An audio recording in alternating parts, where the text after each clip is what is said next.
NA gang!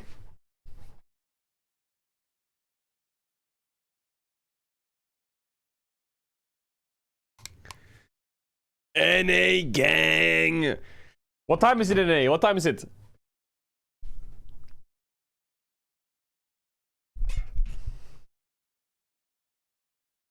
Why are you here 90 minutes early?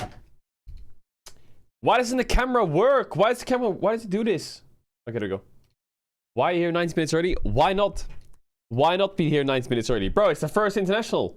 Why don't we lock the fuck in and do some league stuff for a bit? It's 11 p.m. in Cali. 11 p.m. in Cali. Well, what time is it in New York? Hey, I'm in New York. What time is it there? 1:40 a.m. 2:44 a.m. Okay, why the fuck are you awake then? Why the fuck are you awake? Go to sleep.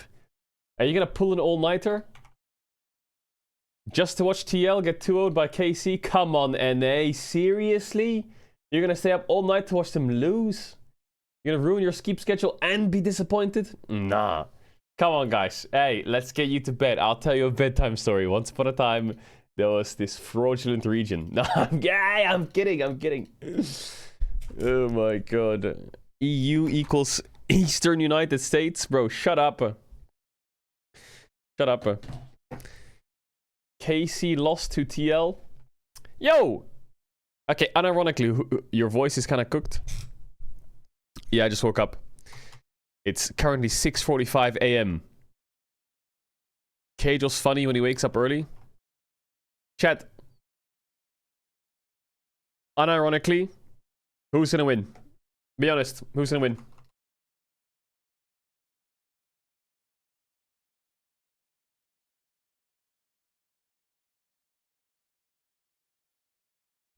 Bro, OMT ain't winning this series, buddy. I'm telling you that. Yikey's gonna lock in. Listen, I think Casey's. Let's go through it later. Let's go through it later. What is happening in the world? Talk to me. Neither. I'm here for a fraudulent series. You woke up at 6 a.m. You were up at 2 a.m., 3 a.m. just to watch TL get 2-0'd. Are you just a hate watcher? You're just hate watching everyone? You're just a hate watcher, right? You just woke up so you could hate watch and then go back to bed, didn't you? Say it. Say it. Say you woke up just to hate watch. Say it. Write it.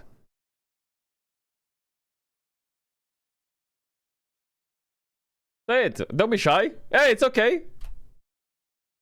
Hello? Hello? You there? Hello? Maybe? Okay, dude, come on. We could have squeezed a bit more out of there, couldn't we?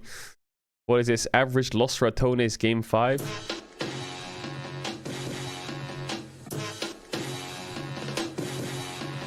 All these idiots talking smack, those spamming in the chat, you're clueless, you owe an apology to the goat cause you're pissed low. Shy's got the top and it's over, you know. Ooh, where the fuck Shenji? OMG didn't make worlds, no plan B. One more wave and I can guarantee Weibo in the LPL, yeah, it'd be fucking free. Way locking in. Is this Spain? I need bodies.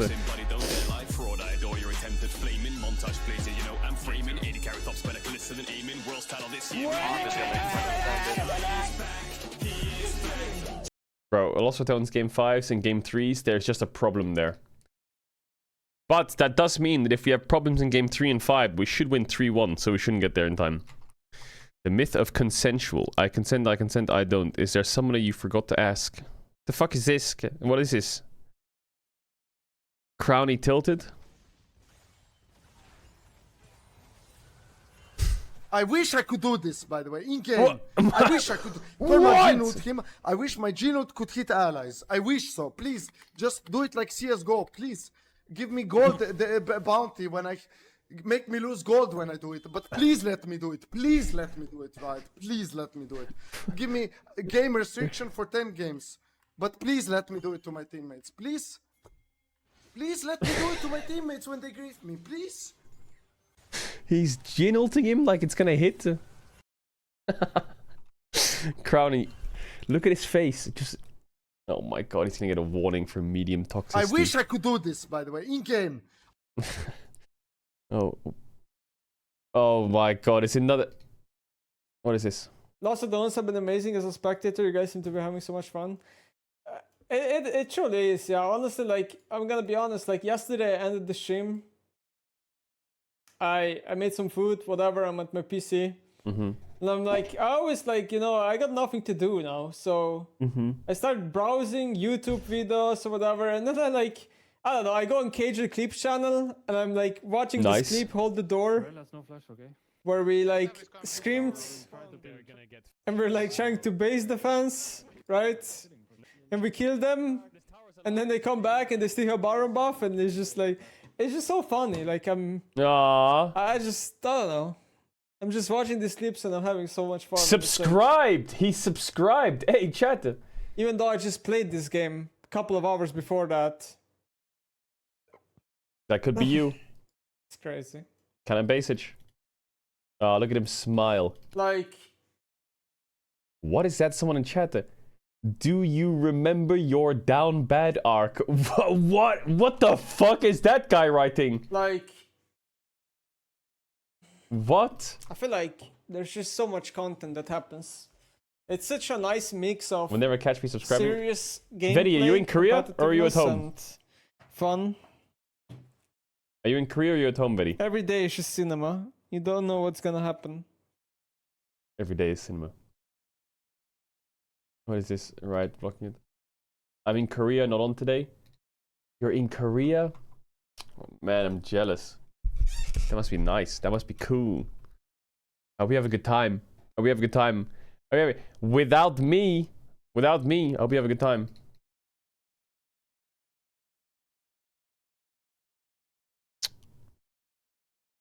Someone wrote, Caedrel said it will be on stream after first stand. What does it mean? That he will stream the games after first time tournament is over. It starts at 9 AM and ends I don't know when. It's like 5 Oh, games. when is the shit starting? What do you mean? I fucking told you. When? 9 AM tomorrow? Yes. Okay. How is it called? You're trolling. What? Okay, but we're, like, okay, with the start time you were serious, but with the name you're trolling, right? Is it first stand? Okay, whatever. Huh? They're such trollers. They're such trollers. Wait, what else did Vedi say? It was Valia that tilted him. Check the Reddit post. Riot just dropped a new first-hand video. Did they? What did Vedi say? What do you mean, bro? What do you mean without you, bro? Call me quick. I have a story. Okay. Vedi, I'll call you. He has a story. I like stories. Hello? Hello, hello. Can you hear me? Are you on your phone? Yeah, I'm on my phone. Ooh, you got a story for me? Bro, so I'm in the customs line, okay? Right for now? Korea. No, not right now. I was Oh, in the customs line enter Korea with Dracos, okay? yeah. And this fan says, "Oh, hey, you Vedius?" I'm like, "Yeah, what's up, bro?" And he's like, "Oh, do you mind if I get a photo?" And I'm like, "Yeah, it's fine. Just don't do it here, because if you do it here, security will like tackle you." And he's like, "Okay." Right? And Dracos was poking fun of me and he was doing all the shit that he always does. Okay. Uh-huh. Right? Then I meet him afterwards at the baggage claim and I was like, "Hey man, did you still want that photo?" And he said, "Nah, bro, I was nervous because I recognized you, but honestly, I only follow Lost Returnes. Motherfucker, he knows me from your fucking stream. He knows because he was from esports. Oh my. So he knows me. Wait, hold Motherfucker, up. Hold up. Your mic sounds like you're being sucked into an intergalactic fucking black hole slowly. Wait, say something? Hold up. Hello, what's up? Oh my god, the difference is crazy. You're so back. Wait, so he asked you for a What you picture mean in the I'm so customs line, and then you said, nah, bro, you're gonna get tackled. Meet me in the baggage Yeah. hall. Like, you know, he said school to your homies, see you outside. Yeah. So you saw him Yeah. outside, and you went to him and said, do you want a photo? And he said, no? Yeah. I said, "Hey, bro, did you still want that photo?" And he said, "No, you don't have to give me a photo. I just didn't know what else to say." And I was like, "Oh, cool." And he's like, "Why are you here in Korea?" And I'm like, "Oh, there's a tournament going on." And he's like, "Oh, really?" I was like, "I'm gonna be honest, bro. I only follow Lost Returnes. I've Oh. seen you on his fucking stream." And I'm like, W viewer, W red. Okay. Wait. Holy fuck! He only watches League for Lost Red Tones. Damn, bro didn't even know first time what's happening. That's fucking. But like, I couldn't believe it. He knows me from your stream. I'm like, of all the things to be known for, why am I known from your fucking stream? Because you're fucking like, you're like one of the biggest rats on the planet, bro. Fiending God, for get me subs in out. chat. Are you just sitting in your hotel No, now? You're just bro. gonna watch? Yeah, I'm watching. Well, I might not watch you because we'll see. But you need to first time? play our music more, okay? If people are gonna recognize me, at least recognize me for the good shit. You know what I mean? Bro, I ask you to do live performances all the time. I'm not doing live performances. You can't afford me. Let's be real. Okay, dude, and then you're sitting here yapping about not having enough exposure on the stream, then, or what about even playing your music? Alright, bro. Anyway, have fun. I'm casting tomorrow. I'm doing CFO versus KC, and then I think it's Don't be a Liquid versus fucking- Poppy's Club. Don't be a fucking EU curse or some shit. If you What you mean, cast don't if be you an cast EU Flying Oyster versus KC and Flying Oyster Yeah. win, I personally veto any Vedius EU casts moving forwards. Oh, okay. You veto them, do you? God Yeah. King Caedrel vetoes I will me. veto Okay. I will veto them. I will play what is that song? If I could fall, I would slam that over the whole cast, every EU cast, and so make sure we can win to break the curse. Okay, bro. Got it. Are you gonna Let's grind not Lost forget Ark though. now? Are you wearing any? Are you wearing any jerseys right now? Just to clarify. No, I am not. I don't have a Oh, KC okay. jersey. They are lucky. Oh, okay, okay. That's probably smart on their end because we all know the truth, don't we? I don't have a KC jersey, so they're lucky. But We No, I don't. also know that every time you support a team, okay. Also, chat, don't let him use his ulti, okay? Don't fucking let him. Do bro, not let him ult under any circumstances. If just he sits there and says, "There's no way Casey can lose this game," just get the stream banned immediately. Get it banned. Don't let him finish. Just don't. know Unacceptable I'm behavior. fully charged with ult loads. That's what I'm saying. What It's been a time is it while. then? Wait, it's 4 in the afternoon. What time is it where you are? 7 a.m. baby. Oh Jesus. There's LCK start time normal, so it's fine. There's normal LCK start time. How cool is Yeah, that? You that's get to cast fair, in LOL Park. How fucking cool is that? It is actually pretty cool. Yeah, my first cast is with Atlas tomorrow. It'll be hella hype. It'll be good. Holy shit. You get to cast sitting Yep. down as well, no? I mean, actually, maybe. I haven't cast sitting down in years. How cool is it to cast sitting down? That's crazy, bro. That's crazy. All right, bro. That'll be I mega hope hype. hope you enjoy your hotel vibes. Hope you enjoy the... Are you gonna grind Lost Ark and play some games and shit? Nah, man. I did all my raids before I came, so I got no Lost Ark to grind. I'm chilling. How many hours you have in Lost Ark? Be honest. We don't have to talk about that. It's not Be really honest. relevant. Give me a ballpark number. Hours in Lost No, Ark. bro. It's not really relevant, is it? Okay, Ballpark. okay. You know, I'm gonna say just say under or over. I'll say number. Deal? Okay. Okay, 3,000 hours.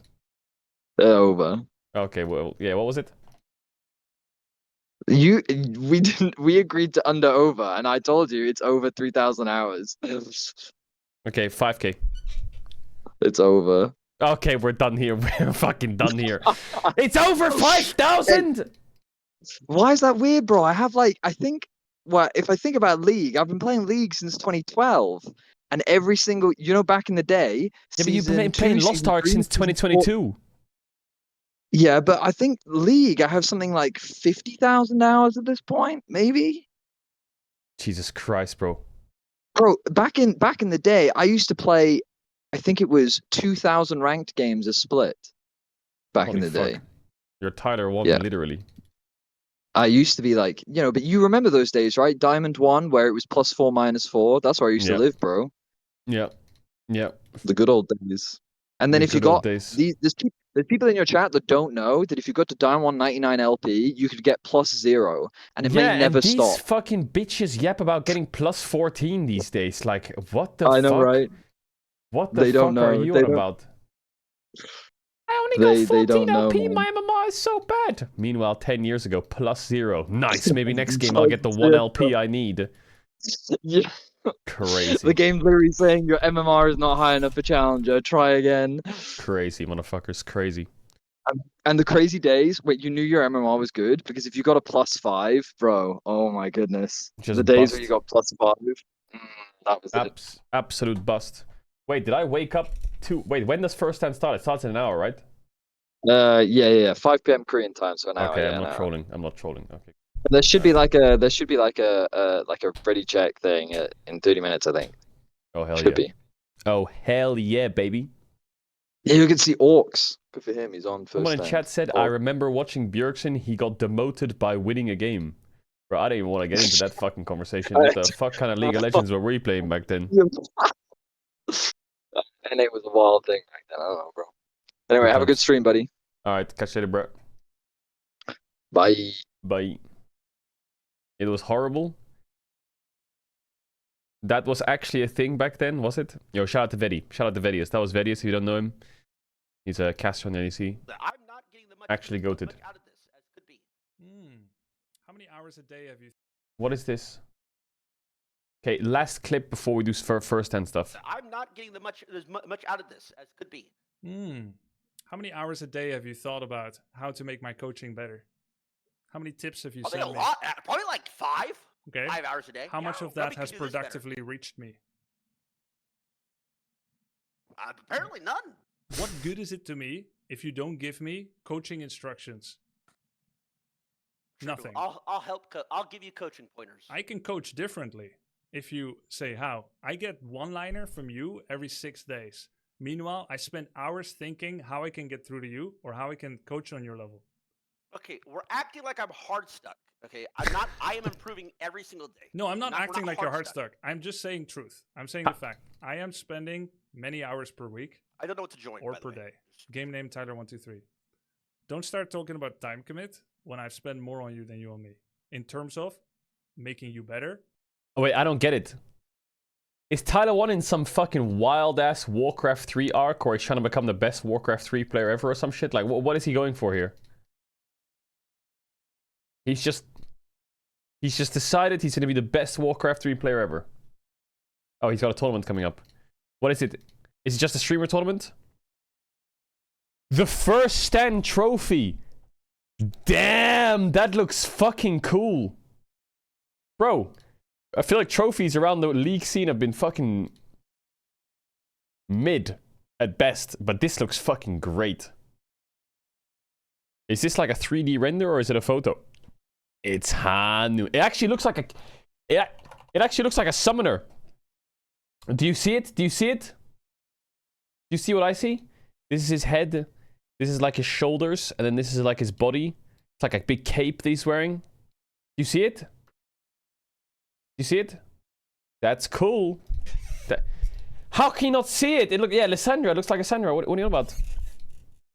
What is this? Last one then, last one. It's probably TE, because it can't be a P and there's gotta be a T in it, so... Teppe. TP. TP. Ah, what the fuck's a TP, man? Yeah, right. Okay, buddy. What the fuck is this? Nah. What is he doing? Nah, it's a fucking tent. What is he doing? Bro, this is from years ago. What are you on about? What are you on about? What is this? Let's see if solo rank counts. These are 2 accounts are Vladdy's. Okay, we'll watch it. Oh my god, I'm not watching that. I'm not watching an Nime video. If LR wins EU Masters, Caedrel must do this. What the fuck, right, bro? What are you linking? Chat, is there no trailer for First Stand or some shit out yet?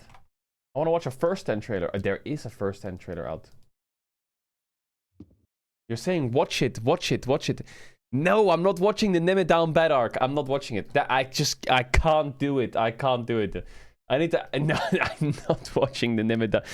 Bro, Curry from the free throw! Birthday, thanks. Oh my god, wait, I need to show you guys what Nemesis got me for my birthday. I'm actually currently using it. Wait, there's 2 of them. How do we... Can you help me take the second one out?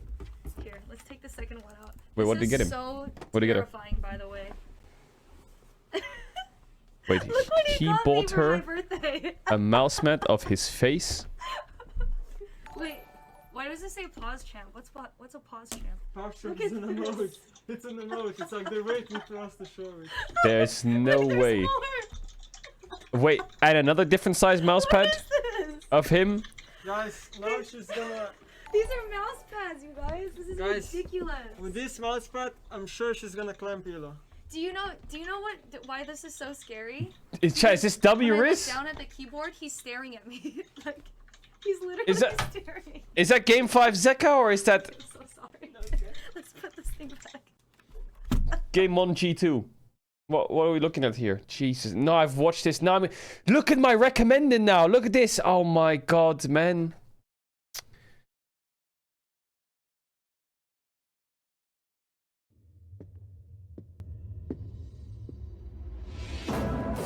처음은 언제나 우리의 심장을 울리고 설레게 만듭니다.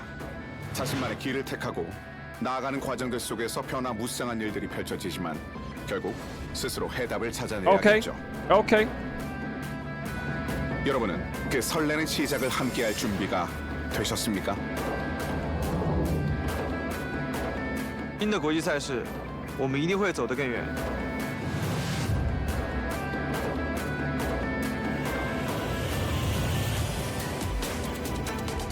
我们会创造新的历史。 Jackie Love. Damn, Yikey looking clean. We'll show you what we're made of.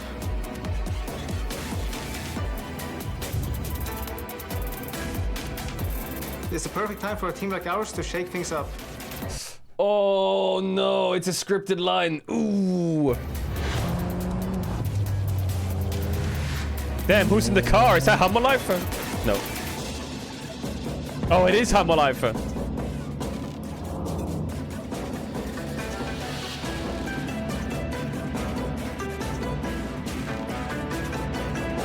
딱 하나만 기억해. 끝까지 가면 어차피 우리가 이겨. 这一次的剧本绝对会超出你的想象，兄弟们，让我们在这片赛场留下属于自己的传奇。初登顶峰的新秀，这才只是开始。我们要保持这股斗志，全力向前。 Okay, where's Team Liquid though? All the thieves LTA winners, and they are going to first stand in Korea. Oh, every time I see this pose, I think of Faker. I always think of the Faker, the Faker cut. All the thieves LTA winners, and they are The going Faker. to first stand in Korea.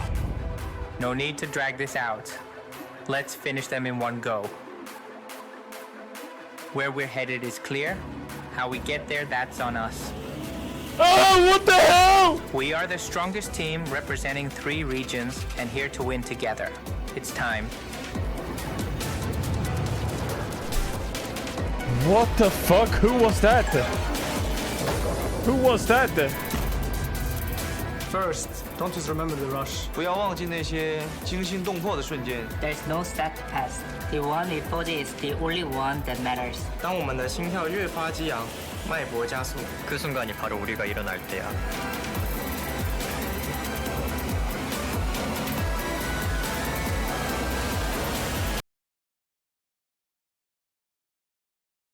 Bro, the quality of the audio of the talking sounds fucking scuffed. And they're normally, from my experience, is the way they get those comments. The way they get those comments, like, we're gonna be the winners, is you sit them in an interview room and you ask some questions. And you get it to come out of them. I feel like they just gave them a piece of paper that said, we are the fighting spirit. And he's like, okay, right now read that. But this wasn't, bro, this wasn't Core's voice. There's no way this is Core JJ's voice. No need to drag this out. This is not Core Let's JJ, finish bro. them in one go. Where we're headed is clear. How we get there, that's on us. That's not that's not Core. That's chat, don't say AI. I don't think it's AI. It's just someone's voice. I just don't know whose voice it is. Maybe it's like an LTA person. I don't know. We are the strongest team representing 3 regions and here to win together. That's not Yon, right? That is not Yon. That is not APA 100%. That is not Impact. That is not Yon, right? It is clear. How we get there, that's on us.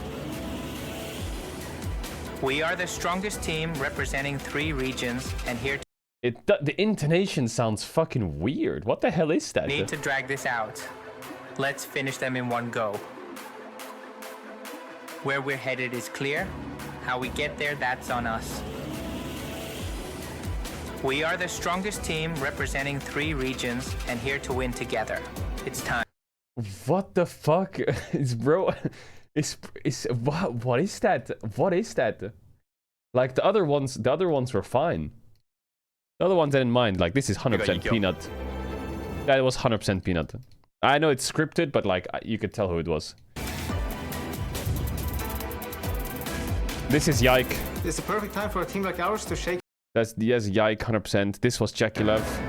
But bro, who the fuck is this? Team representing 3 regions and here to win together. It's time. There's probably someone out there who it's like, it's me. Bro, I'm sorry if it's you. I've just never heard that voice before. Chad, you're saying that's core. Bro, that's not core. That is not core. Representing 3 regions and here to win together. It's time. It's Jan? Okay, if it's Jan, then it's Jan. But I feel like I know Jan's voice. Maybe I'm just crazy. Maybe I'm cooked. What is this interview with Appa? When I've scrimmed European teams and their ID wasn't caps, I thought they were all quite terrible. Last time I checked, his ID was not caps going to this tournament and he's from Europe, so I'm just connecting the dots.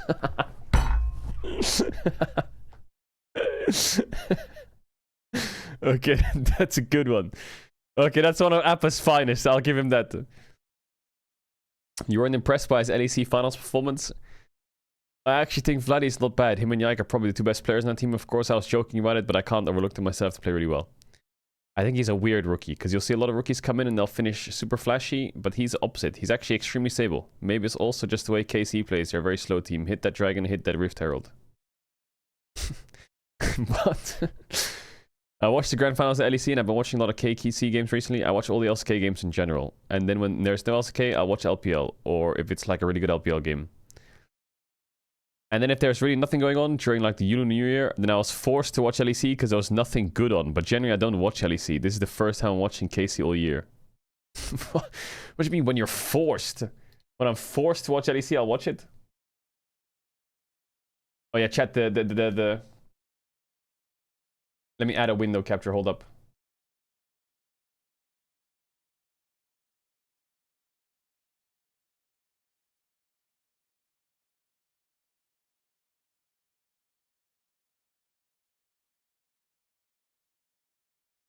We'll put that up here. Deal?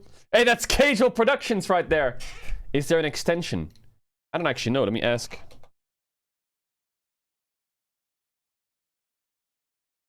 Let me ask.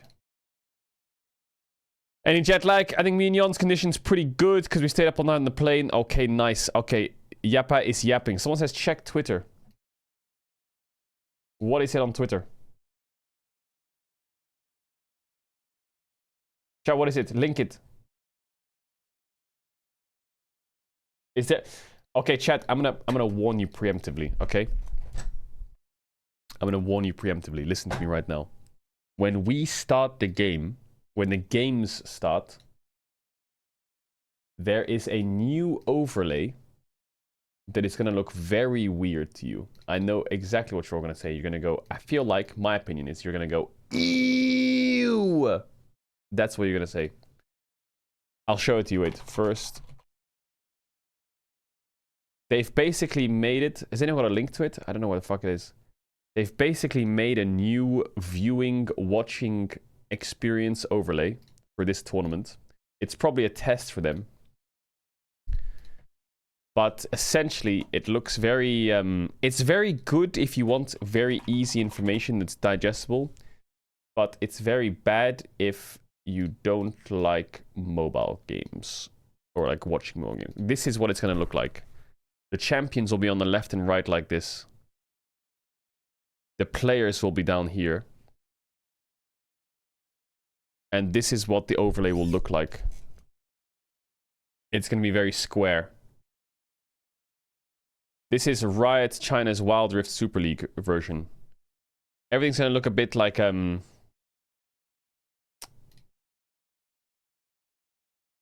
think people are either gonna hate it or love it. I personally am not a fan because it looks very mobile gamey, and I like the normal HUD the way it is. This looks very like yeah. It's not that bad though. It is not that bad. Like information wise, it's fine. You've got like team stuff here, objective spawner, you got feats. Wait, maybe I move my cam. And then you have player cameras down here, minimap down here, which is a bit small. Then you got like the potions, the items and stuff here. And this is all tied together with their CS. And then kill feed up here, sponsors up here. Okay. My opinion. The reason I personally don't like it, okay, I'm not gonna sit here and say like I like it just because, you know, the reason I personally don't like it is because I feel like it's been changed to change, in my opinion. I never saw a big problem with the HUD. Maybe there was a big tech issue where they had to fucking upgrade or like change the tech side of things. But this feels like a change for change rather than a change for like, you know. I don't think there was ever a problem with the HUD. I feel like the HUD was the one thing that actually is going in like a good direction over time. Like there's a few things we didn't like with the HUD where things shouldn't be where they are. You know, when Atakan came out and like the LEC, the CS numbers are like overlapping with the pictures a little bit. But like the gold difference we can see, the extension being enabled where you can click on things and click on their portraits on the left. Like the HUD's been going in a good direction. It's been going good. And now they've just revamped the whole thing and just like changed it into a very like simplified version out of nowhere. I don't know. I need to see what... Just so you know, it's going to be very weird because it's going to change the whole viewing experience for the first couple of games, and we're going to have to try and get used to it. I'm not sure if I like it, I'm not sure if I'll hate it, but we'll see. I do think maybe if you're a newer viewer, this might be easier to follow if you're a newer viewer. You can just see everything. So I get it from that front. But we'll see. It's going to have to be something we're going to get used to, chat. But yeah. Where would your camera go? My camera? My camera would probably go down here, I guess. I would have to put it here. I don't know where else to put it. I mean, I could also put it there, if that works for you. But I guess I have to go here.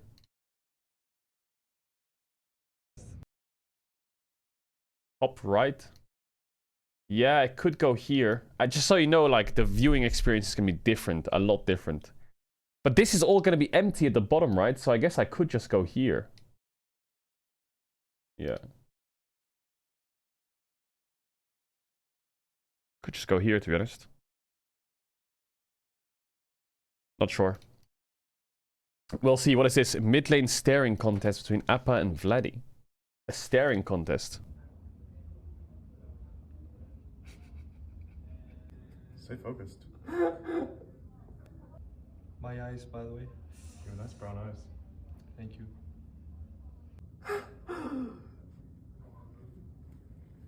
Oh my god, what the fuck? Take step forward.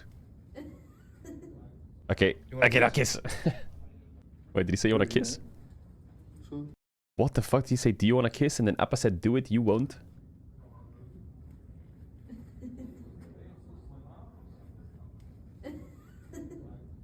You want a kiss? Yes. Do it, you won't.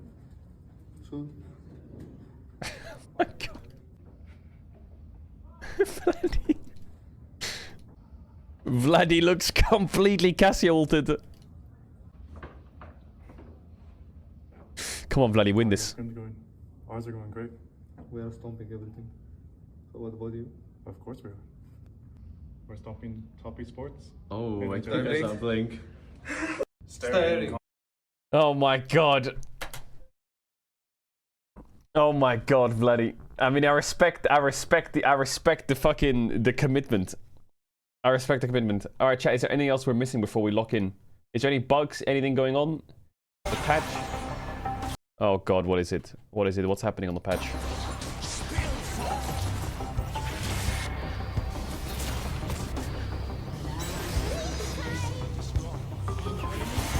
Lilia ult just doesn't work.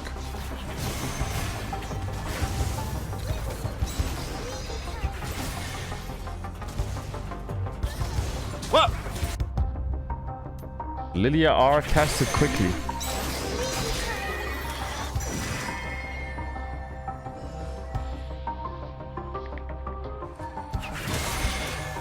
So I guess Lilia's disabled or what?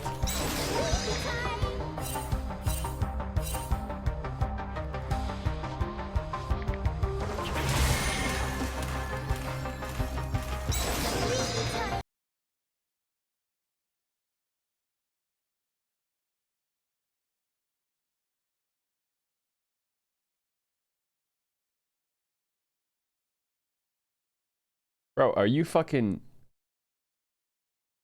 Hello? The games will start in 40 minutes. I'm just kidding. The games will start in 40 minutes.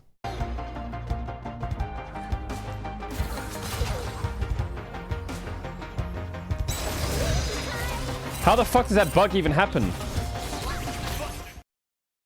How does that bug even happen? Bug. Any other bugs?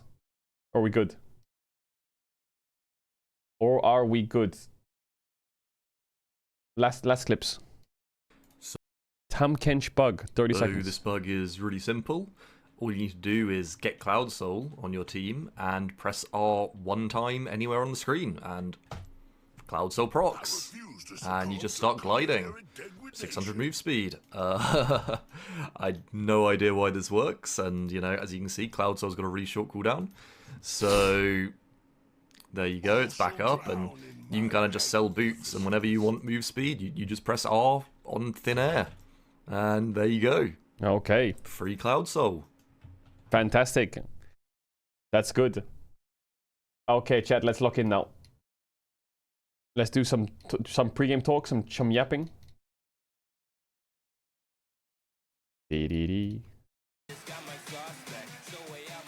How's the music? Cloud Soul is the best soul. Do a tier list of the teams. If you link me a player tier list or some shit, I'll do it. Happy. Link it to me, I'll do it. We'll do it. It's good to talk about. Do you know what I've been seeing around the world in some of the analysis? I've been seeing some Peanut slander. Hey! Leave my boy Peanut alone! Okay? Leave my boy Peanut alone. Not God. He's had a couple rough games, like the D plus Kia series. He had a couple rough games. But it's the final nut, chat. It's the final nut.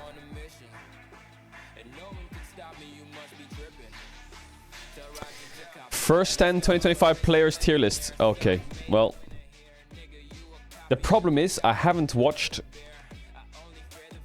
CTBC Flying Oyster. And I haven't really watched LTA. So my LTA opinions are probably just going to be from last year.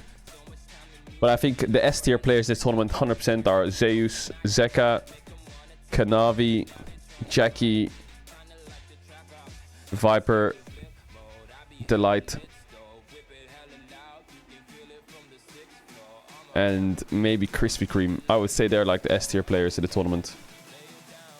Maybe I'm too much S tier. Wait, hold up. I'm doing too much S tier here. No, I'm not. I think it's fine. Maybe we'll put 369 in there. I feel like that's the S tier right now. I'm happy with that.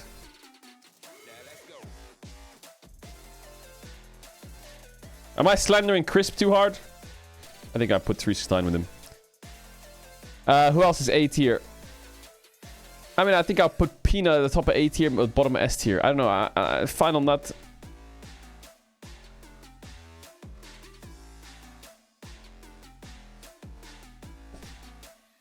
I feel like Peanut's had some bad games, but he's still fucking God tier. Oh, and like not God tier, he's still top tier. I feel like he's still top tier. Man, it's so weird to do a tier list with only fucking 5 teams in it. With EU, I would say the best players. I would say Kana is like solid as fuck. I would say Yike is solid as fuck. Ah, man, this feels so strange. Because what? I could just put all of them in A and then... How do I organize this better? This feels fucking trash. Is it better to do 1, 2, 3, 4, 5 and then just do that instead? Maybe that's easier. Wait. I'll do this. Zeus is the best top of the tournament. Kanavi is the best jungler of the tournament. 100%. Best mid of the tournament is between Zeka and Cream. I will put Zeka. Best AD of the tournament is between Viper and Jackie. It's probably Viper. Best support of the tournament is definitely Delight. Second best top of the tournament is probably 369 still. I don't know, yeah. I feel like Kana's been really good though. Kana 369. I mean, Peanut's definitely second best jungler. As such as I love Yike. Where is Peanut? We'll put Peanut here. Mid is probably Krispy Kreme. No, it's not. Is it? No, it's not. Vladdy, Krispy Kreme. Man, I feel like the solo laners of KC can go toe-to-toe with top esports, actually. Maybe I'm delusional. Now we put Cream. No Cream Slender. AD is probably Jackie. Support's probably Crisp. And then what? We'll spice it up. We'll spice it up a bit. Why don't we spice it up? Why not?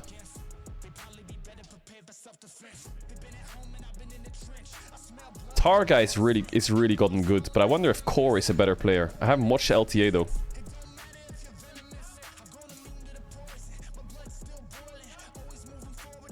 Like, Core has some good peaks. I think Core is better. Core is a really good player. I guess Junjia is probably... I don't know. I don't know anything about CTBC. But Junjia is on this roster. I think Junjia could go in there somewhere. But I don't want to rate them. I don't want to rate LTA or CTBC. I don't want to rate them. But I know... I think the best player on CTBC is probably Junjia, right? Let me have a look. Who's on their roster? Driver, Junjia, Honkyu, Doggo, Kaiwing. Oh my god, bro. Doggo has always been fucking clean with it. Doggo's always been clean. Maybe we should just put them in there? I feel like they're solid.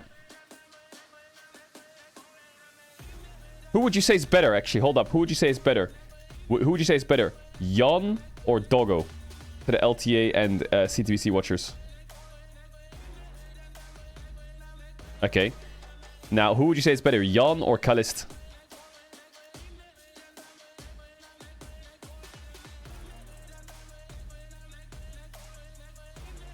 That's a close one, right?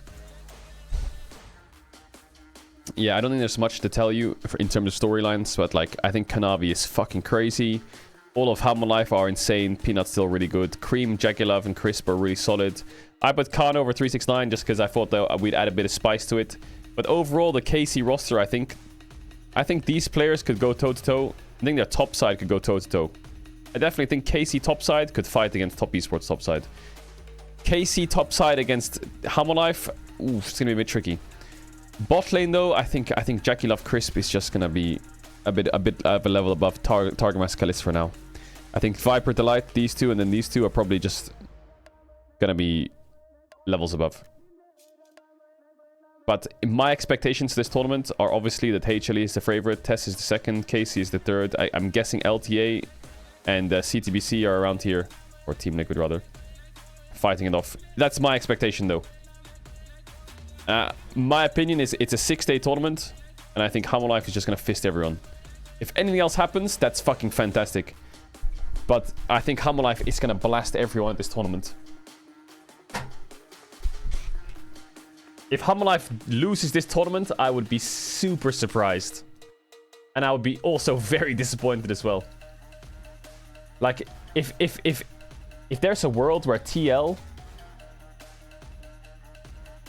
or sorry, if TL or KC win and go to like top 2, I would be very surprised. That would be crazy.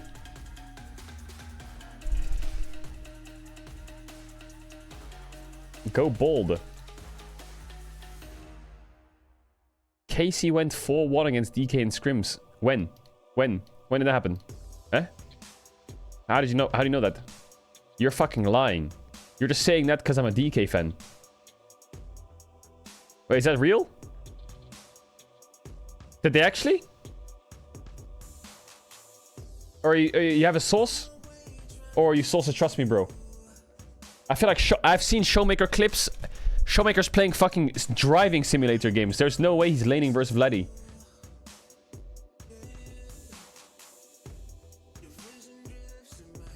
Okay, you can't just write yes. It doesn't work like that. You have a source? Yes. Kameto said it on stream. Wait, Kameto said on stream that they 4-1 DK. Here's the clip. Okay, I'm done. Alright. We're not clicking any more links again, and this chat is all fucking mental.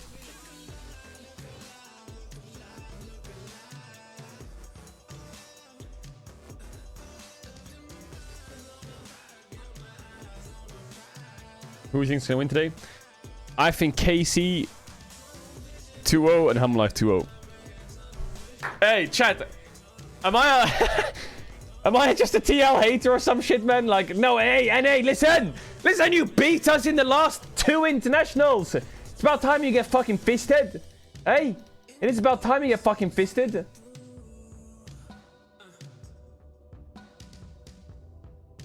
Stop linking that Brit clip. Bro, shut up. You've been an NA hater since I've been watching? No, I wouldn't say hater. Hater is a wrong word. I'm just an EU defender, okay? I stand in there with my shield when the NA fans come out going like, we're better than Europe. No, I'm the defender.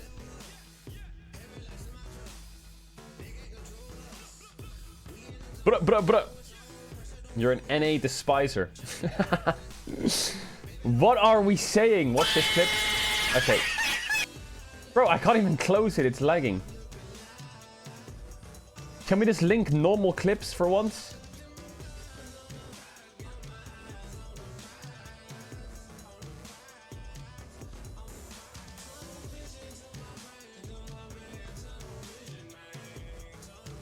You've always hated Umti. Chat, I'm not an Umti hater. I'm just a doubter, okay? I'm not a hater. It's not like I want him to lose. I just don't believe that he's gonna win. You're doing the same thing I do on a daily basis. A hate watcher, recognize the hate watchers. Now say sorry for calling me out. Bro. Reki! Give me your honest opinion about my thresh yesterday. I need some fuel for today. Listen, Reki. Listen. I'm not gonna say your shit. Listen. Your thresh was like every second of the game that went by, you played more thresh, so you got better at thresh, so the thresh performance increased. You know what I'm saying? The early games, you know, we're flaying, we're hooking, we're seeing the ghosts. It's going through the ghosts. 10 minutes go by of playing thresh and hooking, though. That's 10 minutes of getting better. We get to the 25-30 minute mark, we're landing 3 hooks a fight. Boom, boom, boom, boom. So let's just say your thresh, it's scaled to a point where they should have ended before you got good at thresh. Because you were getting good at thresh as the game went on. It's on them. What do you mean it's still better than Caedrel's Bard? My Bard is crazy good. Don't do me like that.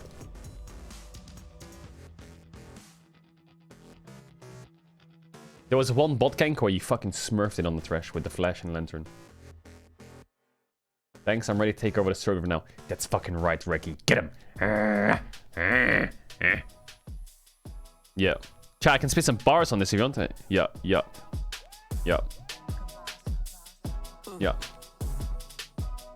Gonna wait for first stand. I use my hand.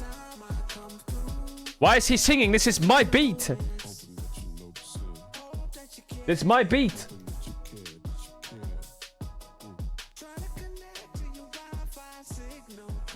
Trying to connect to your Wi-Fi signal. Gotta stay focused. Yeah.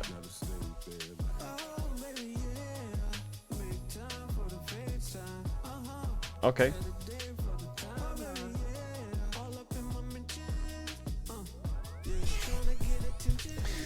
Chat, the first game of the day is so important. What are we gonna do if TL 2-0's KC? What are we gonna do, chat? What are we gonna do?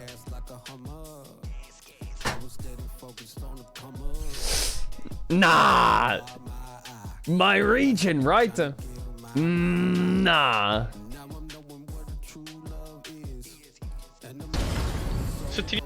Yeah, this chat. This is the last time Kana played against Baus in Korea. 한 분이 이렇게 하던데.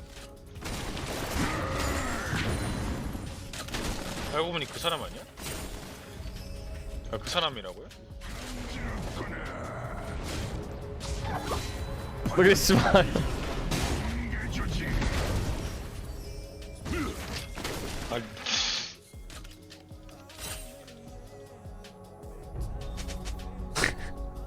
아니 설마 여기까지 들어온다고?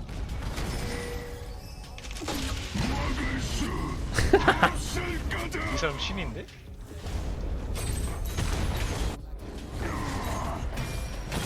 와, 리스펙. Respect.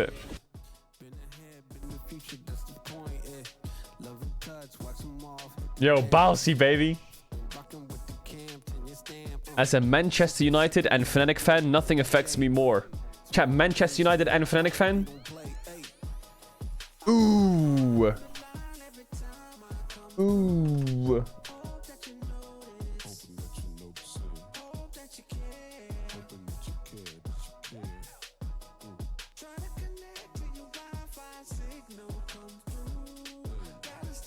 Ooh. You don't know what it feels like to be a T1 fan in spring? when the flowers are blossoming.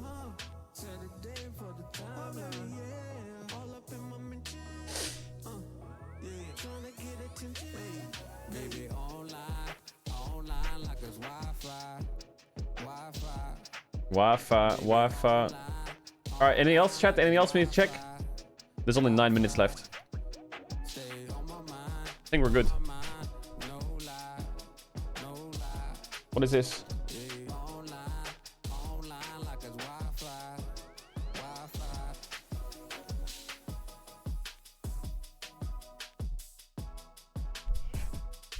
My PC froze, chat.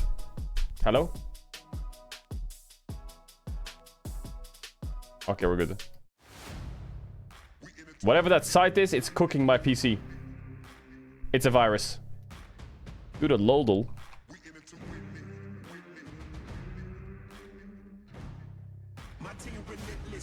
Chat, did I DC? I'm here, right? No, I'm here. Okay, chat, time me, ready? Everyone time me, ready? 3... Wait, don't go yet. Don't time yet, wait. 3... Wait. 3, 2, 1, go now!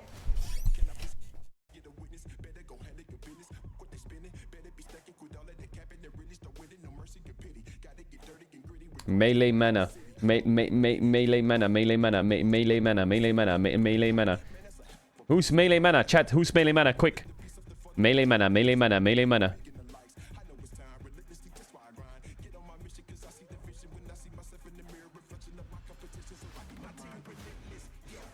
Human and magically altered.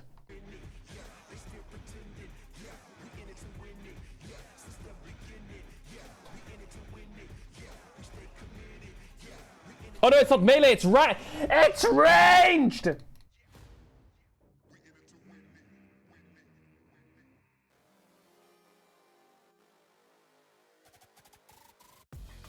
It's Jace from Arcane.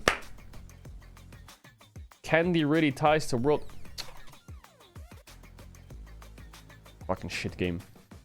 That was it. That was a really hard one. Eureka! Eureka!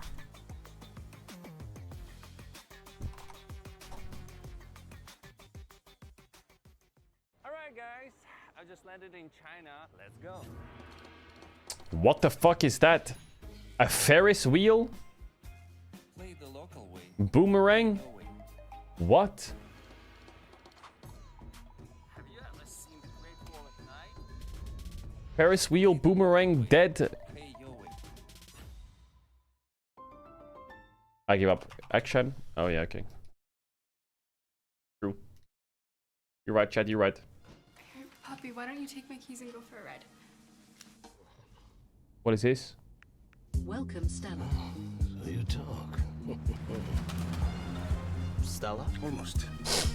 What's next? My nose is cooked. Shaman run ads now and then after the game when you're chilling, deal? Very cool. Your favorite, right? How did you know?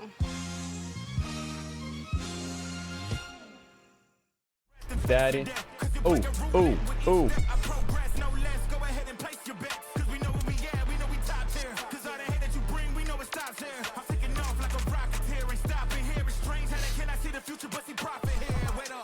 Yes! Take my data, yes! Bro, this guy's schizo.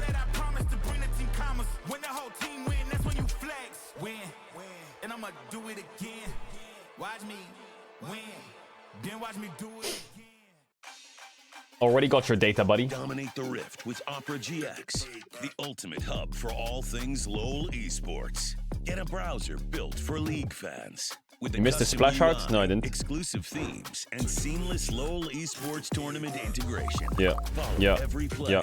See every result. Get access to exclusive content. Chat, I don't know if I'm really excited or if I'm really scared for the new in-game overlay. I'm not sure, man. Only on I'm not sure. GX.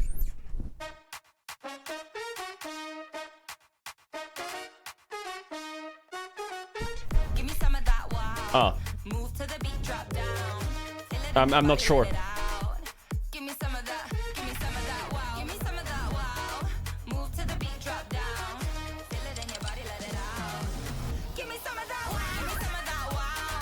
Yo, these ads, I kind of fuck with them.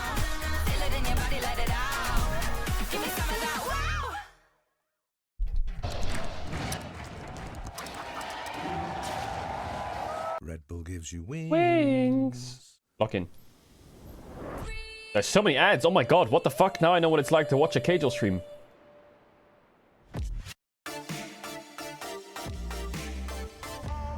Bum bum bum bum bum bum bum bum bum bum. This is crazy. KC new tweets. Let me check it out.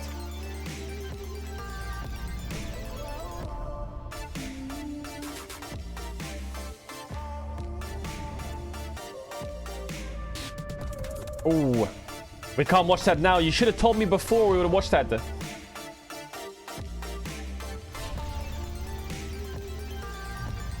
Oh, wow, wow. Yeah, we're gonna be locked in super big time for the draft. 5G home internet, you can get entertainment you already love. 5G. Like Netflix and Max, Chat, remember- Disney Plus, Hulu, and Oh yeah, ESPN Plus. grilled Save them all. BBQ. Plans start at just $35 a month. Do you have an LED sign? No, I don't. Only on Verizon.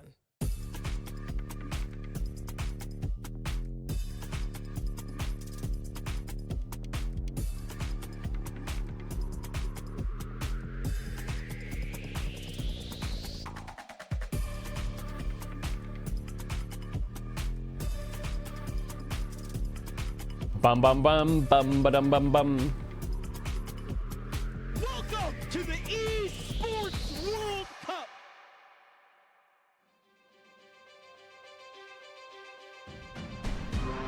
Tyler. Tyler won.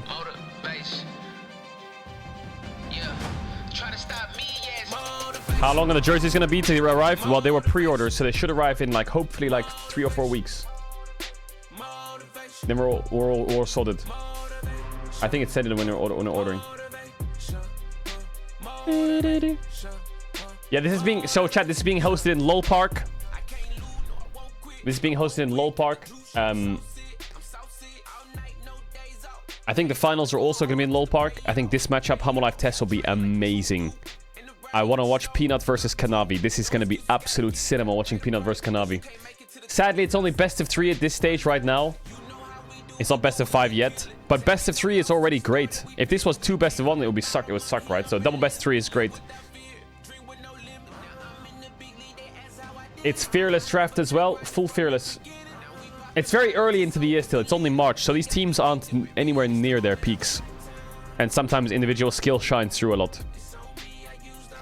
But, have we ever had Zeka versus Cream before? I feel like they're very similar style of player.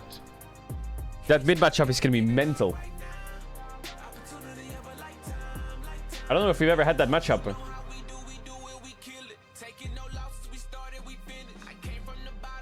Lane swaps are dead. Lane swaps are dead and gone. There will be no swaps.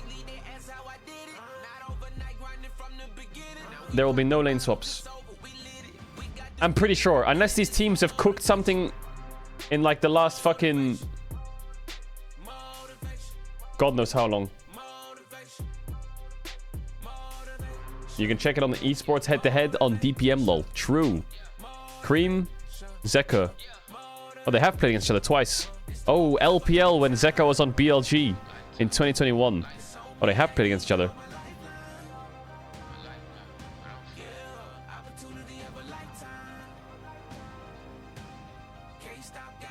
Appa said lane swaps are not dead. Bro, lane swaps are fucking dead, aren't they? There's no way they've cooked up a strategy in a week. There is no way.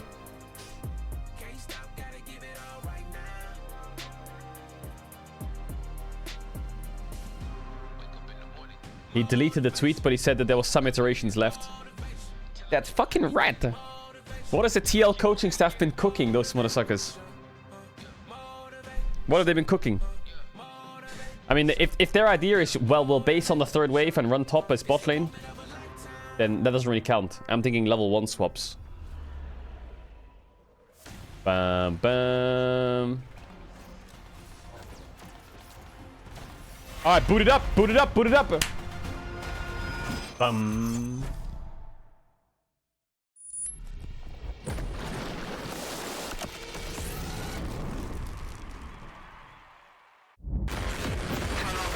Oh, yeah.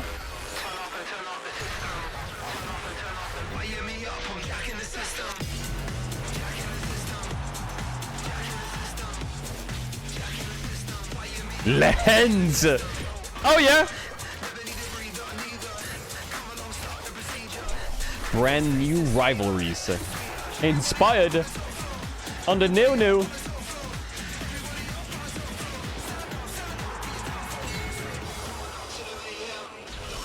Will it be deep knowledge?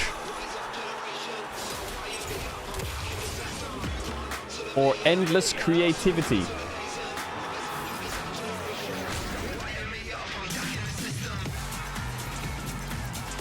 I fuck with the music. I fuck with the music.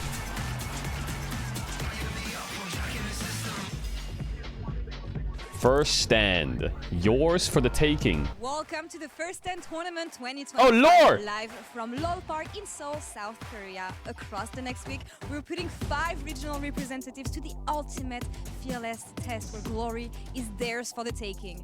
Get ready for crazy picks. Damn, Azael's in Lol Park. And some cross-regional small talk here with our international English analyst desk. I'm Laure, and I'm joined by Ox Azael in the global LCK studio. How are you guys doing? I'm pretty good, but I feel like my role is kind of like mediation between you two. There's a lot of beef that's been happening already. The kids are fighting. Yeah. Oh yeah, it's NA versus EU. Laure, you gotta defend. In the middle, if anything. Defend the honor! That's all I can say for now, but we'll discover this a bit later. Excited about Fearless Draft? It's the first international event we have. Absolutely. I mean, we didn't get to see a lot of best of fives in NA, so I'm really excited for it and hoping that Liquid makes it there to show us some best of fives. Give us some Hell yeah. Give us some Game 5. Give us some crazy pick. But before we get into the details of the tournament, let's run back what the Wiz has in store for us. Atlas, take it away. The tournament Is this begins the how? with The, a oh, this is the. best-of-3 round-robin stage where each team will play once against single round robin. all other teams. In this stage, 4. each team will start 2 matches with the right of side selection and 2 without. At the end of the round robin, the last team in the standings will be eliminated from the tournament. The remaining 4 teams will advance to the knockout stage, which will feature a single elimination best-of-5 bracket. The opening matches will pair the first seed against the 4th seed and the 2nd seed against the 3rd seed. These teams will battle it out to reach the finals, where we will crown the very first winner of the First Stand tournament, proving themselves to be the most versatile team in the world. Is it gonna win us the game? Of course. Of course, The winning team Ricky! will also secure a second bye for their region in MSI 2025, bypassing play-ins and advancing directly to the bracket stage. All of Winter Split playoffs and First Stand will be played using Full Fearless draft mode. In Full Fearless, any pick champions are banned for the remainder of the match. This means in Game 2, there will be a total of 20 bans, 10 champions played in Game 1 and the 10 newly banned in Game 2.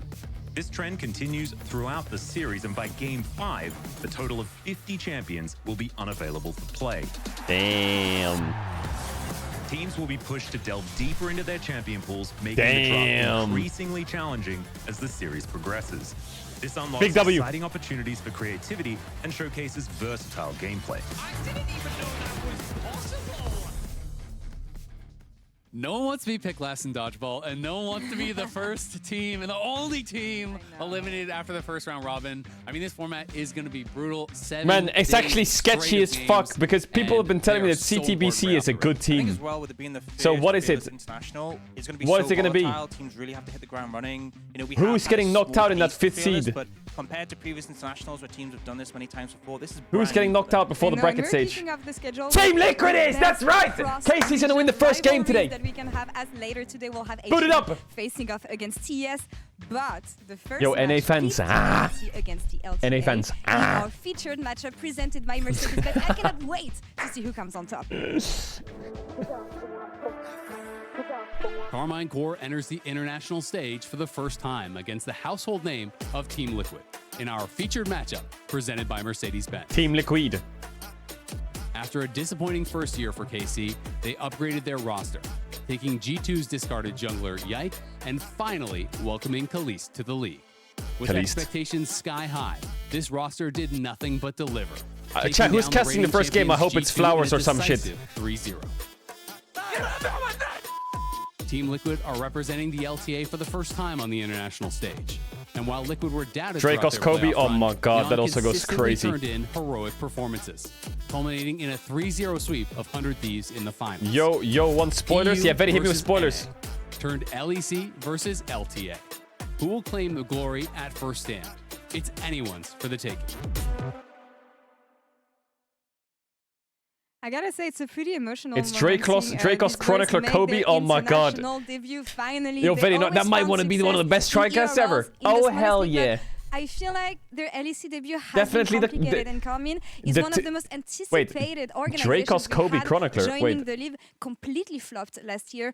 How does that make? Oh yeah, that does make sense. New players this year to grab their very first title, and I have to look at the man in the mid lane, Kalist, maybe one of the most anticipated players we had coming into Europe. And to put a bit of context, if you guys don't know this story, this is the cover of L'Equipe, the equivalent of Sports Illustrated, and he was He's roll swapping, Chad. He's roll swapping to mid.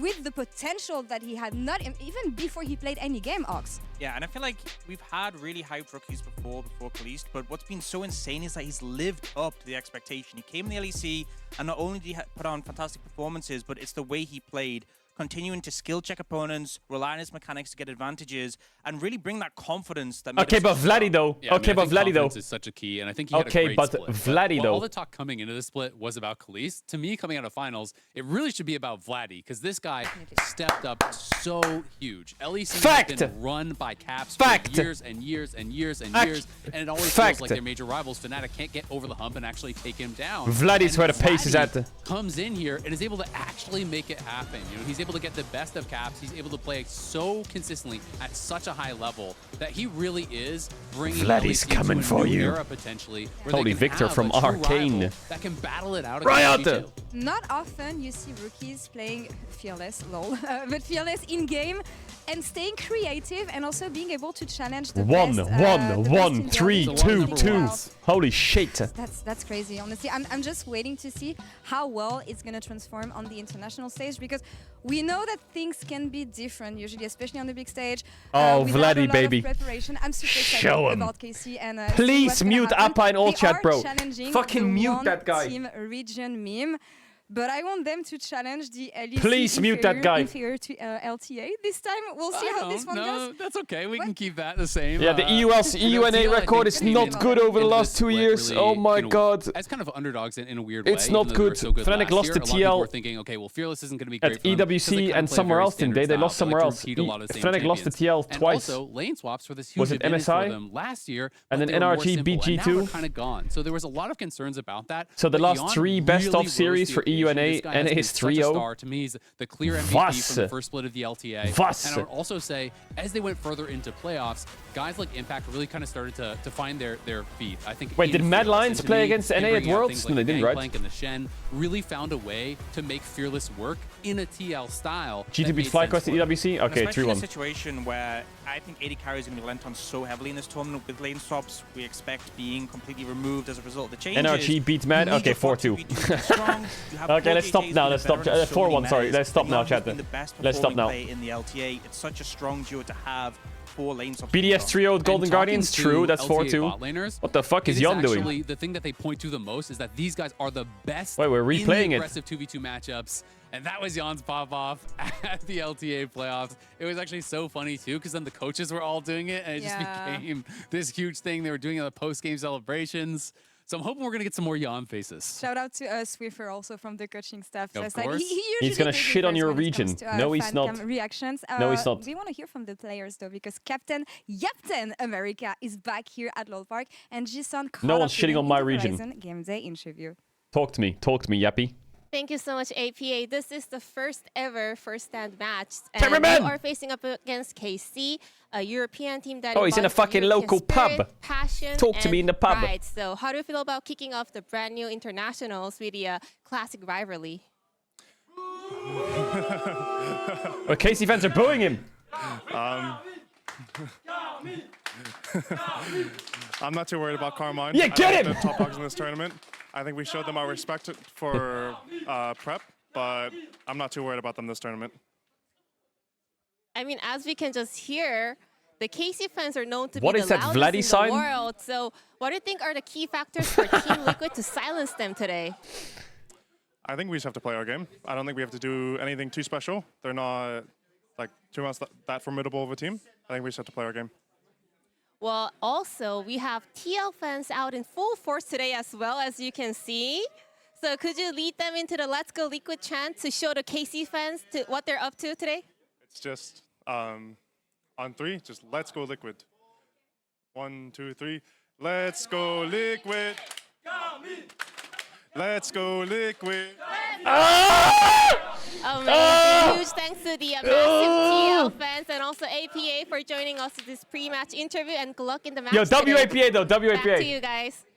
Big WAPA. Amazing hearing from APA. Always, is it going to be always average or always amazing? The stash is kind of crazy though. That shit grew. That shit grew. Now, so. I mean, it's just fun seeing that, we're in Korea and we have TL fans and we have KC fans. Stop saying you died. And obviously, a lot of the TL players have fans already in Korea from their time in the LCK. So it's cool to see that support. And they got a lot of it as well when we were in Brazil, which was really cool to see kind of like how global of a brand TL is. I feel like it always blows my mind, like the amount of fans will just travel such a long distance, especially like this is a short event, making that trip across the world to support your team. It's so good to see. Shout out to the fans bringing their passion on every side of the globe here. We have a really interesting matchup, as we said. By the way, to kick things off, I'm really interested. Small thing that we might be doing today, chat. On the meta perspective, new thing. You know how in studio we got caps when I was doing the LEC co-streams because I was in person. I got caps. We may be having a live interview with the players after the game on stream with me. So maybe after the first game we can interview Yike. And then after like the Humble Life series, maybe we can interview like Peanut or some shit. That's gonna go crazy! He's had issues with historically isn't his best forte, but when he's on these carries, and we saw that in the finals, particularly things like the Gnar, they could perform really well. Who could we interview from Humble Life? Carries and lane swaps, I think put him in the isolated 1v1 is going to really benefit him. I mean, I absolutely agree that Ghana should have the advantage as far as the carry matchup is Zeus? concerned. No, I'm nervous. There's been so much talk about how top lanes we could get a lot more carries, but often traditionally when we do get these really aggressive bot lane 2v2s, if we have double range bot lanes, it actually means that you need a tank top. right? Because otherwise your composition can become, you know, really difficult to play out. If you don't have an engaged support and you don't have an engaged top lane, the team fights can become really tough. So I'm going to be really interested to see how that's actually managed by KC. Never meet your heroes. On the TL side, I am kind of more expecting Core and Yon to go for a really aggressive 2v2, play for a winning matchup there, and have Impact just kind of play stalwart in the top Jackie side. Love, yeah, it's a good one. Any advantage. All right, get me into the draft. I want to see the new overlays. I want to see the new stuff. Think it is still really important to be making sure you have enough engaged when it comes time for 5v5. Yeah, I mean, I think that's so true. And Ask I for think as Delight well, and like, ask him to saw teach you in Bard. The finals from The Team fuck? Liquid, like playing the Zyra into the Renata, despite lane swaps being a thing, is also interesting because like Kalista was permabanned in like every region. Kalista will be permabanned every game. Really high priority to secure Likely, that 2v2 advantage. likely. All eyes on bot lane for this game. I think so. I think bot lane is going to be really big, especially with all the changes. Yeah, I think so too. All right, let's see what the fans think actually on who is gonna pick up this first victory. 69% KC. Mastercard GG on X fan prediction, and they're calling the match for KC. Unsurprisingly, with 69%. Oh, you can see the fans haven't gotten a vote right yet, though. I mean, they're sleeping for you guys, no? Come Yeah, I in. mean, it's late in America, but KC has such a massive Mainstream will never die. You know, How am I fighting? Hell yeah. Ooh, the 5 signatures. Damn. HLE fans being early here as well.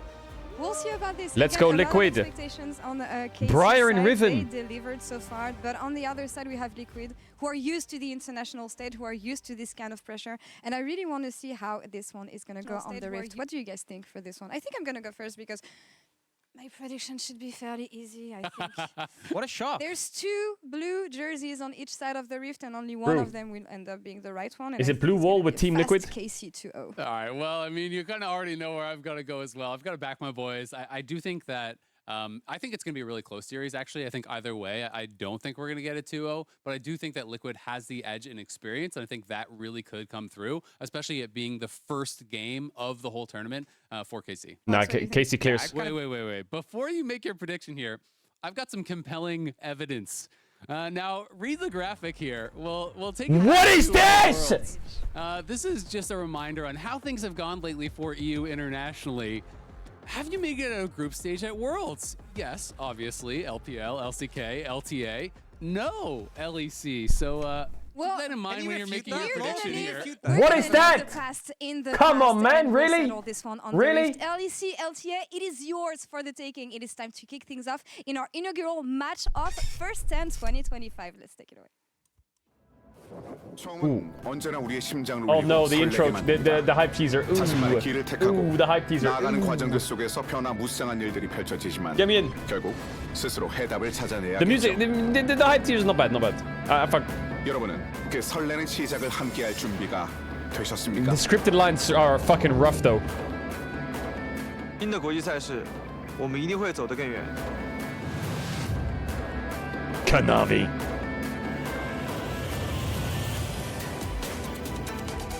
我们会创造新的历史。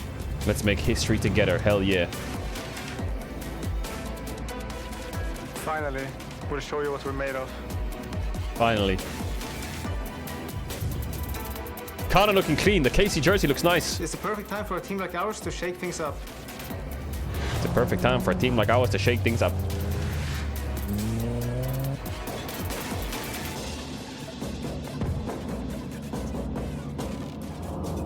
Peanut.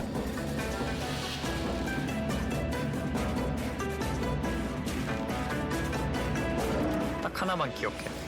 끝까지 가면 어차피 우리가 이겨. 这一次的剧本绝对会超出你的想象，兄弟们，让我们在这片赛场留下属于自己的传奇。初登顶峰的新秀，这才只是开始，我们要保持这股斗志，全力向前。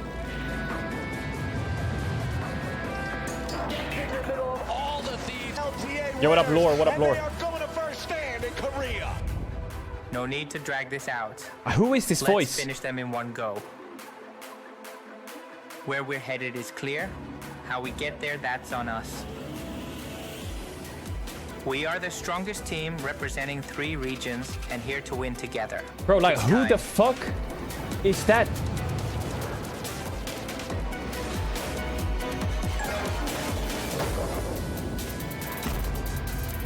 First, Don't just remember the rush. 不要忘记那些惊心动魄的瞬间。 There's no set pass.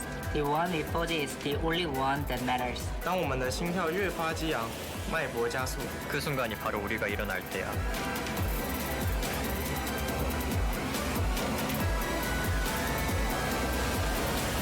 Alright, chat, let's get fucking pumped. Do the talking in the game. Interview core so you can find out.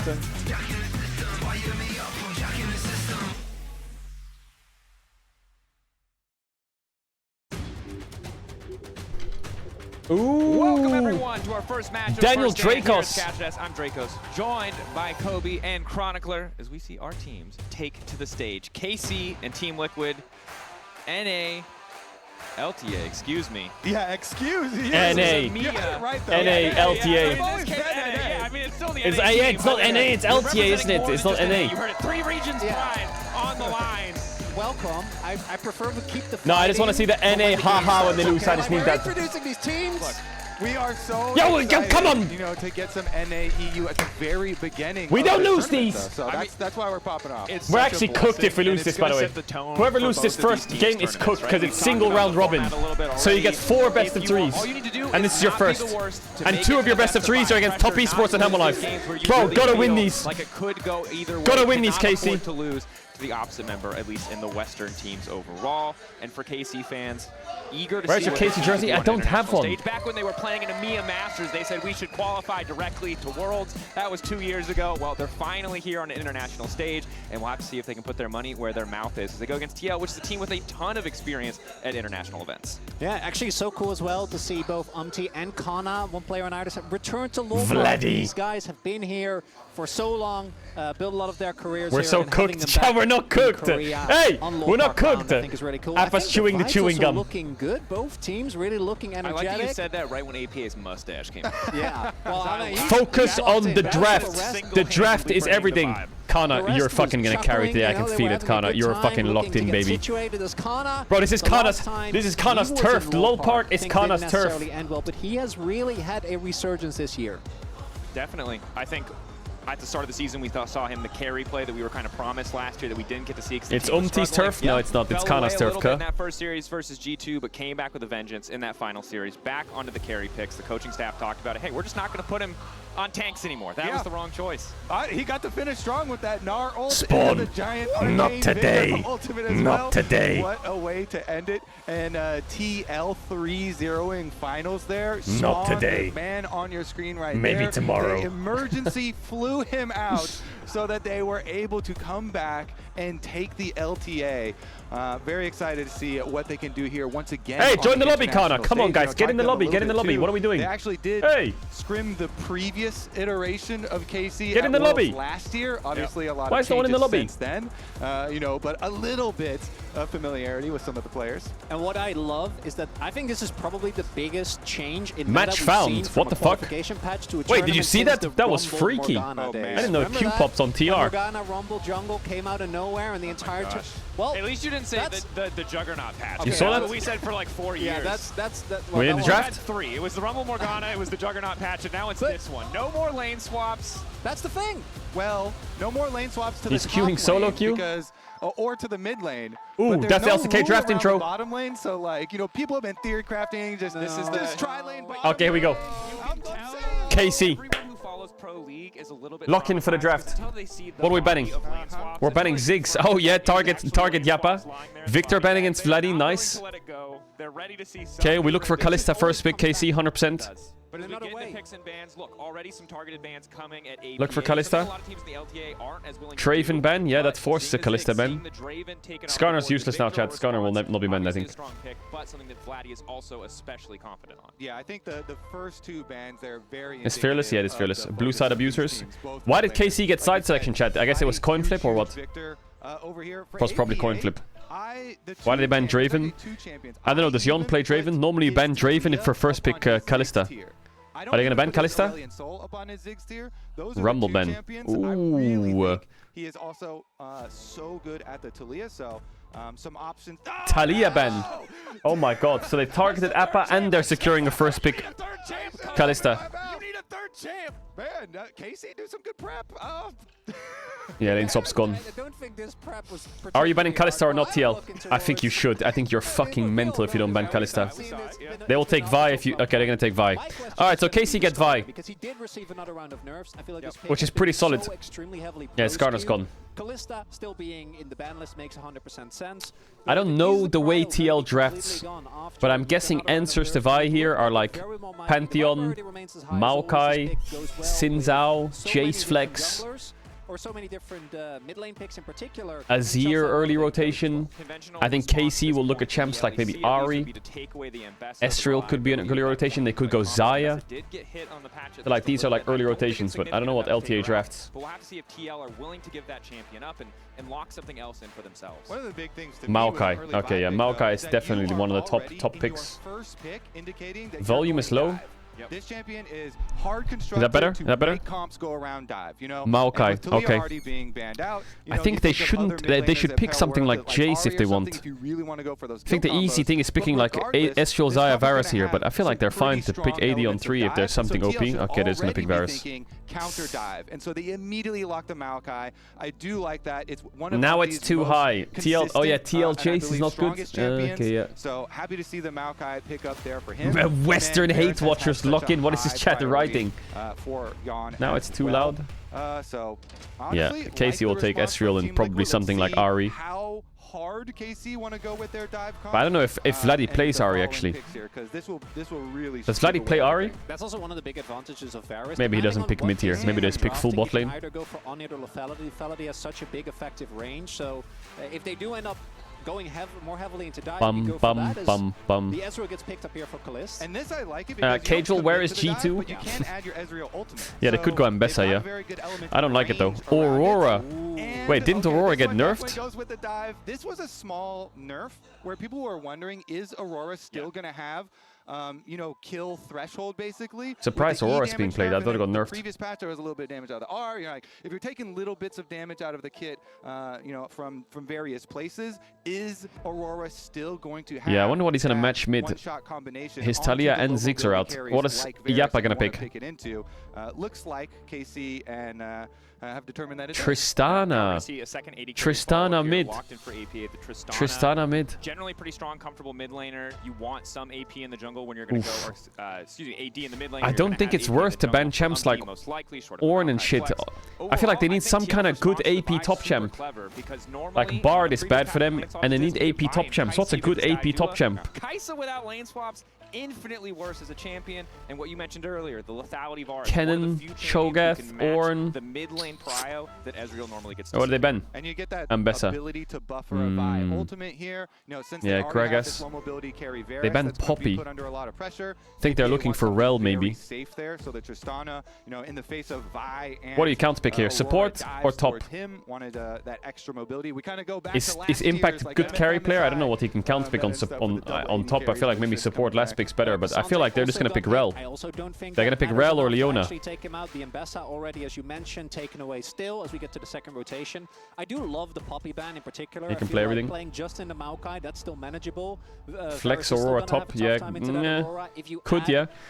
Brown ban. I mean, Brown ban's good because they have double AD carry, but Brown ban also helps KC blind support a bit, you know? I feel like they have a lot of blinds now that Brown's out. Like Rakan could have been good, but now Leona is even better. North is fine, yeah. We'll see what actually ends up coming through. The Leona might maybe they think it's fine that they're full AD. Maybe they don't care. Mordekaiser. Yeah, he could play Mordekaiser on 5. Doesn't he normally play Mordekaiser into like Ornn or some shit? Yeah, with this red side pick 5, they ban away the Cassante, which again, with impact on Cassante, a lot of your playoffs, Kobe, was just teams banning at phase 1. They just did not want to see him Cassante ban. You blind support or top? Not quite into phase 2, and now like gonna need to open up that pool at least. You could pick like Leona or some shit if you want here, or Rel. Impact, you know, their red side, they can save their red or you could blind Ornn with that Brown ban. Rather than use it for support if and Cassante being out. Want to go that direction. But I think he would slam Aatrox into his face if he did that. Bronco, you were talking about what sort of engaged support do they want to go with it? And you tell with ban away the Braum, you know, it opens up a lot of the options there for them. To get Core JJ on a playmaker, and that certainly has been when they look remake draft or what? Although Core JJ also don't know what the blind like playing some lane dominant stuff, and our pick ban has disappeared.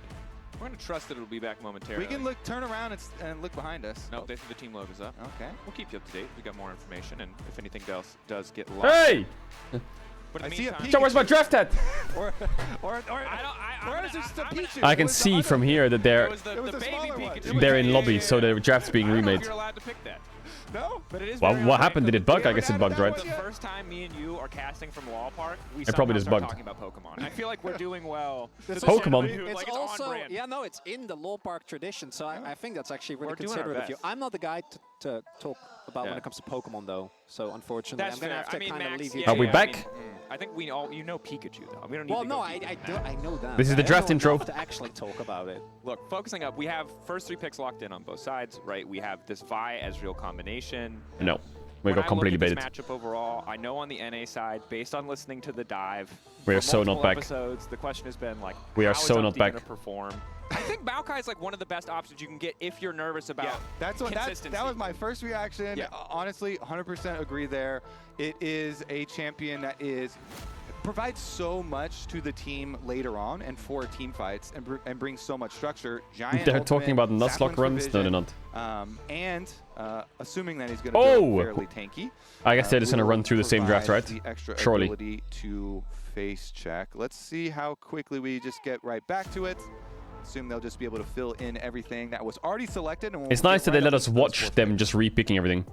Going to give a lot of further direction to the draft. Because at least it doesn't, you know, where you're up to. In terms of I've never seen this before, where they just show you them remaking the draft. The more out there counter picks. Yeah. So it'd be interesting to see if they're going to lean into that. Or for a first game, you can also just pick one of the more traditional power picks, particularly with the Vi. Any additional CC that you can layer on top is going to make TL's comp is EU right now. Double AD carry Maokai is the best champion. If you're not even the best champion, if they engage on you, generally you'll be able to W to someone, throw a note, and the rest of the team can get to you in time. Alright, it was Ambessa ban, Poppy ban, Cassante ban, and then Brown ban. Long range CC option like Maokai Ultimate that's basically a disengage, tells the enemy team to back up when you have 280 carries. Feels like a pretty clear formula to success. But now as we get through the portions of pick and ban we've already seen, we're approaching that 4 pick for red side. What are TL going to be looking Actually, that brown mustache is like Appas. What the fuck?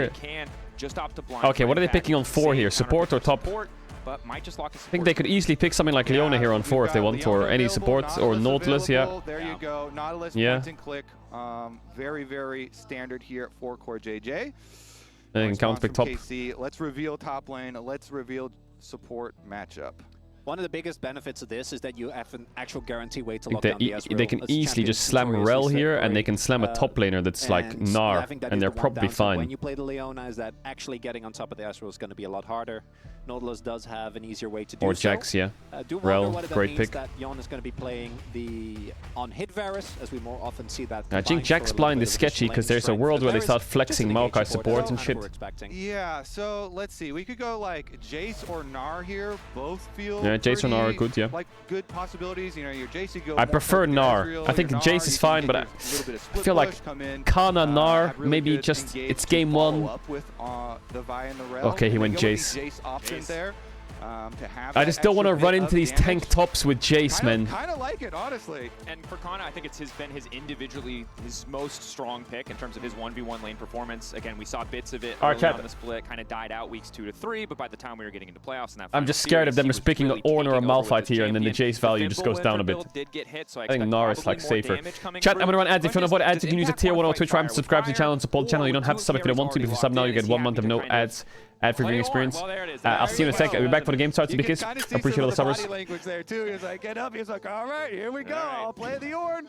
We're picking for team. We've got Maokai. We've got. Look at TL's comp, man. Double AD carry, 3 tanks, full CC. We've got team. Casey's comp is like skirmish heavy, single target poke. Oh my god. Entire patch full of ham-fisted lane swap changes. He finally gets a 1v1, and he has to play Ornn into Oh my Jace. god. It is not the ideal starting point. It's a horror. Good luck on that matchup. Like TL's draft is a lot easier, you know. I feel like it's just simple as fuck. Please don't lose to it, EU. Please don't lose to it, Casey. Come on. But into Jace, I think he's going to be having a really rough time. In the beginning of the day, please don't lose to it. The patch. Yeah. And the removal or the attempted removal of lane swaps. You mean the successful removal? I'm just saying, yeah, we haven't seen the gameplay yet. We need a guy in a Maybe morph there's suit some that says lane swaps who can just come in and says my demise has been greatly exaggerated. Impact could just say, I am not going up there, and he could just go bottom side. You know, you can't stop him. He might lose XP, he might lose the game, but if he wants to swap, they cannot stop him. EU greater than A. Raise that sign. A lot about picks with LC, LPL, LEC, LCA, LCP, welcome to LOL Park. Aw, that's such a nice sign. What the fuck? That's us. Welcome to us. That's us, chat. That's us. We're happy to be here. Bronco didn't make us a sign. That's true. Well, I did welcome you at the beginning of the day. And yesterday when we were doing rehearsals. Yeah. I came over all the way for you. You guys guilt tripped me. Oh yeah, I need to move my camera because the overlay is going to be different. Chat, I think the overlay is going to look kind of funky. Let's see if we like it or not. I'm not sure. Let's. I don't know if. I don't know what it's going to look like though. I don't know. I haven't seen the. Whether you like them or hate them. I haven't seen the new version of it. Getting into game one. Important to start this tournament. What the hell? Single round robin. You only get 4 back. Where does my camera go? For both regions. Yeah, it's a new overlay. I don't know. It looks very like. So much trash talk rides on this best of 3. The whole year. I get it. Decided by this best of but last year we had a lot of trash talk, but you know, anyway, you're only as good as your last victory over your rival, right? This is the Western Finals. Yeah, everybody will. Yeah, it's very mobile gamey. What we see here, so. I think some people are gonna love it and some people are gonna fucking hate it. We've got standard lanes, but it's gonna take a while to get used to. Let's see. Let's see after a few games what we think. I'm not going to celebrate until the full tournament has been run. Okay. But we'll see. What I want to look towards here is where the priority Global is going power to be. rankings. Obviously, topside is going to be a really rough laning phase for the Ornn up until at least level 6. Then I think you have both a little bit more kill threat, and if the jungler ever shows up, you can actually take down the Jace. Oh my god, it's so weird to see their health bars. Oh my god. I'm so used to. Oh my god, what the fuck? Yeah. Whereas KC should be looking towards the top side to try and make things happen. Yeah, I mean, Umti's playing with double 80 carries, so he wants. How do team fights work? You just half the screen's just gone. Wait, Umti invaded his Raptors. And the bottom lane's already here. Umti, you got to get out of there, bud. Target's level 1. Just ran into his Raptors. Doesn't quite have level 2, can just bully him out, gets a bit of damage down, but Umpty should still be able to walk away. Quick arcane smash. Where are the player cameras? Well, they're here. Where do I put myself here? Is it fine? I don't know, I feel like the whole screen is just clogged. An early flash, and that is the cost of Targamas roaming when they didn't really have bot prio. All right, so we'll see. Umti getting set behind a little bit there on the timing, but it does, as you say, cost them the flash here for bottom lane. Ezreal, of course, still quite safe. Yeah, Ezreal will get access to his arcane shifts and should be fine from there on out, but the fact that Umti effectively wastes a lot of time is going to feel rough. Cover the minimap. Chat, I'll stay here for now, and then after the game, maybe we can find somewhere better. Oh my god, I feel like it's so hard to track what's going on in the game. I'm still used to it. Okay, so Umti got Raptors, right? These Raptors, blue, Grump, 12 CS. Yeah. Because the Yike walk all the way down there as well, it's not the crazy, you know, jungle diff. As you can see, already, Umti immediately just went to his blue side, and he can clear from his blue side up, so it didn't completely hinder him as far as the individual matchup. Can you hide it? No, I can't, chat. I'm not. What do you mean hide it? Yeah, I can't see there. The EXP bar is the blue bar, chat, I think. No, that's the mana. Wait, where's the XP at? I don't know how close they are to 6 and shit. What the hell? And there's a back. So yeah, this is just going to go to Yike. Oh, he got it. Big Yike. I mean, yeah, Umti knew because he didn't have smite. He was like, I'm not going to be able to finish this. So he was walking all the way back. Didn't fully. Yeah, I can't see XP diff. I can't see gold diff. Because right at that moment, we had the back coming in for APA. Yo on the brush, trying to go for a bit of cheese there, faking the recall, but only able to get a couple Hail of Blades autos out. So not too successful. Could have been a kill if, you know, KC had missed position, but they stayed on the opposite side. The blue bar is not anyway. XP, chat. The blue bar is mana, I think. Yeah, so yeah, it's mana. Here isn't going to be too big of an effect for them. I would say it's definitely a big effect for topside. As we said from Champ Select, you know, Impact was picking for team here with the Ornn pick and is kind of appropriately getting try and focus up, chat. So top is winning. So definitely getting a bit low on resources. As expected. Umti himself doing quite Bot is fine there with the Maokai. Remember, he did steal away the full Raptor camp. As fine for now. Goes for an where do I see who has? All he gave away was. How do I know which team gets Dragon and like where they're stacking? Steal away all of Yikes, so not too shabby. And Kana having this much pressure is something that it's on the top left there. Days, right? This is why he was the guy back in the day Oh, Team Gold's up there as well. Oh yeah. A single game away from making to the World's Finals back then on that T1 roster, and it's always been, I think, his early laning phase that has been a very consistent point of strength in the past. Had issues with then converting that into a consistent mid game. But I think with experience, Chat, I'm not gonna lie, I fucking hate this. What the fuck, man? Bro, I feel like I have to use so much brain power to figure out what's going on. Has been so meticulously tracked, right? Yes, he got the early represents. No flash. Is able to arcing chip. The ignite goes down. No, watch out! Don't die! Oh my god, you're so cocky. It's crazy. Away from finishing off close there. 2 stacks maybe wouldn't have gotten the job done, but certainly would have left that health bar. It's going to be enough to be able to get them a turret plate. So TL's winning bot. Well, they're actually smashing bots. Doesn't find it. And this was the big thing when we looked at this matchup. But Casey is smashing top. Could Core and Yon replicate some of the success they had? They get the early I can't focus him. It's hard to focus. Try to respond, but he's spotted. Oh, Yike just Q's in the pit. Not quite in a position from Umti to step back into the pit as Targamas is still here. His bot lane has reset. This is a bit awkward. It certainly is. I mean, they both have smite. Nautilus Varus are sprinting on a base.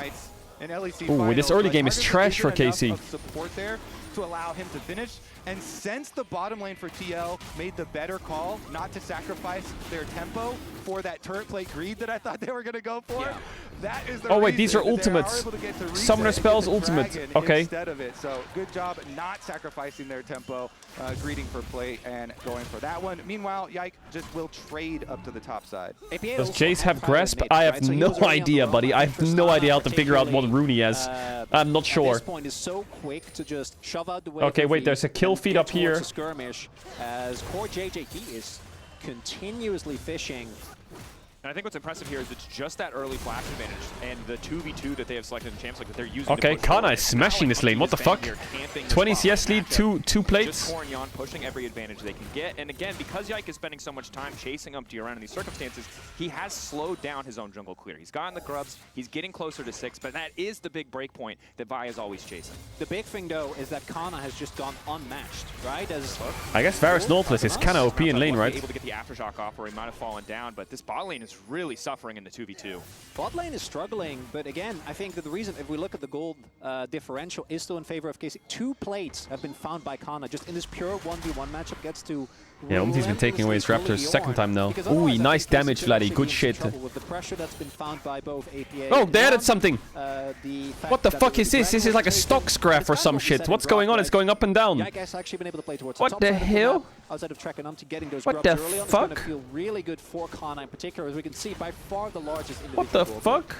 So Yike uses smite to grab the Raptor there. So Umti thinks that he can just go in and it's off center. Red buff, but Yike's got a second charge built up as well. Okay, Umti's trying to take their red. Chat, folks up. Not sure if they do. Oh, we're going for it. Wants the full commit. Nice interrupt coming from JJ, but the damage still connected. No! No! Hey, someone help! No! Come on! What was that play? Double kill for Umti on the bottom side. Great vision toggle right there. You the fuck was that? JJ, TL waiting. Now the stream's crashed! Mods! In the fog of war, with that control ward there, Umti communicating to the bottom lane as Targamas put the control ward over to see them on red. Hey, they're about to come for me. Look at this camping on the control ward, and they're able to make the Q flash from Vi. Oh my god, there's no damage, man. Where's the damage at? That was actually crazy timing. Crazy. Right expectation management, okay? Umti in the enemy jungle, seemingly alone. But Umti is perma invading. Kobe, if you tell me that Umti's perma invading, he's aggressive as fuck. Catch us off guard, Umti's inconsistent performance, because KC clearly believed it. Clearly thought that he was just making a mistake. Yeah, Yike looks a little nervous. A little nervous. Hey, a little bit. Umti, he's your target. You got to go kill him. And now TL are able to use him as a bait. Give that man an Oscar. You know, 2-kill winning performance. I keep thinking the blue bar is the XP bar. I'm so dizzy. We see on the top side, and now there's even more pressure on Kana to keep this advantage going. He cannot stop bullying Impact out, because if we go longer, the Ornn has inevitable value. He will have that ulti. He will be able to make an impact and fight. So more pressure on Kana. Okay, so they swapped their bot lane mid at. Wait, where's the game time, chat? Oh yeah, top left. 9:06. In Korea. Umti with the plays here. Nice acting. What's happening to Impact's bars? Move forward. You guys are right. They're flashing. Okay, we're good. Kana here, and the possible pain that he is going Kana's to been smashing on the Jace. Wow, 30 CS. For me, it's been core. I think his early movements and both his pressure in lane as well as in that play right there, absolutely pivotal in how a lot of this early game is played out. For KC, what I want to see is I want to try and see them find some of these messy skirmishes. I think their burst potential is absolutely crazy with the setup that they have. With the Aurora, the Vi, and the Rel, you can really catch people off guard. What is this Maokai champ? It looks good. Maybe Lost Ratones can play it. From the front to back, because if you ever do that, Umti went Night Vow. Like, that man is just here to be a CC bot, and if you don't approach from multiple angles, I think you're going to have a really hard time actually breaking through the TL shell. Umti is honestly 5-star general right now. Really, really doing everything KC is in big trouble. On the Maokai, even as you're saying, it's only a 200 gold deficit. To the game plan. But playing against Ornn, Maokai, Tristana, and Varus up 1k gold. Fortress of a team fight. Massive front line, it's rough. Carry, massive classic carries. Jace dies once the game is over. They want to make a visit towards Kana right now. He's going to get hit by the second half of the ultimate. Sustained CC here. Decent chunk now coming, and that's the ulti full root. Do they have enough damage? It's a horror. The answer is hell yes. Kana it's a horror. It's a horror. It's a horror. Oh my god. The general strikes again. And Kana, unfortunately, not shit. the first time that we've seen him fall in this trap, but I think... Yike. Oh. Vladdy. No damage, no damage. But not doing a whole heck of a lot of damage. Maybe thought he'd be able to find an angle there. If TL, where's ult chat? Can they put ult chat here? Then maybe the UI can start cooking. Take him out, they're gonna deny the full grub value that I think KC was definitely looking for, and they're getting free plates on bot. This is an ideal TL strat from when they were at their peak last year, and they're performing so well. They had Tristana for APA. They had him split pushing early on in the side lanes. They're one of the teams to rotate him to side lanes very, very early on in the game. This one getting huge value out of the turret plates while they throw it away. Kalice, don't get too cocky. Well, that's a good buffer to make it out, but this is the threat of course. How are we losing our lanes to Team Liquid? Hey, relax, buddy, relax. Bot lane lost a little bit. Top and mid have been fine. Don't use the word lost. We didn't lose. Only bot lost a little bit. I'm looking towards some of these skirmishes. I think that they need to try and find a fight. I think that where's the grub counter? Is also hard to engage into just because of the Maokai, because of the fact that the Tristana it's up here is so somewhere, I think. Locked down. But if you don't find a fight at, say, the Dragon that I do think they should be looking towards now, on the one-item spikes that are starting to get through, Black Cleaver's done. It's going to cycle. As well here for Vladdy. There it is. It's the game isn't gonna get easier, 5-1 with blue having the arrow, so I guess KC has 5. I think if we do go into the late game on these terms, not even a lead, even if it was even, I think TL is going to have a much easier time. Which is why you can see this commitment down to stop dragon stacking. You know, they don't want TL to have the ability to draw them to a dragon soul super early on. So they're actually going to give up, you know, some turret damage on Kana is the map. They're getting vision for Kana. They're leaning to Kana. By himself on bottom side while they're pushing with Kana. Dragon, though. And now Vladdy's made his rotation all the way up to answer impact. And the Jace pick just continues to pay off. But again, it was the Ornn that came in later. The team fight is the goal of TL, and the fact that they've been able to get so much early on in the game, despite topside, you know, hemorrhaging gold. All roads are going to have to lead to Kana right now. Catching KC off guard on multiple occasions. And KC getting stuck in a pretty awkward situation in this mid game outside of a chat, the reason I don't like the overlay is information isn't readily available. I can't see whenever I want the difference in XP between players. I don't know when someone's about to hit level 6 for their ult. I don't know when someone's about to level up in a 1v1. I don't know where their fucking drakes are until I wait till this PowerPoint presentation is over. I don't know the gold dip between anyone. Like, information is just not readily available at the cost of a chunky ass fucking thing being down here. And it's more space on the sides. That's the problem with it. When you see the Ornn really get taken out of the game, the information is just being hidden until points in the game where you're decided to be told that information. You know what I'm saying? Like, we will see the gold diff eventually when someone presses a button. Good spotted though. And we will see the drakes eventually when the presentation's over. Is it a trap? They're not gonna take the rest of this time. And I feel like the casters need that information, you know? Like, Drake spawning soon. 3 minutes, whatever. Now I can see the drakes. Are they trapping me? Vision scores again, but honestly, he has been playing to the game plan so incredibly well, never going up, you know, to the other side of the map. And now currently behind Vladdy on bottom side, starts with the ulti. Another ulti.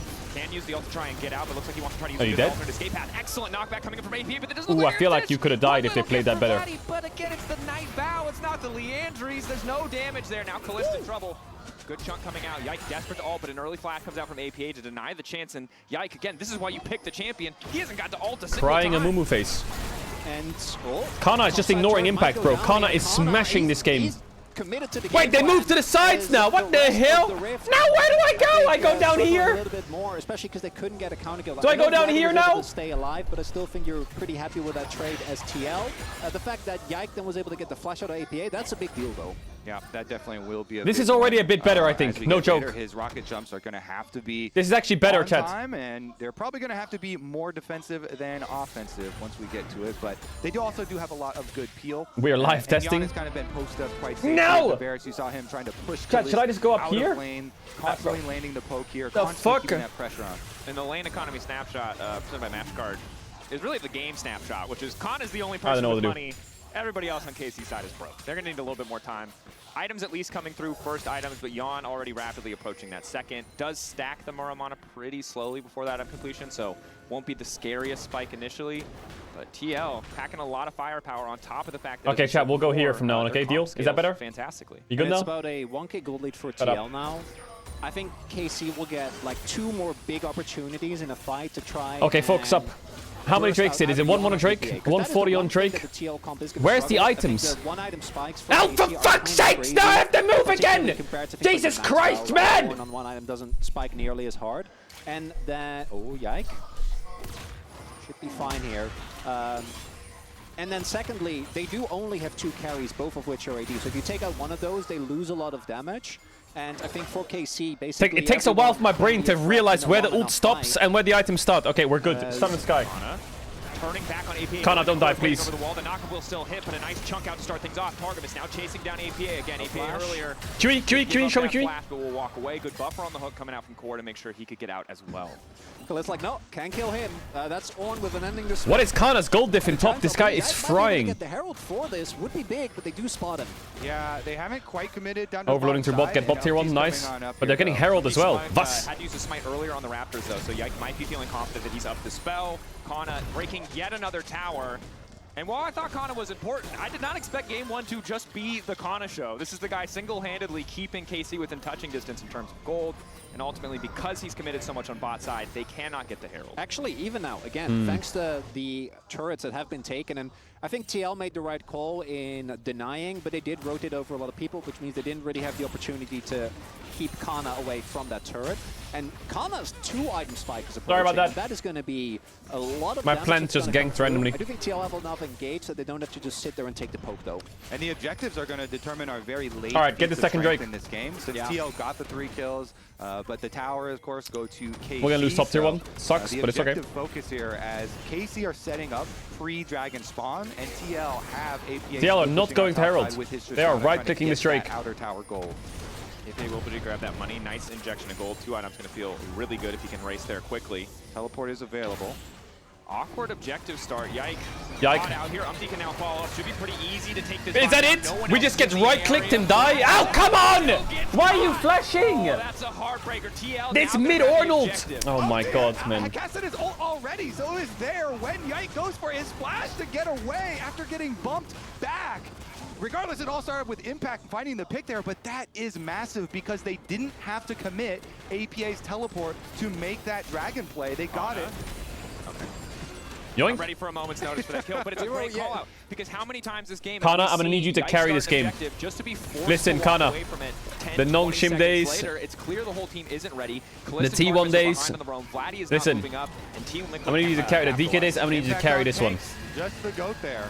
He makes the initiation, and then Umti with the bump back, and he had ultied already, so his ult was already traveling forward, so Yike flashing right into it. And it Yike getting rolled by Yumti. Felt relatively because Vladdy actually pushed up far, but the cohesion of big problem. TL has just been on a different level, right? The fact that Impact is already in position to look for the punish there. Talk to me, Casey. Oh yeah. Herald starts from base. Against this TL comp, there's just too much lockdown. Wait, Jace is down in XP. What the fuck? Is he close to level 13? How is he down in XP against Zorn? Set up on the side. Ulti not quite available. Very hard for them to fight for space. It looks like Team Liquid are just going to concede. Will give up Where's Yappa TPing? Oh yeah! Oh, big flank! Nice! That's big gold to Kana! Where's Bro TPing? Where's Bro's TPing bot? Coming through as TL try to reclaim something bot. It was interesting to watch. Come on, Kana, lock in. You can see both teams calling for plays in different areas, with KC making their play in mid. Nice successful kill onto Yon, and TL making the call to push bottom side, but now the tower. They wasted Maokai ult. Instantly takes out the last outer. They're trolling. Here for Team Liquid, so KC 3 towers, yummy yummy. Open up the map. But again, the Tristana teleport was used to bottom side as well. What is this, a 3 business days pick? What is happening? He's just sitting there? Tower as well. Still a really big win there for KC, right? They get defeats, and this is exactly what you need to be looking for, because some of the big cooldown This was a really good flank by Vladdy. not there for TL. Beautiful. Good engage by Targa. And then a dunk by Kana. That is huge. There's not really a chance where you get baited in a bad engage, where even if you do burst the target... No, the move again! Really nice stuff by KC, but now... Yike, please stop getting caught. Please stop getting caught. Kana, talk to me. Oh, he got knocked back. Oh, he's dead actually. Oh yeah. No! He cannot push a button. Yon finding the snipe. TL obliterating. Oh my god, they're gonna get Atacana and spawn. Guys, how is Yike getting caught again? These picks and APA the Tristana enough damage to finish off these kills. Yon walking down to the rest of the team. Why do they keep changing it? For what? For that play, the rewards for these tanks making more aggressive picks here is going to be an Otacon this time around. KC gets Show the replay. How is Yike getting caught on Krugs? How long have you been waiting to say that? How long have you been Yike gets caught on Krugs. Does Kana TP in? And he does TP in, right? I was waiting. Oh, he just queues over. Another look here. It's these traps that have been the biggest difference maker, right? So many times. It feels the like Maokai, queues out. For the amount of commitment that TL's TP from Kana. Ah, it was a good play by TL. Look at this hook too. Oh. It was a pretty good play by TL. He doesn't get to play the game. He's the most fat member, the strongest member on KC by far, and he just gets put in the bouncy house. And massive credit to TL. Again, you highlighted it. So many times they're looking to make these fast plays. They'll concede a recall to see if they can catch someone out. They'll wait in a brush. No! If no one comes, they might be giving up a little bit. I swear I'm being fucked with here. I can feel it. Keep falling into these traps, and now TL are making so much money on a comp that is so much easier to execute. And we've crossed the threshold. By level 6 to 11, that's where you want to be making all these plays. Yike has not been able to do anything. Well, that's the big thing. The gold lead isn't actually that big, but considering the respective scaling strengths and how straightforward the comps are to play, I think that the KC comp, for what it's worth, if you ever find an off angle and you pop one of APA or Yon, I actually think that this comp can have a lot of longevity. But actually top right? doing that, I don't want to go in the top right. I feel like I don't like the top right. Infinitely harder. Yeah, the play that KC pulled off in mid lane. Well, let's take a look at this one. Ulti going in. Target's likely to body block. I like being bottom left. As well. This is good shift by Yappa. How long is the Atakan for? Is there a way to see that? No, right? Out of fuel to start this one. That's 2 ults gone. We can't see how long the Atakan's on for. I'm on a top chat, I'm on bottom. The big thing here to point out as well, I want to go top right. Mentioned it earlier, Ornn upgrades coming through as Impact is level 14. Kalist is spiking really hard, but it doesn't really matter. Stats, going to team just need to fight the Drake. Pretty small gold lead, item completions as well. The good news for KC, you talked about the pick angle. Ezreal 2 items, strongest point for I don't even know if they can fight the Drake. I think they'll have Atakan for it. Value some of the gold difference, but not if his back keeps getting canceled. This mid-tier one is doing God's work. This mid-tier one is holding the game alive. Certainly does. Second this mid-tier one breaks, I think KC's cooked. Brought them success in their play in mid lane was the Vladdy flank around behind Yon in the previous one. Like if they're able to get, you know, a good initiation, like you're saying, onto that back line, as they're actually the ones getting flanked here, since TL want to use their GAs. Impact. Ooh, nice engage, Targa. That's deep, that's deep, that's deep, guys. That's really deep. Guys. The front line turning back to save their carry. One GA getting taken away. The false life nice play by Vladdy. Kana, can we tank that? No, you can't. Oh yeah, they're griefing a bit. But they have GAs, so it doesn't matter. But Impact manages to take another. Oh, Yappy! Jumping, ready to reset. But won't find another kill. 2 down on the side of KC. All DN. Won't do much. Okay, Yon's back up from his GA revival, running straight. I'm taking out the player cams. That victory, TL should be able to get the objective. Again, we'll fix it later. They're too small now anyway. Doesn't make sense they have player cams. They look like these player cams are in like 140p. They're able to get the extra gold from the kills here on the side of Team Liquid. They're able to get the objective afterwards as well. really, well set up by this team. And it's the deep ward that I think spotted Targamas, and the fact that that was a good engage. I think the Vial is just too much. I think he should have Vialed to the Ornn there. So much of the initial damage because but it's hard. They could have won this fight if it wasn't for a lot of their backline being slowed down by that Ornn ultimate, right? Because the TP timing could have been a little bit crisp, but there was definitely a window there. But instead, TL get a ton of value out of their Otacon buff. They stack another dragon, and KC still don't get the fight that they're looking for. Playing front to back with their tanks, against Ornn, Maokai, Tristana, it's never going to be a win. As well. I can't cover this shit, can I? Raptors, by the way. Yeah, that's his favorite spot in this entire game. Goes, takes those away. He leaves behind a sapling. You can never win the front to back against double AD carry tanks. See 3 other members of their team, and at this point, I feel like KC are going to be like, but is there someone else supporting him? The mental edge and the vision edge, because again, the saplings are such a I can't put camera with sponsor. Shut up. And he's always leaving these saplings behind there too. The extra vision for them really providing a lot, but TL. Yike. Okay. As for JJ, so they have, this game is lost, yeah. Fun here in the river. Even though KC's only down 1k gold, it's the mid game, and the Ornn comp is ahead with double AD carry. KC, it's impossible to fight with their champs. Enemy team just presses R buttons and they lose the fight. It's a tier 1 mid lane tower of KC. They need to somehow like flank with Aurora, poke with Jace, the one point of real strength that you catch out Tristana with Vi. As we saw earlier, has done but it's really hard to do right now. Really hard.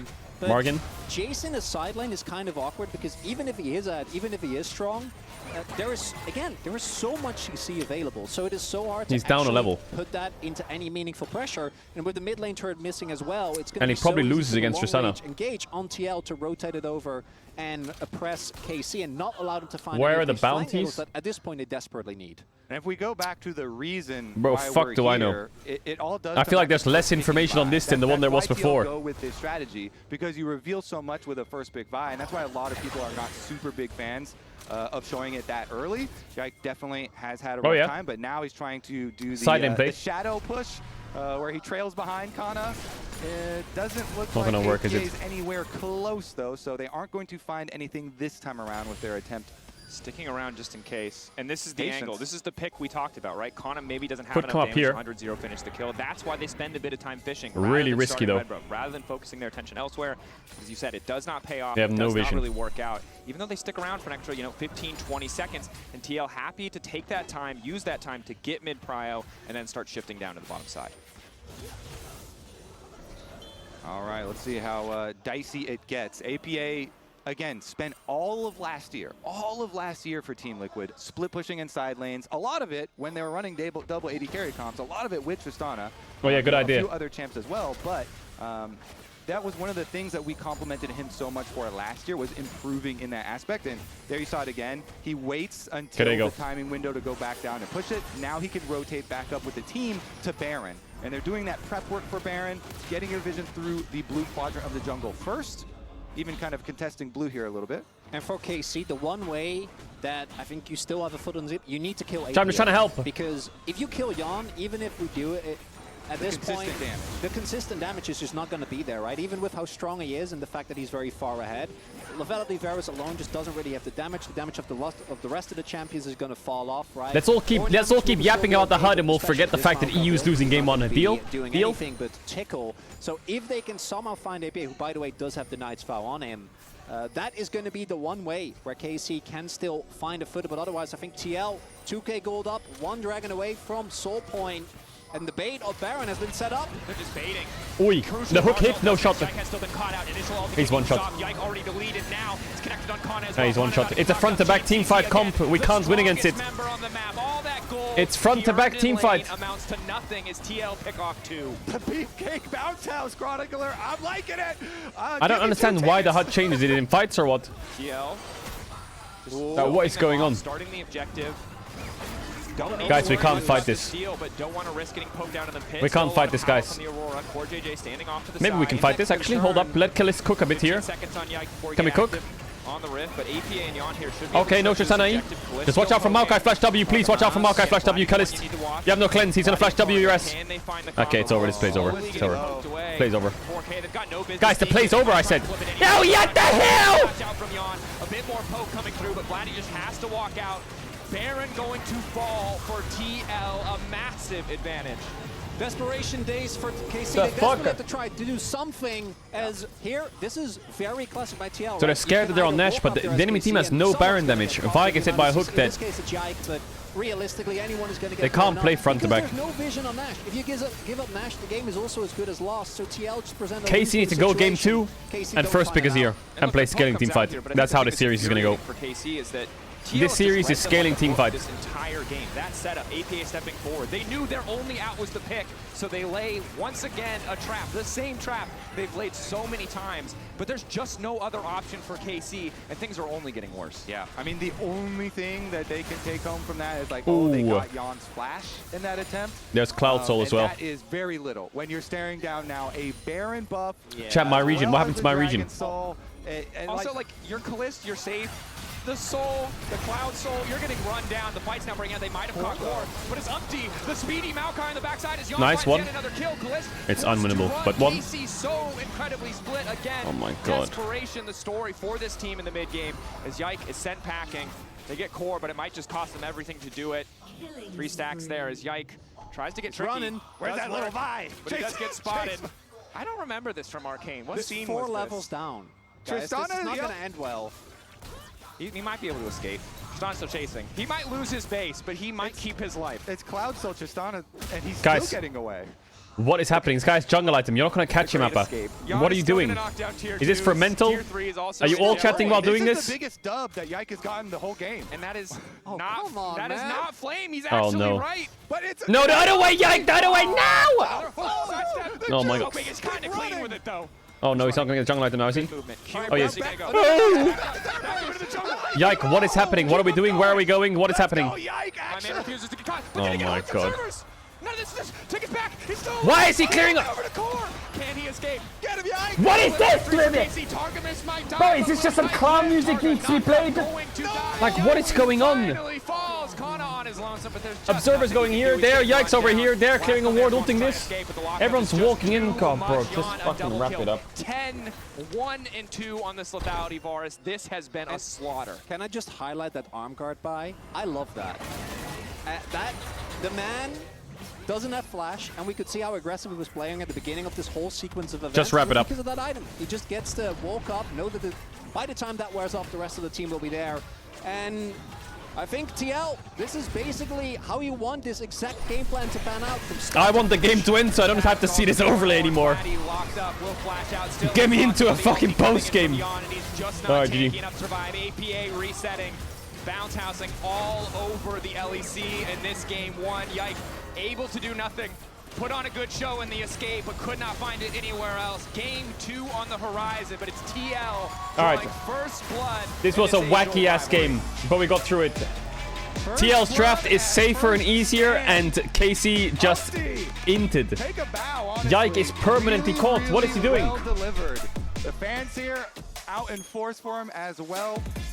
The full tank reaction to the Vi pick and executed quite well for TL. Again, Umpty from the very beginning, focus on invading towards the bottom side of the map, constantly towards the bottom side of the map.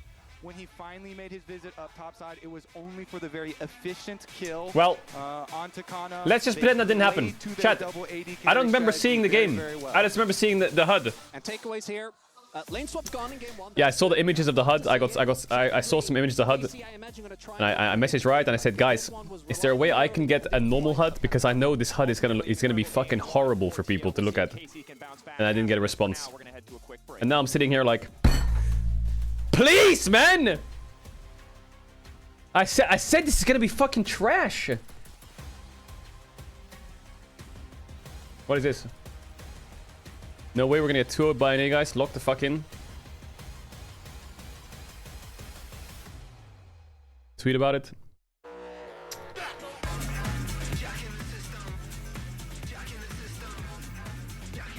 Oh yeah, it's on Reddit.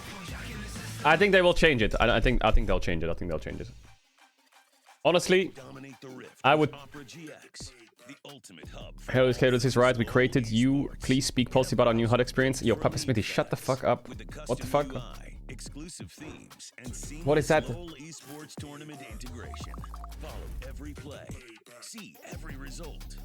You know what they should do? They should just fully if they don't have a backup, they should just I think they should just fully remove the HUD and just go to normal spectate and put the player cams on the corners. That's it.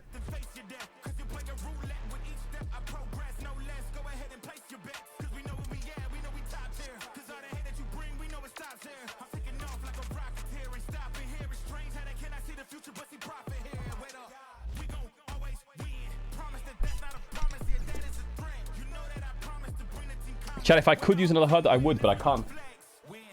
I already asked for a backup, but I can't get it. It's too hard. It doesn't really work like just a copy-paste. Red Bull gives you wings. What is this? Champs, gonna eat this real quick and then finish the coffee, and then we're gonna be super locked into the next games.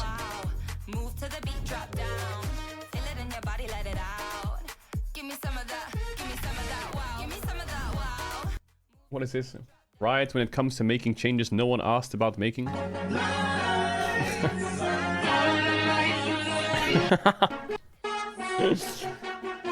Okay, dude. Shut up. Puppy, why don't you take my keys and go for a ride? Welcome, Stella. So you talk. Stella? Almost. What's next? Bright blue. It's bold. Sorry, hon. I'm hungry, actually. Your favorite, right? How did you know? Listen, my friend. I'm also an EU defender. But you can't be writing this. You can't be writing this to defend us from losing a first game to Team Liquid. You can't start dick measuring the World Cups.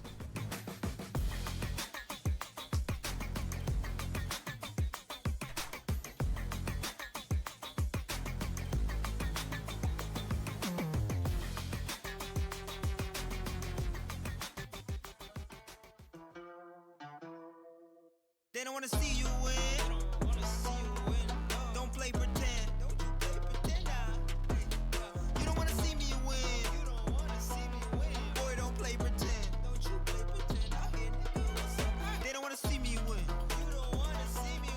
Boy, don't play pretend.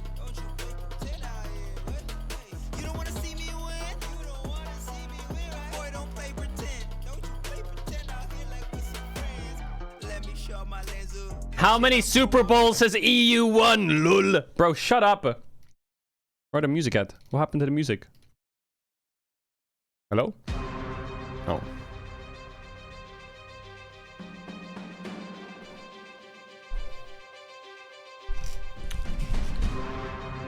Motivation.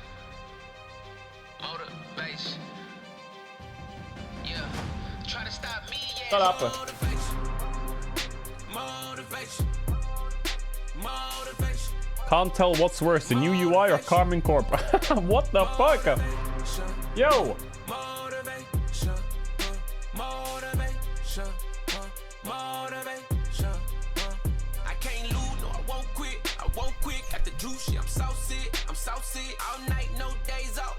Days off and going hard just to pay y'all. Pay y'all. Yeah, I train like a true dude. In the rain, in the snow, dirt too. No excuses, gotta get it, gotta pay the price. Cause you can't make it to the top without sacrifice. One life, Almost anything. You know how we do it, we kill it. Taking no losses, we started, we finished. I came from the bottom, I'm here, I'm relentless. Live without fear, dream with no limit. Now I'm in the big league, that's how I did it. Not overnight, grinding from the beginning. Now we popping bottles, it's over. Not sure what's worse, the HUD of the music. It's the moment of a lifetime. It's on me, I used all my lifeline.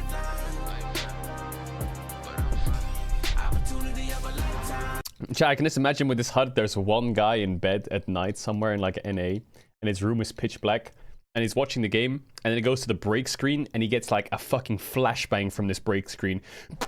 Just the second it turns into the full whites, absolutely fucking blinded that they're flashbang rushing B or some shit. Someone's like half asleep in his bed, like thinks it's fucking daytime.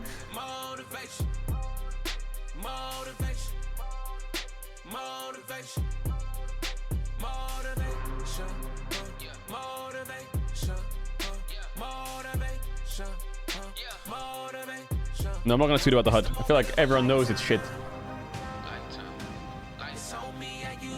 Everyone knows it's shit. There's no point in me adding more, is there?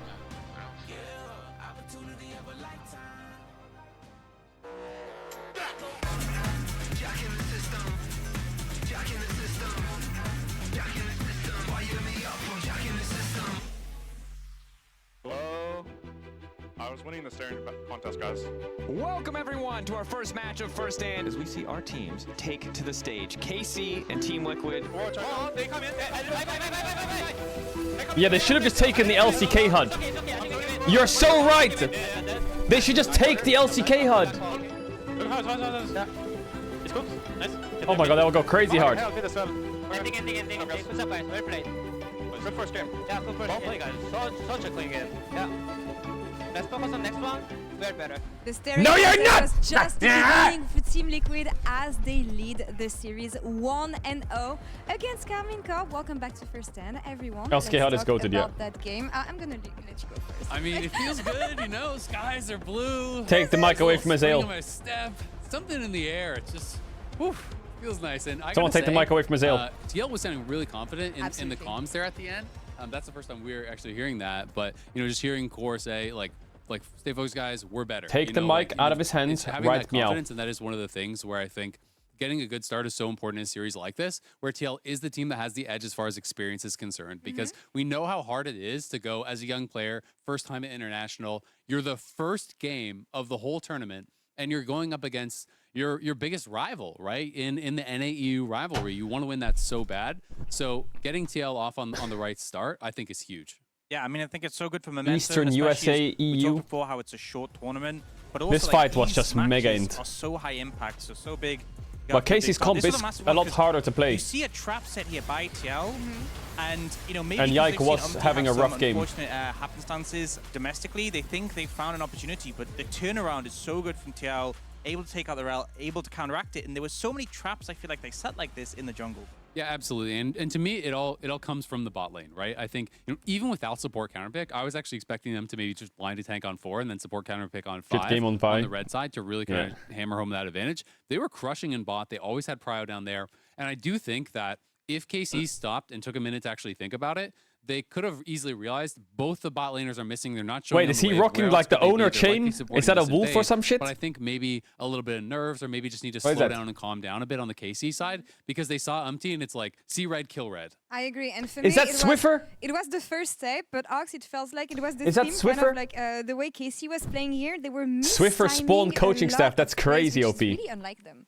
Yeah, they definitely didn't seem That's crazy OP coaching staff. And I think part of it was like they felt more desperate as the game went on, because they had this Jace who was ahead, but started to even fall behind in XP compared to the Ornn. And the composition TL had, you know, really comfortable for them, but also once you get ahead with it, you have this guy thinks he just got me in chat. Like he's threats. It just kind of plays itself. Like, and that's the thing. Like a lot of y'all scaling, a lot eat of beans on toast. Y'all eat beans on toast. Tuna and beans on a baked potato. Y'all eat bro. Who is he talking to? Bro, who are you? I mean, who are you talking to? Really good what are you on about? Pushing the pace in top side. You know, he's up a good. What is that guy on? Yes, he took tons of plates early.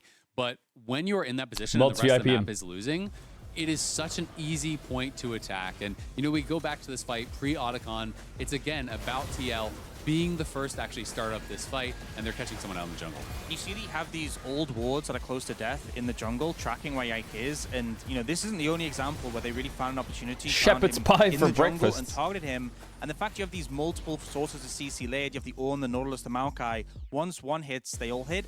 And as a result, Yike had a really rough game in this one and just wasn't able to show up. Don't look via damage dealt. Wait, why is it from Jan, obviously. Mid jungle support top AD? So that things are a little bit out of order, but mid top AD really jungle support. 10-1, I believe. You know, in this first game, you know, really playing well. And you know, our AD carries from NA, we have a couple of these really young AD carries that have been so promising, and it's so exciting for me to see some of that really strong NA talent. Guys like Masu last year at Worlds, Jan kind of carrying the torch here, you know, at First Stand. And again, you know, when you get them that confidence, they are players that have that belief in themselves that they can take over Everything, a game, right? So when Jan has a good everything's start, breaking. he's going to Guys, fight day you one, in chat. every This should be single fine. turn because he's saying, you know what, I'm up We'll in be gold. fine. I should win this. I believe in myself to be able to make it happen, and he's going to play aggressively. I think it's also the trust in the back line because you only have 2 carries of the composition. If they fall behind, you have a triple tank composition, you will struggle, but they had faith in him, they set him up, and it was just easy for him to follow up with the Varus. So I think they knew what their game plan was, and they executed it flawlessly.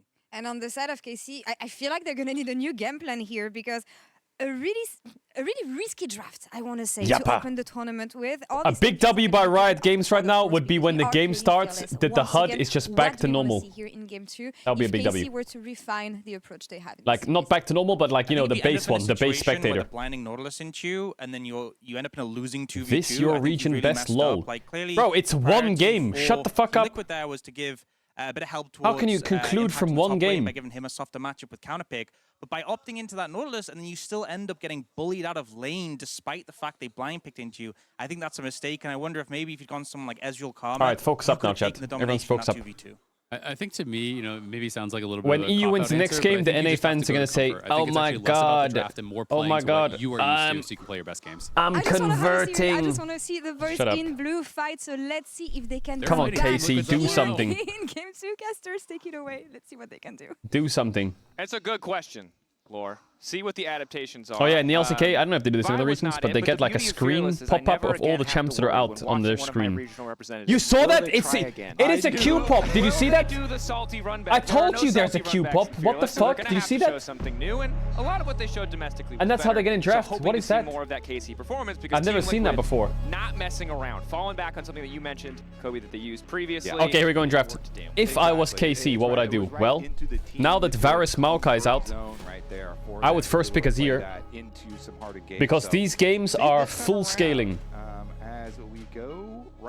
This song sounds like I am the one, the one. Again, the bans were very good. I like these targeted bans versus Team Liquid. The fuck? I think that is correct. It's just that, you know, APA able to pull out the Tristana once again and had a really good game. Still just relying on Victor ban. All right, they're gonna ban Draven again, then they're probably gonna ban Rumble, and then they're probably gonna ban Talia, and then they're probably gonna ban Kalista, and then they're probably gonna first pick Azir and then TL.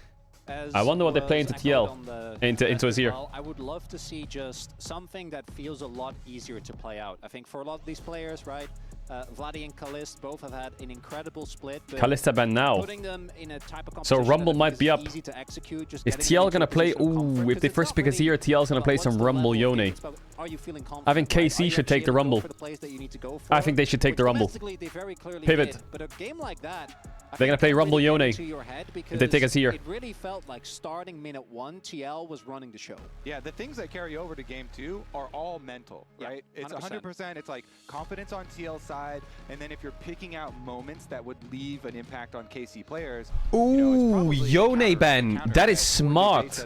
Because now if you first pick Rumble, Yone's out, and so is Tristana Jace. Those types of plays can sometimes, you know, if you first pick Azir, they'll get Rumble on red side with like a 3-pick. Maybe you're way more cautious than you would be in going to check vision or go for plays. Ooh, what do you do now? I think you just take the Azir. Fuck it. Gameplay in the actual games, but let's see. I feel like there's not enough AD mids unless you're gonna play Smolder, but Maokai's out.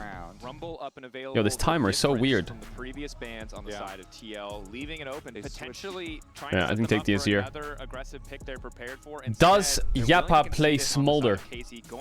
But I also think Rumble for KC is not that good with Azir, especially with Vi out, so I'm not sure if they'll even take it. Which is simpler, right? You have that late game. What is TL gonna play? You have that stable carry force in the mid lane. 4 games from Vladdy on the pick this year so far. Get Kana on Gnar? True.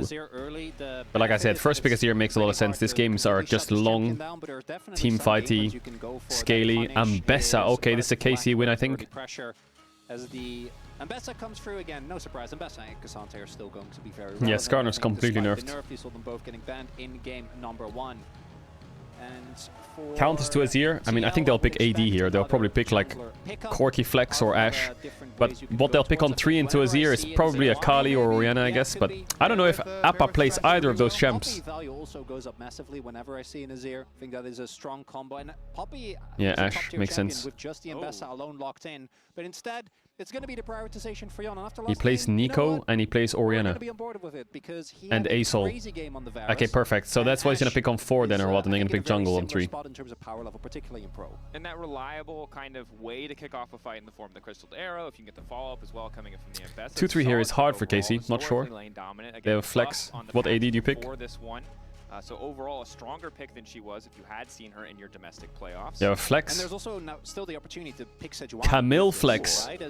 Ooh. The Camille into it. Ooh.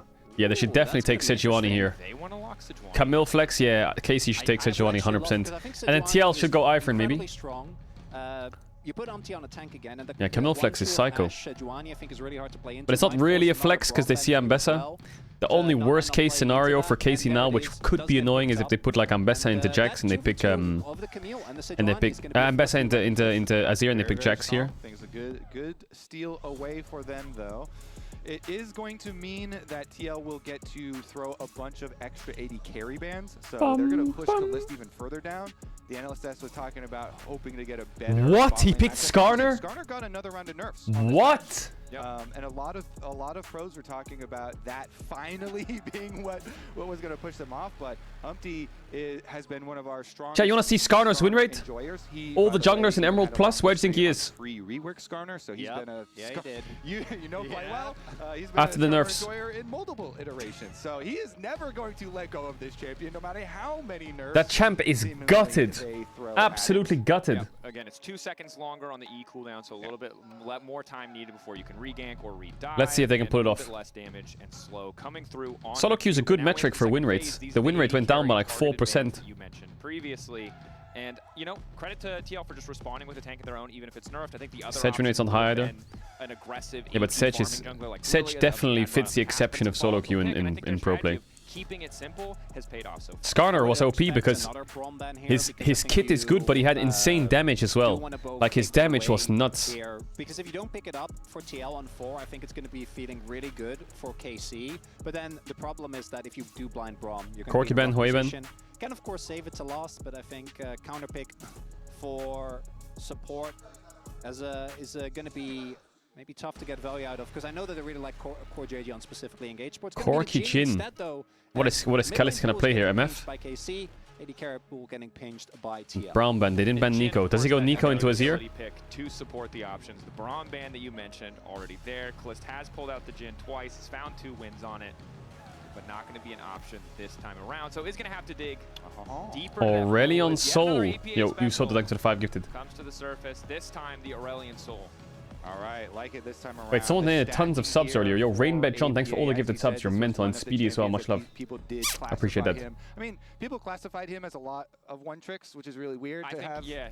Pick yes, BMF. Only play 5 champions now. It's like I think that's called a champion pool at that point. The point MF. is this is MF Leona. Aside from the Ambessa for Impact. Aside from the Ambessa, this is very comfort for Team Liquid, and think really good. Instantly see the MF. I think blue side comp is really strong right now. From KC as really strong. And this is a big adaptation for with Rel and Braum out, Leona blind is crazy. To really step up, and the MF is that different role. What can they pick on 5 here? They can probably pick Poppy support, or they can pick Lulu maybe, but I don't know if Lulu wins you the game. How does Core respond to this? Does he want to try and fight? I feel like blue side's already won the game. Just want to get out of that lane and get to the top side of the map. I'm kind of wondering if they want to go for something like a Renata here. Pantheon support. Okay, wrap it up. Chat, I'm gonna run ads in front of what ads you can use. Tier 1 on Twitch Prime and have to sub the channel if you don't want to. Back for the game starts. Big kiss. I'll see you in a second. I appreciate all the subbers. If you sub now, you want to get ads for 1 month after on the ads, so you don't get the ads during the game. Pantheon support. I think this game is fucking fried for TL. Absolutely fried. And after last game, Core JJ going again for a pick that has a lot of aggressive. Like this draft is, brother. I hate. This is my opinion though. I personally hate Pantheon support. I hate it. And I don't think it is nearly the same level as Cohesion has in the previous game. And also just as an LEC caster, I get nervous when I see MF, and I get doubly nervous when there's an MF who's going to ult, and in that process will stun herself to line up for the Ambessa, the Pantheon who can immediately just point and click her down. I don't like it. And the Aurelian Soulstar. And the Aurelian Soulstar. This is going to be such a hard game for Kliss, but as we mentioned earlier, he's not necessarily the center of attention in this composition. This is the main point that I was going to bring up, was again referring to Appa will carry, don't worry. Pick so far, and then getting kind of pushed down to this tier where like the other ones you were looking at would be kind of hard too, where it's like Zeri, Caitlyn, Kaisa or something like that are kind of around there, maybe like a Zai or something, but like if you're playing MF in this and you're standing still, whoa, that art is crazy really, good. Really hard to play with so many things. Going to be able to get lined up with these long range from TL.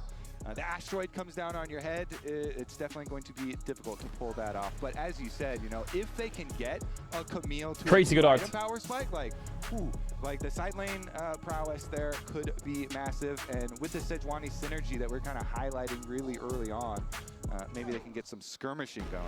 I want to see that duo of Sejuani and Leona run the map, right? We saw very early on what happened when TL got to play their game. I think Targamas and Yike are going to have to... Wait, Velia was mentioned, was he? Here we are. It's only the first best of 3, but for both regions... Hold it for the UI chat, hold. Everyone hold, hold. And honestly, I do want 3 games. Because oh, for fuck's sakes! I'm only gonna get one best of 3 of this. I want 3 games. I'm willing to take a hit, Dracos, so that we can get a full 3 out of this. I think my pride and ego, and the pride and ego of everyone in my region, appreciates your gesture, and is also slightly offended. Of course we're gonna win. Of course, we bounce back. All right, well, defensive ward to see the invade. Again, remember last time it started out with Umpty on Vision going for steal on the Raptors. This time around, Umpty is not there with the rest of the team. He is over in the other side lane brush on mid. Minions have spawned. See what the angle is here. 2 members hovering around for both sides. EPA maybe hoping to just get a free stack. Already starting to feel that tension. Again, the bot lane 2v2, despite how explosive the top side of the map can be, is still somewhere where we're going to have to look. Just because this Pantheon is here, Core already looking to get brush control. This Pantheon yeah, Pantheon's pretty OP in the 2v2, right? So I guess the lane bots will be a bit tricky. Yeah, it was a really nice set of changes to Pantheon. Ow! By the way, when they added the health ratios, like, because you can just get so tanky, even from the support role here. You said it was bad. Jan as well. Yeah, I think at Pantheon Elite support are just trigger champs for me. Very good harassment. Kliss can't even get close enough to drop down. Ooh, this bot lane looks... The sweeper's already back up for Core. Oh, God. This is the reason the whole time coming into the tournament, no lane swap. We were highlighting TL. No more lane swaps. GG. Throwing so many accolades to them. Jan and CoreJJ have been so good, of course, here with the with Ash. Casey's fine, Jet. Definitely doing a good job getting the early lane. This is perfect that we have the new HUD. God knows how we'll find the CS difference and the gold difference. Oh no, we can't see it because of the new HUD. Well, looks like they're healthy at least. Being quite strong, has PTA and made decent use of the double tap as well, alternating between the 2 targets. The level 1 of Leona compared to Pantheon is just... What the fuck, Camille damage? Kana is going to be looking for short trades, particularly when his shield is up, just to get the most out of Camille. Camille is one of those champions who are very, very strong early, and then you kind of fall off until you hit some of your breakpoints, level 6, and then the... previously mentioned... Is the new HUD only for this tournament? Brother, I hope the new HUD is only for this series. Still some trading in mid lane. Top lane pressure, as you mentioned, because of the Camille early levels, is going to feel really good. Impact at level 6 once he starts to get some of that healing. Feel a bit better in those trades. As Yike still pathing towards the bottom side of the map. Don't know if he's going to try to go for a gank. Top is winning really hard. CoreJJ smartly backing in the brush, taking advantage of what we mentioned. Ambessa's quite high on mana apparently, so we're chilling. Are they going to feel confident to step up and face check these brushes, knowing that there could just be a... Okay, early base and get some boots, run back to lane. Pantheon support, you always want to hide your position. I mean, that's kind of basic. Everybody wants to hide their positions whenever possible, but Pantheon, of course, you know, as the game goes later on, does have the extra mobility from Ultimate to be able to make those cross-map plays too. So this is where CoreJJ really excels. Yappa. He's one of his favorite champs, you know, has so much mid and bot. gank potential to link Had up to take with early jungler, bases, lost a little bit. Map-wide presence, both sides. as well as lane presence. And for now, just gets to lock this 2v2 on the bottom side of the map. There's 3 former T1 top laners at first stand. Cornyon holding on to the advantage. Impact, Kana, and Zeus. True. Hold this wave, trying not to let it crash. Man, I feel like Kana has been smashing Impact in lane. We did see Impact like last game, the matchup smashed him. This game, I think the matchup's also good for Camille. He's already 10 CS up. He just finished the crab, cleared a camp less. I think it's because he pathed the bot to cover for what might have been a dive. The game clock keeps glitching. But it means that oh yeah, it does. Just got the back end and will now just be able to full clear. Well, Kana has a Ruby Crystal lead. Boots and just a Ruby Crystal, I think, wants to get back as soon as he can as well. Yeah, but both teams basically have full jungle info. Now the lane didn't matter in the slightest last time. Yeah, it's because Yike was getting perma-caught. They also used the previous hawk shot. They knew that Yike was also a top-down start, 100%. So both junglers and both teams very well aware, because KC got some very nice deep wards. Okay, Appa's gonna have to take a bad base here. As well as Raptor. Wait, what the fuck? Vladdy just gonna full commit to the trade here. Will he flash and try to go? Oh, there he is! Vladdy with the solo bolo! He heard you talking shit! The damage Vladdy could bring to the table. He heard you talking shit! In game number 1, I think it was a tough one to play out. We didn't Big quite one. see him in the same explosive manner that we wanted to. But in this game 2, immediately, not only gets the flash, but gets the solo bolo as well. Yeah, I saw those signs in the audience. The Greek god, Vladdy here. I mean, APA, of course, is just playing Aurelion Sol. He wants every last little minion. And so, as you said, just stay to wait. Big one, Vladdy. Vladdy here has the damage. Knows he can flash to Kill us, don't die, please. Lane, though, right back at it. Backing up. Nice, trade back a bit here. Can get Ash Cleanse. Nice. No, what? Okay. Cleanse Ignite. Q flash on Sage is up, but they've got that flash. So both sides back away, but it's Yike who's forced to cover. Okay, so Cleanse down makes it a little bit more vulnerable. Meanwhile, on the top side, just trying to trade and finish up these extra minions as well. I mean, they know as that Umpty cleared down to the bottom. Yeah, bot is kind of rough. On the side but like, KC mid is a kill up, top is 10 CS up, but bot is struggling a little bit. That they are seeding Oh, he's dead. Is he dead? Does Fanteon kill here? Probably doesn't have the burst. Can't really go in 1v2, but Ash is coming. Artemis might be the one they catch out. Instantly turns onto Kalist. They're trying to body block Kalist, forced to flash away. He needs empowered Q. Just a few seconds, but for now, just happy to zone them off. That's what you were talking about. He was hidden. They didn't know. Exactly. Skarner got Drake. Positioning there. One of the core tenets of playing this. Meanwhile, they do get the dragon. Plus now Kalist being chunked so low. Yike is here hovering. Ow. Low health bar. Yo, KC botlane is under big pressure these last 2 games. They don't have good information on Umpty, so need to cover for the potential dive. I'm just going to get a 6 first. I believe he got his 6 there off Crab. And start to walk in. Q through, Kalist. Oh my god. Blinking health bar, but holding on, clearing the wave big here, going to deny the dive, but they need to get the hell out. They cannot stick around any First longer. tournament with no swaps, yeah. Handshake on the back, or one more wave. And it feels reminiscent of the previous game where Kana, because of the tracking of Umpty, has been able to build a lead in the 1v1, doing great again. They're into Impact, but the bot lane is suffering yet again. Yon and CoreJJ have just been extremely oppressive, and really it's just that kill. When does Pantheon get outscaled? I would say like past level 9-ish. I feel like the champ starts to fall off a bit. In support role, just becomes like a I don't know, if he gets some kills it can be useful, but it's unlikely. The laning matchups go basically exactly the same, even though the champions are completely different. All right, Umpty slipping into the back of the pit here as well. At least is going to be able to get one before some KC members. It will be just a tanky motherfucker. Already took the Drake, would love to get all 3 for the additional stack towards the feet, but can they not fight him here? I guess they have a level disadvantage, right? At least one away. Yeah, he's going hard steal. Sometimes I think when Pantheons are ahead, sometimes they go Umbro Glaive or something, or they go like a lethality item, but they can't do it now. Yeah, he can't do it because he's not ahead. So he's going hard steal, it looks like. As Kalista pushes this last cannon in. So it is going to drop at least the cannon here as payment. Back as the Warden lane does spot them out, spotting them walk away, spotting the recall as well. So does give a lot of freedom for Yon to just pick up that wave.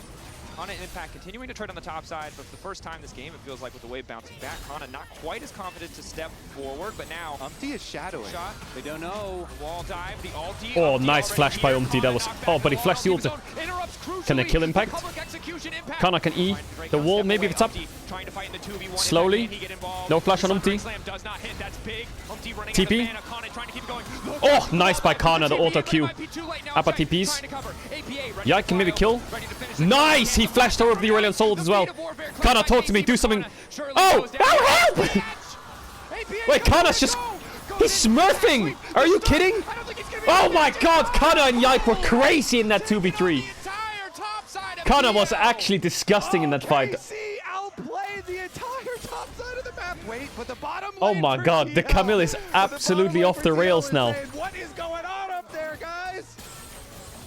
Literally could not have gone worse. Kana played that so well. Animation cancelling was great, spacing was great, flash timing was perfect. Here he gets flash E'd, flashes just as he's about to hit the wall to not get hit by the ult. Q grasp, spaces Umti, Q2, W heal, Q1 again comes up here. Now he's gonna E, he's gonna auto attack before Q2, and then he's gonna run back. Did not wait enough, and now he's going to be just a pixel out of already on soul Q range. Able to go back in, uses his passive shield, uses his blast proc. This feels so bad for APA. Yeah. Oh my god. Honestly though, for KC, I did say at the beginning of the game, Kana, baby. You know what? I want to get the third game. I want to get the full length out of this series. This right here, this is going to do so much for the KC confidence. That is massive to get the full 3 kills up there. And this is what you mentioned as well, Mao. You talked about wanting that Sejuani to get involved, get active on the map. Already a significant. I have to wait, chat, before I can fill this in. One for Yike. Targamas getting out of lane as well. Might have to be careful here with the Skarner, but KC in a much better spot as we head into the mid game. And again, going back to game 1, this would have felt like a necessity. Now, that's a Camille. If that Camille is the type of champion that can just completely take over, not only in side lane the way that we saw with the Jace, but her carry potential in late game team fights is absolutely disgustingly strong. Huge lead for Kana. Yike also having a great redemption moment. Where's that handwriting? My handwriting's fine, isn't it? Nice ult. Oh, he Qs out of Skarner ult. Kalis, talk to me. Nice. Good TP. Secure it. Secure the play. Weren't quick enough on getting it done. And Umti doesn't find anyone with the ult. I don't even know if it would have mattered. Yeah. Kana doesn't have Triforce yet. When when Camille gets Triforce, it's just a blasting session. Even in the topside play, right? This is so much better draft. You're right. Yeah. Very substantial nerfs. Yeah, agreed. But damage, which is one of the things I think they played well as well. Feels so oppressive. You got so much additional damage out of that over the course of the whole duration. I told you NA fans would be mad after game 2. Like the champion, just realistically, especially since the changes they You guys are not scaling, by the way, NA. You're not scaling shit. You're scaling into next game. You're playing Pantheon, and your Ambessa's behind against Camille. You're not scaling shit. Early into the game, like the channel time to get up there is so long, you know. As well. You can say, but we have already on Soul, buddy. We have Camilla's ear. Don't even. When that came up, but anyways, I think that the repercussions of that are not just the kills. Like, APA also stopped farming during that time, which is one of the big hits to you don't know Ball? Well. Didn't get to stack I do. much during it either. So KC are in such a Sketch is the best goalkeeper on the planet. Allows them to like basically retake full control of all neutral objectives at the moment too. We just saw in the last skirmish there, being able to avoid those 2 Team Liquid ultimates. Now, Targamas, where are we going? Get to move in with priority. Is this a bit deep or not? Nice, no flash, not bad. We'll take that. Skarner ult is on cooldown, so they can't really play it. Here, but Core's on the way, and Core does have access to his ulti. 15-20 seconds. Don't think he's going to be able to get there in time. So KC happy to have just a few more plates, and really Vladdy the center of attention this time. Not just Kana on the top side. Vladdy as well, getting so much money in these Luca for attack damage. Kill in mid lane, gets a bit more damage down on the top side as well. Vladdy is so fed. Azir is such a good side laner. The 1-3-1 for KC is so strong. Attempted to try and get Yike, but instead Umti and APA with, they turn onto Core, and all the damage comes down before he actually gets to use his E, so doesn't really get anything out of it. No sums, free kill. KS, but we'll take it. Had to waste the cleanse as well, but it's okay. What a redemption game for Yike here. Yike coming back in a huge way on this Sejuani. That previous replay they could dive already on Soul really easy. You know, TL must have had missed comms on his cooldown for Q, because the Sejuani was just able to dash. They're so far ahead that KC can threaten a dive bot and do grubs at the same time. Need to be a bit careful though if they do dive bot. And KC, look at that giant blue mountain. That is guys, why did they change it? And that is another run-off effect of that earlier play where they tried to get Yike and didn't, because that's where Yon lost his summoners. Otherwise, if he has at least cleanse, maybe he lives there.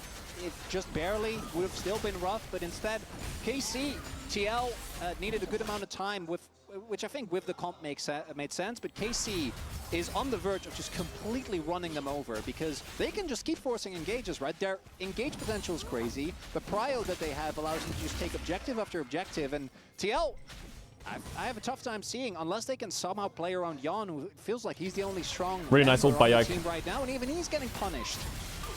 And it's just such a contrast to game one. They still had the dominance in the early bot lane 2v2, but the composition from the side of KC just much more powerful in those early Camille has Triforce now, so I think this matchup is just absolutely swung.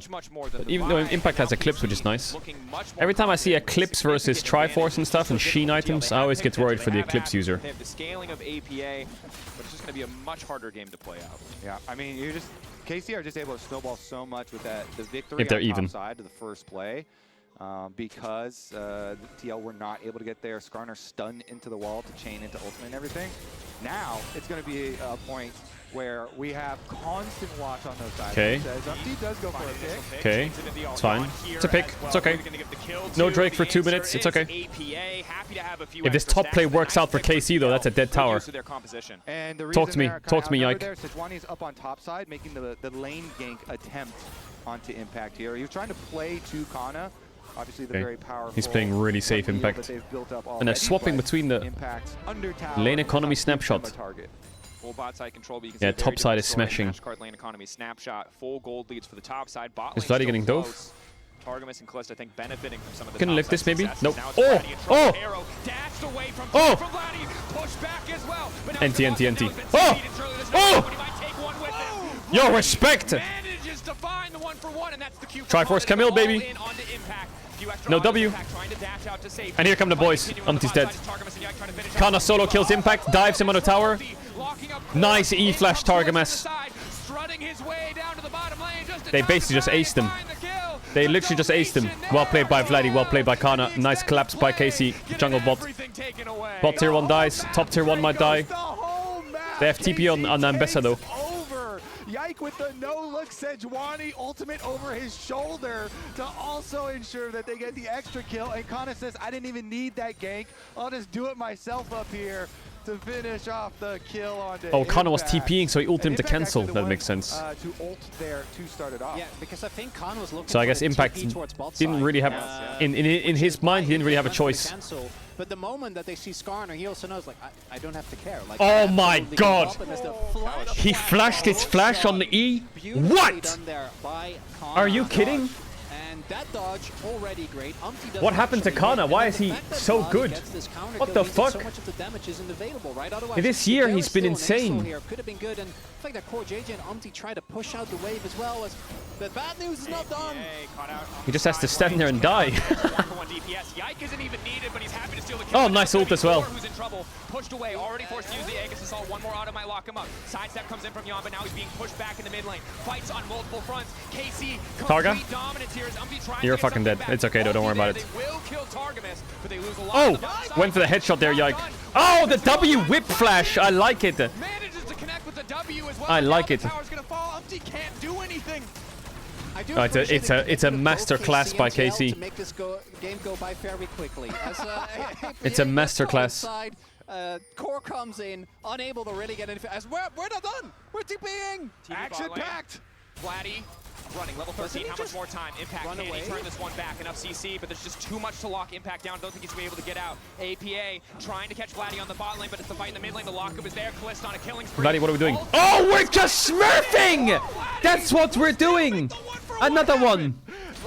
Bro, every time he's in a 1v1 or a 1v2 or a 1v3, he's coming out with one. Be careful if you send too many that way. Honestly, are we gonna keep up the action?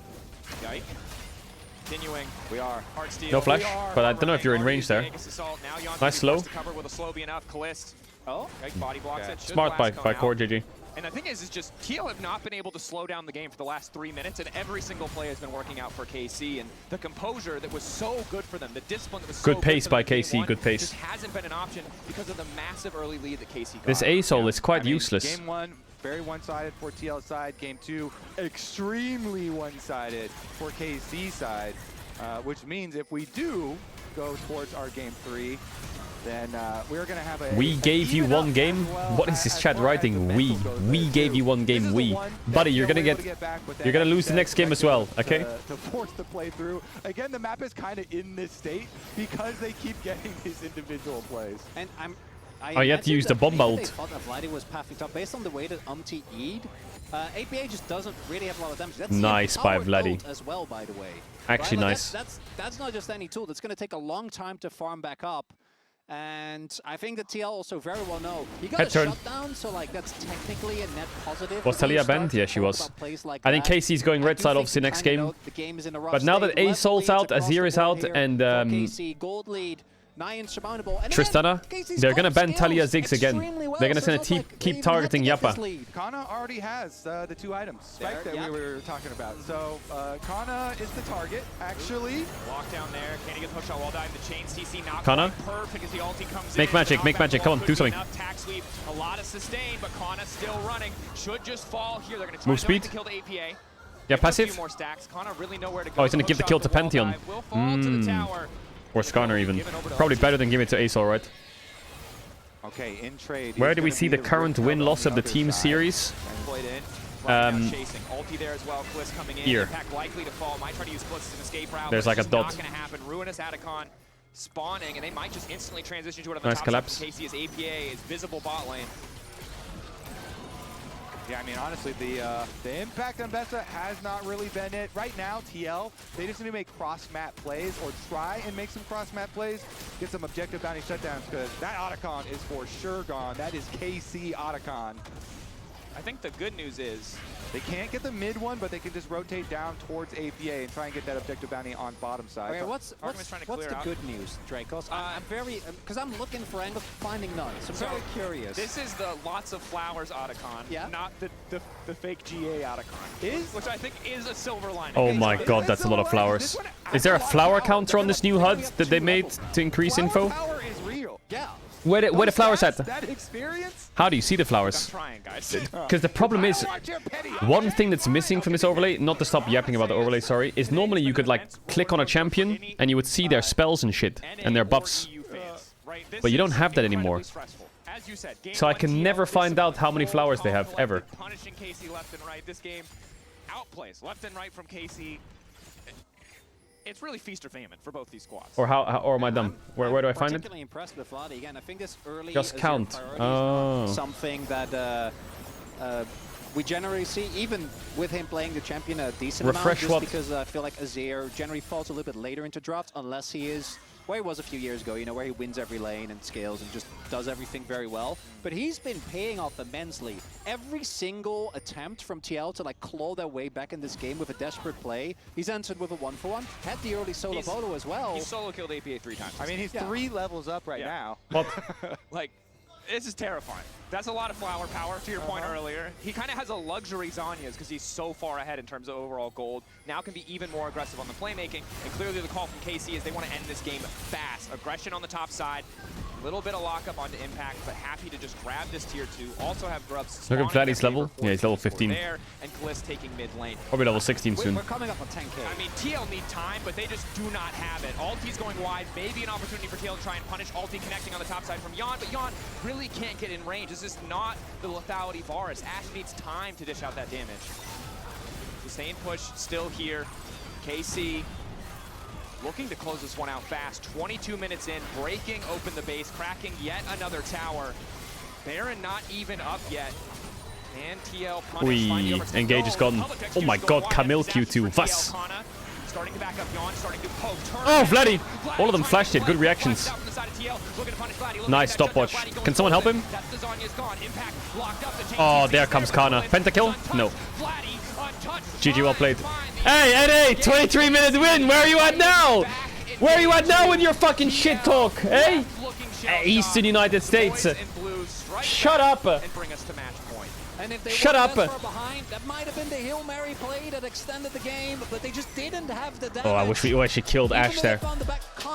Much better draft from KC. Much better draft, easy win. Much better draft, easy win. Simple, profit, good shit. absolute shocker of the game on the VOD. Relax, we give you one win. Winning multiple of his lanes and making the game. I just dropped my phone on my forehead. That is fan. What is that? Dream really big victory and that 3v3 up on the top. Actually, it was even 2v3. Yeah. One on blue side. Good job. Okay, you take blue side, buddy. Have it. Have blue side. Take it. Sweating, and while we're doing that, take a chance to take a break. We'll be back in a few minutes.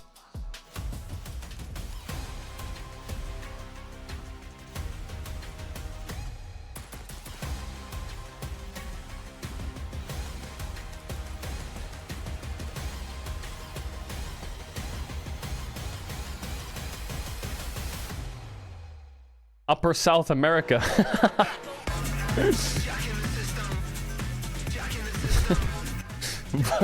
What is this? New HUD is so good. I understand everything. What is that?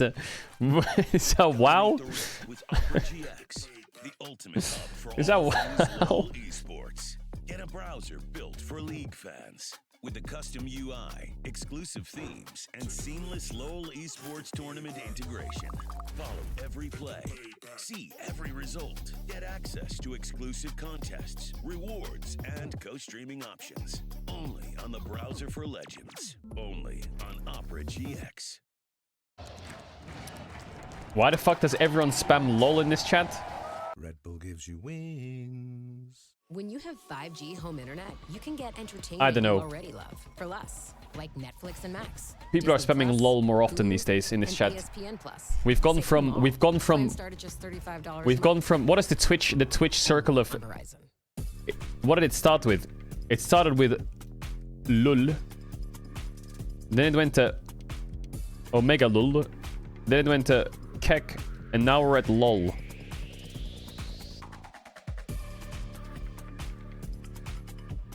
Simplified version. That's the simplified version. You've got like OM in there.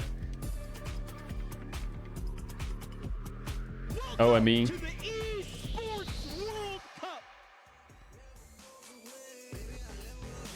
Yeah.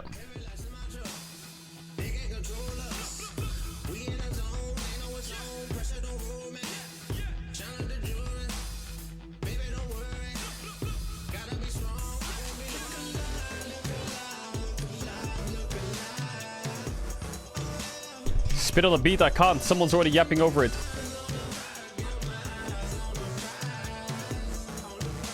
EWC.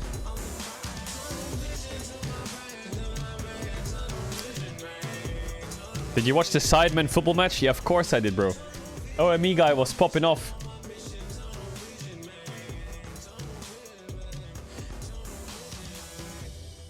Who the fuck uses XCD in 2025? I do.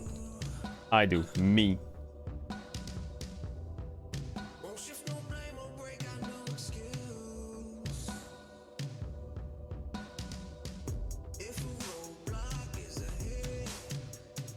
Reload the stream. Okay, there you go.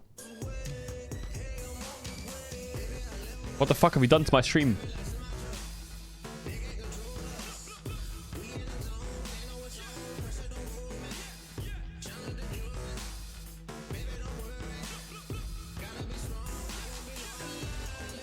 New UI is so hard eyes. Bro, what is that?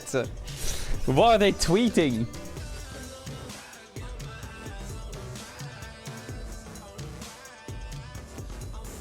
Actually, to be honest, unironically, that is what the UI is missing. Because this is like TikTok mobile game style, right? So all they need now is just Temple Run and fucking Subway Surfers and shit on the sides. Player cams. And just let it play. A Minecraft video narrating a scary story. I was alone at night by myself when all of a sudden the power went out. That's what it needs.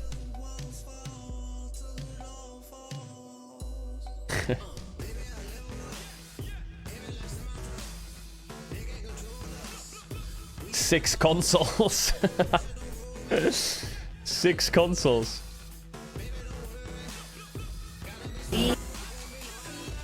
Welcome to League of Legends 2025. What is this?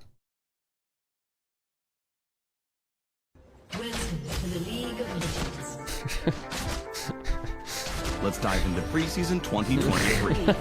There's no containing this volatile reaction. Chemtech Drake is back with some major changes coming out last year. Chem Drake Bell grants the massive shields and shields. Claiming Chem Soul grants bonus damage and damage reduction when low on health. When Chem Drake takes over the map with chemicals, then mutate the jungle players to give them new abilities. The object of League of Legends is to pierce the enemy's defenses and destroy them.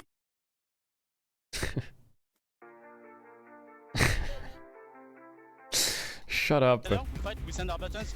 Shut up. Really flash and trying to go for. Oh no! And he just gets him. Oh, nice. Good job, bro.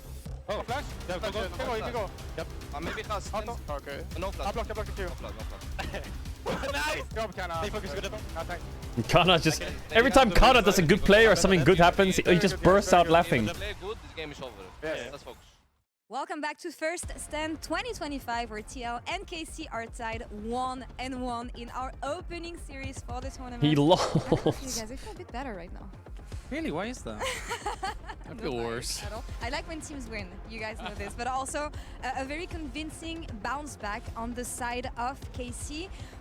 I feel like there was maybe issues in the approach that TL had for this second draft. At least that's what we were discussing. Maybe one. Yeah, it's 1-1. It's 1-1. I hate being reductive, but as soon as they picked their first pick, as soon as they locked in Bessa, I literally turned to Ox and I said, "Oh, we're going to game 3." And that's truly how I feel. And I know that sounds. Nazael is angry. It's so good at a particular style, and that is, mitigating loss, being able to withstand. bad matchups, not so cocky now, are we? Yeah. And those things. The blue do not sky, really the sun mesh is with a shining. champion. What happened to Bessa, that? He played it once in the LCS, accomplished absolutely nothing on it. They lost that game.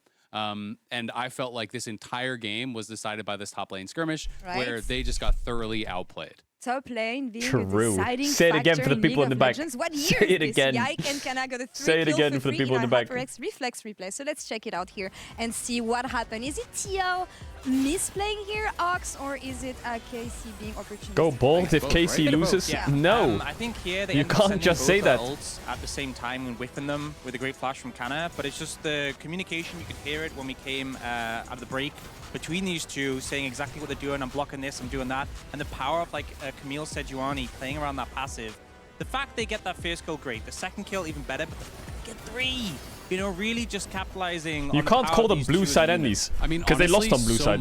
Almost the entire fight. I'm just gonna say actually the entire fight was really that thought his E was gonna get Kana into the wall and stun him, and he just was short on him, so he didn't get stunned. They both, I think, thought he was gonna get stunned there, so they precasted their ultimates expecting that to happen. If he gets him into the wall, the Skarner ult hits, the Mbessa ultimate hits, and Kana just dies without really being able to do anything. But because he didn't actually have that, he misjudges it, he flashes away, and then they just totally outplayed them in the ensuing 2v3. And the longer fight just goes so heavily in their favor. It's also that bit at the end when APA was like firing the Q and he was standing just outside the range at the edge of the terrain. So really close, but that's clutch. Why was this a defining factor for the game, guys? Because was it that TL didn't have a lot of comeback potential for them compositions? Because they kept on trying all game. They definitely kept on trying. I mean, I think Casey had a really strong scaling comp. I do think that Camille is a pretty tough matchup for Mbessa, that you have to be able to play aggressive and you have to be able to kind of continually trade. I also think that TL drafted a comp that wants to play heavy through sides, right? You're playing with Pantheon support, you're playing with Skarner. Lost on blue side, red side, gonna be even worse. To be able to go through the walls,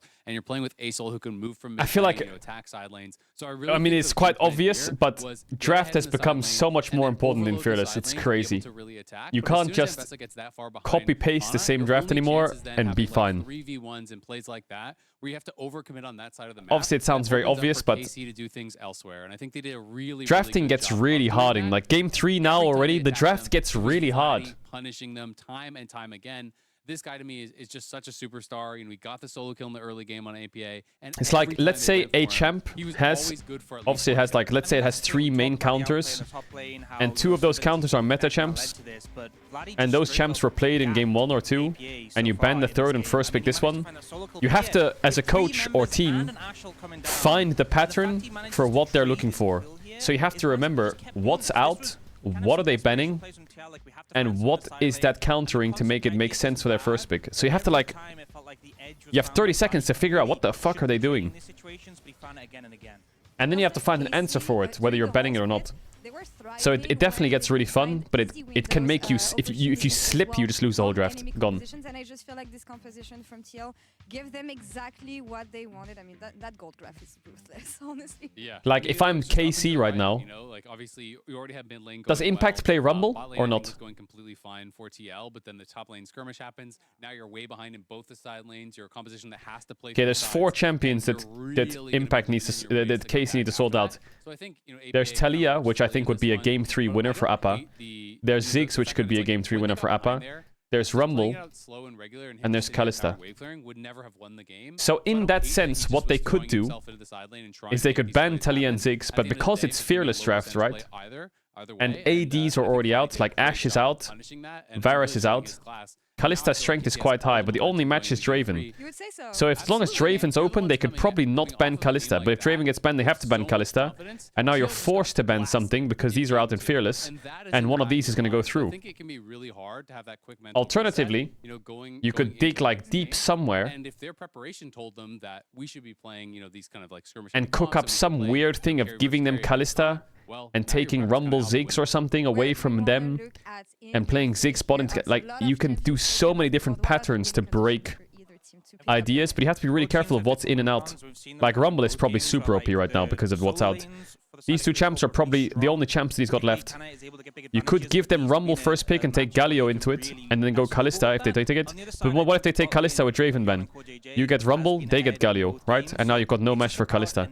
So maybe Kalista has to be a ban. You know, you're going down this, but you only have 30 seconds. So that's why the draft talk before the game is so important, you know? Yeah, I mean, absolutely. Just reduce volatility in the solo lanes and let bot lane carry. I think that's what TL wants to see. The rivalry delivers. So far, I would like a closer game. Though, in this 3rd game, let's see who can take it. Casters, take it away. I think we agree. We all want a close game here on the Caster Desk. Welcome to the Caster Desk. Man, seeing the boys stay there in the LCK studio is crazy, sitting down. Even after that game, too, I'm nervous. I think Kobe's nervous. Sound like you're battling some inner demons. I'm having a great time, by the way. I'm just... Yeah, of course. You're having a great time? Yeah. You know what? I wanted a Game 3. And you got a Game 3. This wasn't necessarily the best way to get to the Game 3, but yeah. Well, all right. I'll battle demons. I'm battling demons about our respective teams battling their own demons as we head into Game 3. I will say one of the concerns for Team Liquid that people have had is the deeper into Fearless you get. People always bring up the champion pools for multiple players on this team. You know, APA, Umpty, Impact, you know, a lot of these. So we'll see about game number 3 here. In Let's go Liquid. Oh, the Umpty fans. Wait, is that his family or something? Oh, now I don't want TL to lose. I don't want Umpty to lose in front of his family. Come on, man. Into that, so I'm very What is this music? This sounds like some kind of Macklemore song. Of course, for TL, this is the first time they'll have the luxury of side selection. I believe game 1, KC won the flip, and game 2 is the loser. Of course, KC got to choose blue again. So I assume the TL have chosen blue. We'll see what strategies they want to bring to bear. Bot lane dominance has been in NA, this song's for you. Games for the laning phase. Knocking you out to this song. Was the top side of the map really falling apart. Okay, remember what I said, chat? Ziggs, Kalista, Rumble, and Talia. What is KC gonna do about it? Beginning of the previous game. So Draven, is it open? It is. So they're okay. They ban Ziggs first. Draven's still open. Will they ban Kalista? This is the puzzle they have to figure out on red side because of Fearless draft, right? This is the current puzzle. Kalista, Rumble. Okay, they take away the Rumble. So Kalista and Talia are up. They're playing a game of chicken here. Now they could ban Draven on blue, force the Kalista ban, and they could first pick Talia. And if KC are not stupid, which I don't think they are at all, they're very smart, they will know this exactly what's gonna happen. Okay, Draven ban. Now, what happens? Do you give them Kalista and you take Talia? Or do you ban Kalista and they likely first pick Talia? And then what do you have into Talia that wins you the game? Okay. I think Talia is very, very good for... Do you take Talia or not? Maybe TL just have a completely different plan in mind. Maybe. So of the 4 champions, they decided Talia. What has KC got into it? Kana was getting the better of Impact, sure, due to matchup as well, and then the bot lane was getting the better, for TL was getting the better of that of KC. In game 2, that repeated. I wonder if he's gonna play like Hui into it or some shit. Jungle and mid. both were getting gapped pretty aggressively. Obviously, mostly in the Talia first pick. Alright. I would love like a Syndra or a Hui here or something for KC. Pantheon's out. Because if he doesn't get solo killed and that point of pressure on that could just go Cassante 1-2 here. Cassante in mid would be quite safe. Doesn't show much. Could pick jungle in mid. Like Jarvan or Sinzao are like solid right now with AD pool. Viego is kind of hard to draft around unless you're playing like Galio mid, but okay, Sinzao, pretty safe. Vladdy doesn't play Syndra? Yeah, not many mids play Syndra. Not many mids play Syndra, I think. Let's stop writing XCD. Yeah, Nemesi plays Syndra. And the Rumble has already been taken away. Galio is always another champion that we'll look at with the Sinzao. If you do want to combo it, don't think that is going I think any mage would be nice here for Vladdy. The Talia, though. No. What is the angle going I think this is where... Oh, Ahri. I don't think... Is Vladdy a big Ahri player? Ahri's in. This is where I think in these games, TL should pick top jungle or full bot lane. IMO. I feel like picking one of each makes the draft a bit strange. So I would love for them to just go full bot lane or just go like full top side would be nice. Escape whatever sort of pairing here he wants to throw with the Talia. Poppy? No, I don't think Poppy's that good. Kai'Sa? I was thinking more like Viego Cassante or something for TL, you know? And drop bot. And they throw down their Kai'Sa, so we're going to get some dive here as well. But Talia needs... I think Nautilus is out. Leona is out. The Talia first pick is it going to get like a good... Is there going to be like a good support? Rel's out, Nautilus out, Pantheon's out. Leona's out. You can't really blind Alistar. Oh, they dodged again. Another issue. Ooh, the problem KC has if they're gonna 2-3 Kai'Sa with a support. Braum is still open. They could just go Sinari Braum if they're gonna play Talia Kai'Sa and then they're gonna play Alistar here. But Kai'Sa needs, with Rel out, Leona out, Nautilus out, and we'll get to see when we get back on a tank. Champ Select, I imagine, and Pantheon out. If you're picking support blind there, it has to be Rakan, right? If there's any other updates needed. The thing I'll say is it's an interesting situation. Has to be Rakan. They're doing Kai'Sa Rakan, or they're doing Kai'Sa Cassante, or they're doing Kai'Sa Poppy Flex. I think those are their three best options. And it does allow you to mitigate. But I don't like the AD top because I feel like they can just match top and drop AD. Your early lane phase and counter pick support. Impossible to play. There are so many, right? Like Corki, I think, is one that doesn't require quite as much commitment. They are cheating. Yes, chat, they are cheating. They dodged because they saw their champs, and now they're gonna remake the draft. Like there are so many matchups that are just unplayable, and I think the reason why Kai'Sa has really crept up in prio over the recent months was because of lane swaps, because you can just swap out of any of the Kai'Sa is a very LPL champ. LPL loves early rotating Kai'Sa. She does get a ton of power, and it makes it a lot safer to try and match the lane.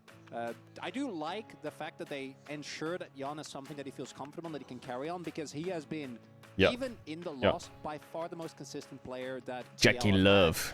I think they're going to rely on him if they want to win this game number 3 as well. He's reading the patch notes. Certainly are. Hey, he's got to stay up to date. See as we try and get ourselves back into it for the champion select.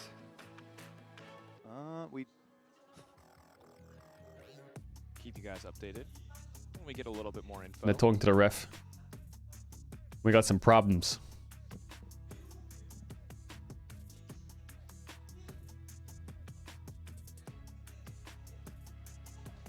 Because I'm trying to listen to the Korean casters. Unfortunately, you guys are not here with Wolf or Valdes, who could actually tell you what will be going on. Hopefully, we'll be able to. Are we in? Back soon. There we are. All right, into picks and bans. We'll see what. Okay, we're in. It's gonna be the same. I'm until the Kai'Sa pick rotation. Draven. Okay, so keeping the same classics. See what that pick 3 is going to be. Chucky Senpai, I don't know you. And going down the AD junglers that TL are going to be fishing for to try and pair. Talia.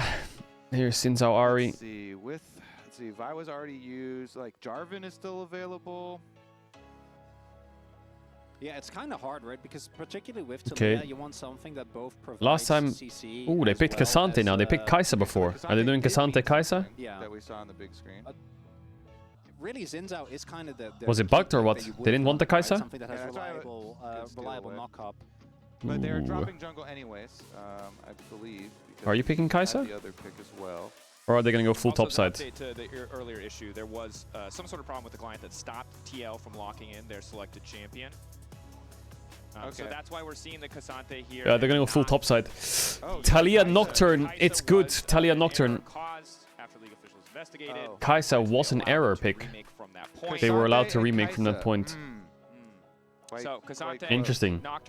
Okay, well, they can match top here if they want. Pretty easy. Or they can pick something like Xayah. But I don't know if they need to pick Xayah. I think they have Xayah, they have Zeri, they have...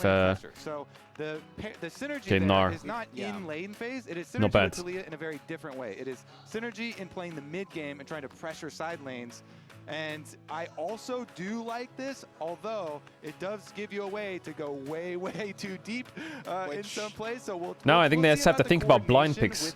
With that combination, but this is a combination that can have maybe KC wants Kai'Sa. Powerful synergies. And funnily you enough, can't just redo picks, chat. It was a bug. It was a bug. Right? So it was probably just a bug. Kai'Sa pick does remain at the forefront on our minds. There is also something like the Jhin, where you not necessarily have to be in the middle of the fight. And I think as we get deeper into the pool, right? Xayah Ben. That signals Kai'Sa a bit, yeah. Going to skyrocket. On the flip side, though, I think supports right now it's Rakan Lulu. KC could pretty strong. Themselves be fishing to just pick up that Kai'Sa on 4, save the counter pick, and then because with the Ahri and okay, they ban Rakan. That could be like a Brown blind. The amount of CC that's available that Kalist would then be able to utilize. Or like an Alistar maybe. It's going to be a tough game for AD carries either way. You either pick the Kai'Sa who gets to dive with your dive, or you pick something else and you're going to get dove on. And it's while your dive probably jumps forward. So I think it's tricky for both AD carries in terms of what is the actual premier option. And part of the reason why we're seeing the Xayah taken off the board. Don't want a champion that can just easily ignore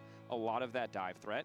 Final ban here for KC as they take Corki ban. Will be the Corki, potentially heralding as you mentioned before, Mal, that they still think they might be looking for Kai'Sa. Taking away some of the good AD carries into it. Interesting, then. TL's final I think if you ban Kai'Sa, they can take something like Zeri. They want to go even deeper into it, or Sivir, or just keep on banning, and then go Lulu on 5. Support engages.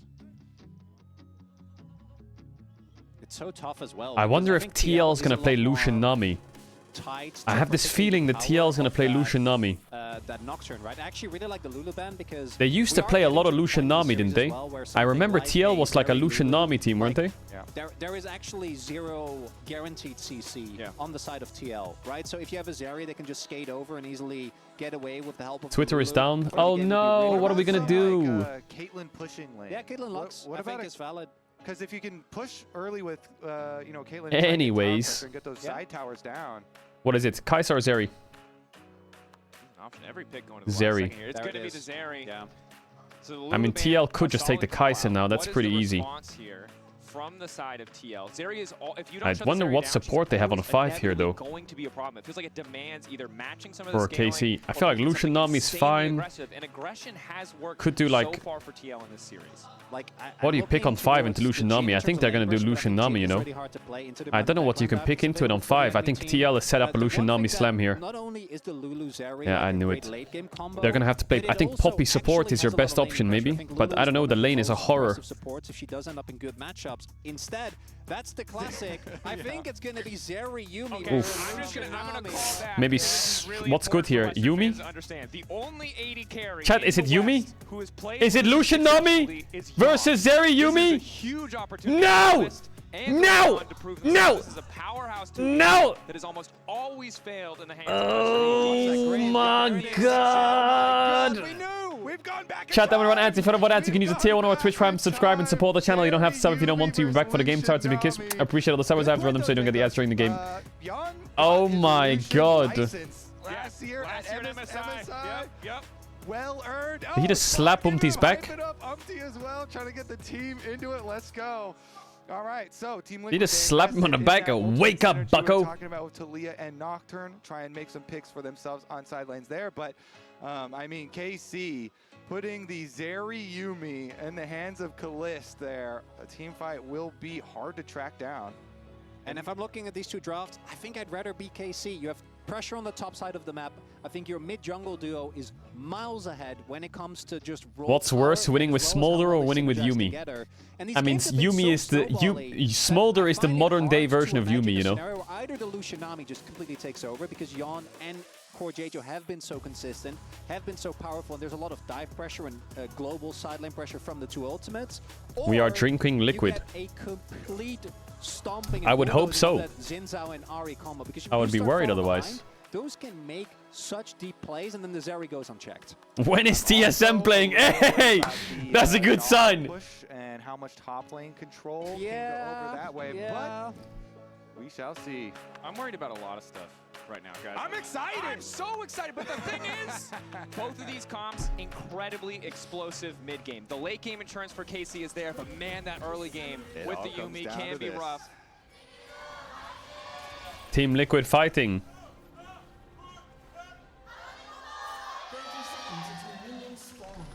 All I gotta say is, Korean fans saying Carmine Core fighting and TL fighting goes hard. That's it. It does go hard. Feels good for me. It does. I love okay, that they where also go for the whole name as well, which is especially for Creeper is a lot more awkward. It works so well. The Low Park fans are amazing, man. The observers builds the environment nicely. Okay, we're good. We are got our mini map on. Perfect. Ready to turn go. It on. Ready to go. But you highlighted it, Kobe. This top lane matchup, same as it's been in games 1 and 2. Expected to be Gnar favorite. Shut up. Impact on this Cassante has been a rock for TL in so many games across now so many years of gameplay. This man has been so consistent, and so if he can weather the storm similar to how he did in game 1, it's going to be much harder for Kana to find that advantage. Gnar can snowball, but it's not the Camille in terms of... Someone's writing, I believe in CLG. I want to highlight the Lucian Nami as well, because we've had a lot of different iterations, as you love to see it, here between Kana and Impact. As that nice Q. Game stat for Impact, I think it never gets old. Okay, Kalis, you need to cook him. Deal? We sold there for Kana. It's so easy to forget. Please don't let NA win the first series. It's been 3 years since we beat NA. Was a single game away from beating Lock in the 2021 finals and making it with the maybe 2 years. Obviously, later would go on to have a large amount of success. But okay, EWC, we beat them. G2 beat FlyQuest. Fine. But at Worlds and MSI, it's been 2 years. They'll have more lane pressure than they otherwise would have had, but it's really the one-item spike, right? That's when you actually get to leverage the mid lane prior. That's when you get to start popping people. As junglers, the other interesting thing, we just need to see Umti basically full clear 2.5 times, so he hits 6. Does EWC not count? Yeah, main thing is tracking right now. You can see the pings were going down as well. PTA, little tempo, double airy, phase, rush, will execute, conquer, grasp. TL invested their early presence in getting that ward and fully tracking. I feel like EWC counts. The only reason EWC doesn't kind of count is because Gen G just actually, no one took it seriously. But because EU won, I think we can count it. Hey? Thoughts? Eel? And Yon actually went for PTA. So usually what we've seen... Well, the trading's pretty good for KC and bot here. I mean, if EU lost, we could discount it, but you know. But PTA is going to give you a ton of extra Oh, damage. what the fuck? Kalis is mental or what? It doesn't make sense that they want to try and play towards that, but that sustain of that Yuumi... Nice, no eel. A nightmare to deal with. Yeah. Very frustrating. You nice play by Kalis. Get level 3, nice. Oh, that hurts. Beyond level 3 now alongside Core. Core burning through a lot of you have heal advantage. Nice. Exhaust. Bang! They're just dying in the 2v2 or what? Finally a chance to fire back after 2 miserable laning phases. Oh, Scorcher. No. I think that could have been a double there if Kalis went for it, but it's okay. We saved the flash. But that's the 2v2. Where's NA at now? Zeri Yuumi 2v2 killed the Lucian. Nami was. And when the Zeri Yuumi is the side that gets the first blood, it does not go well for the Lucian Nami. That is massive. Is this the patch without lane swaps? Yeah, it is. 18 years old. So many of these Yuumi damn, that was clean. Setting him up though and just jumping in immediately, going for the finish on the kill. I mean, They kind of knew too as they were sticking around. Yeah, I mean, you saw it looks like there's no damage, but Just dash forwards and one-shot his ass. Instantaneously as they go in to stop any kill pressure from going down. So that difference in summer spell is really paying off, even if the exhaust is just used ultimately to poke core out. Okay, Kana's winning lane. I feel like Kana's had a good matchup every game. Side of the map. Early game working out really nicely for KC so far, and while the early lead is good for KC, it's only a small item difference thus far.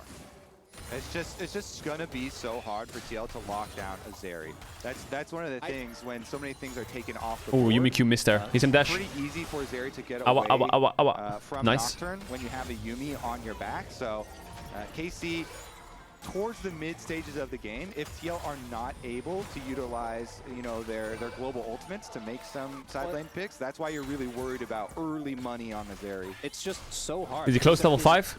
No guaranteed CC, right? Like Nautilus and Vi, one of the big reasons why Vi started to come back in the first place is Jan still Kalista. Kalista. Ow! Bubble goes in, but just barely misses. Kalista able to walk away. Come on, someone right-click bot, please. Still close. And I think Jan and Core know, as long as Kalista is able to finish that first item, they can still do a lot of work in the 2v2 trades. That first kill, it's going to hurt in the long run, but right now, they're still doing fine in the context of the 2v2. Is Yike. Nice, okay, they can push out for free here. Empty-handed as he pokes his head in bottom side. Would have been big if they can. Okay, that's good for bot lane. Oh, they're swapping. They just drop a bot wave. And really, he doesn't really want to get distracted while he's doing the most important thing, which is get to 6 as soon as possible. Should be guys, come back! Come back, 2v2, 2v2. Come on. Movement towards the top side. Where are you going? Yeah, they're dropping a whole wave to be able to go over there. So drop the wave. I like that they run mid here, because now they can just pivot top when they show. Things out. Impact recalling. Nice, KC, nice. No swap for you. Level 6. Jan still playing with confidence here is still a squishy mini-Gnar at this point in the game. Kana has not had a chance to recall. Kalist Targamas is speeding up to the top side of the map. TP down bot lane for Impact. As Umti's going to start. Okay, we're losing Grub, so we're getting Drake. On the top side for TL. Kana chunked out. Not too bad of a situation. He's then trying to steal one with W. Look like you're going to try and look for the... Oh! Okay. Yoink! He has smite available. Have to smite that one. It feels bad. Kalista is just frying. Right? Like it gets you defeat. You are also trading a dragon, like you know that dragon. Vladdy? Vladdy going in, Charm connects, manages to dodge away. Yike now trying to follow. Nice damage, nice damage. Available, but he won't use it. They have Nocturnal, so he can't use the third charge. Can start to pressure more, but APA Patience does manage to walk away. And it's tense. We're 7 minutes in, there's only one kill, it's a 500 gold difference, but every play... As long as they can't get dove top, maybe we're okay. A big reason for that is the compositions that we ended up with here in game number 3 of the Fearless, because there's so many more outs for KC later on. Yeah, we. Humpty does still wait that red buff for himself and gets to his level 6 on Nocturne. Immediately recalls and heads out towards the bottom side of the map, though. Yeah, both comps play nice W. Nice spacing. Really nice CSing. Nice dash. Okay, Kalist. What the fuck? Kalist is spacing him like an astronaut. Are you kidding? That's again, Yike is the jungler coming over here, too. Yike is on the way. Level 6. Got the cannon. That's the flash. Jan slowed. Extra movement speed coming in courtesy of Core. Now trying to He's make level it 6. Out. Level 6 for Jan means he can't just cold away if they try to stay for too long. Taking some of Yike's time at the very least, but we have barrier soon. Get 6 and we can given the extra one, maybe cook him. Down on sums, excuse me, as it was heal and the cleanse used for just the exhaust of KC. Yeah, as I was saying, I think for KC, the insurance policy is just so good. You know, you have a really strong mid-game draft with a ton of CC, dive, and team fighting potential. But if that fails, if they end up how far till behind, 6? There Are we will close? be a point in the game where Kalist can fully take over, and that just isn't really there for TL. So I think they are much more reliant. Does Nami need to out of these global ults? As Kalist is still level 5, but yeah, he needs to be does Nami need to play more of a body block on Nazeri? I feel like Lucian gets buffed, but every time he dashes, he's just gonna get chunked. Good respect from Jan. Like Nami's just sitting at full HP behind the Lucian. Like Nami needs to step up a bit if Lucian wants to dash. Ooh, nice dodge. APA might be in trouble here. Dash forward. Nice. Charm flashed away. Could be a bit more patient, but we'll take that. That's still costing the summoner spell. It'll be the repeat gank he has to be careful for, as Vladdy does at least use ultimate. I mean, yeah, Umpty does have a level lead, but the top side recalled here for Team Liquid, so you have nobody to back you up. So it's all kind of posturing. Okay, nice. Got the Krabby Patty. Crab. I love how we say there's no way, and then he just blast comes over. They didn't expect him to come back. Here we go. Full committing here. Wall build. The parkour coming over. He still makes it over. Oh, that's infuriating for TL. If the timing oh, Team Liquid. It's double rough because APA also, I think, Umpty otherwise gets the channel on the flash. I think the extension actually was what made the difference. Okay, Vladdy, sure. Doesn't have good information. Coling now used. Flash over the wall committed on Are we dead? Charm used, but extra movement speed about to come through. But they're going to finish that one. Another auto. Yawn and Core finding the pick in mid. Come on, man. Oh, yeah? Wait, Core might be out, actually. No, he's not out, right? Down, but Yawn likely to keep his life. Bubble connecting as well. Core sprinting. Slow. I just don't think he's fast enough, but he does have the flash. Will walk. Fuck! So they burn a lot of resources, but ultimately they get what they came for. They get the kill onto Vladdy. I don't know if that's worth it, though. Yawn not having the flash available is going to be big. We also had Core using his. That means that the potential now for Vladdy, who, yes, he doesn't have flash, but he has his ult. It's so easy for him to gap close. And it's not even, we haven't seen Kana join any of these It's okay, Kalist is the main character this game. Let's let him cook. Well, and as every time when we see a Nocturne, you're always going to talk about the first ulti. The first ulti was, frankly, not really working out. And I think with Nocturne in particular, if the enemy team You're fine, right? the area, it takes away so much as... Kana? Oh, he used Kana used the oldest tool in the book. He just clicked away. Wave, even things out. Yeah, I mean, the top side one with the walls were still connected there, so Kalist Take is that. able to get out, and you know he still has flash and barrier. It's like gonna be so safe there that they can just rotate right back up to Grubs. Teleport does come out from Impact to go up the top side, but Umpty has already decided to seed it for TL, goes down to the other side, finishes up Krugs, go for his reset here, wait for the ultimate cooldown. Like you said, you know, highlighting that Nocturne. ATCS Lucian, mid 11. Trying to make a play, so they're gonna wait for it. Second objective for KC. Neither side is playing any of the feats. It's 1 kill to 1, no towers have fallen, and just the 2. Is it best of 3? Yeah, it is best of 3. It was a split. It's 1-1. So neither side gonna get the credit as Kalist. Still weathering the storm well in the mid lane. Yeah, I can do the Drake Scrubsing again. Knowing that even if he doesn't make an aggressive play, the scaling does very much favor him. Yawn closer and closer to Collector, which will be a big boon in these fights, especially against so many squishy champions. I can't fit it. I can't fit it. KC. Okay, here we go. Yike coming down through mid lane, 2 for the 4v4. APA here. Nice charm. Nice W. Play it, play it, play it, play it, play it, play it, play it. APA gonna find himself locked up very quickly, but now Umpty goes to the backside. It's gonna be Vladdy using trouble dashing back to his team. Yumi coming in. Don't play it, don't play it. Run, run, run, run. Evacuate. Oh, Kalista. Yeah, what happened? How are we all dead? Was? How's everyone dead? Are you kidding? What happened there? Take the exchange. KC, wait, we got white? That's it? 4 for 0? How? And they overcommit. Replay now. Huge plays for Team Was the Talia E too much? They have at least just saved their mid game here. Huh?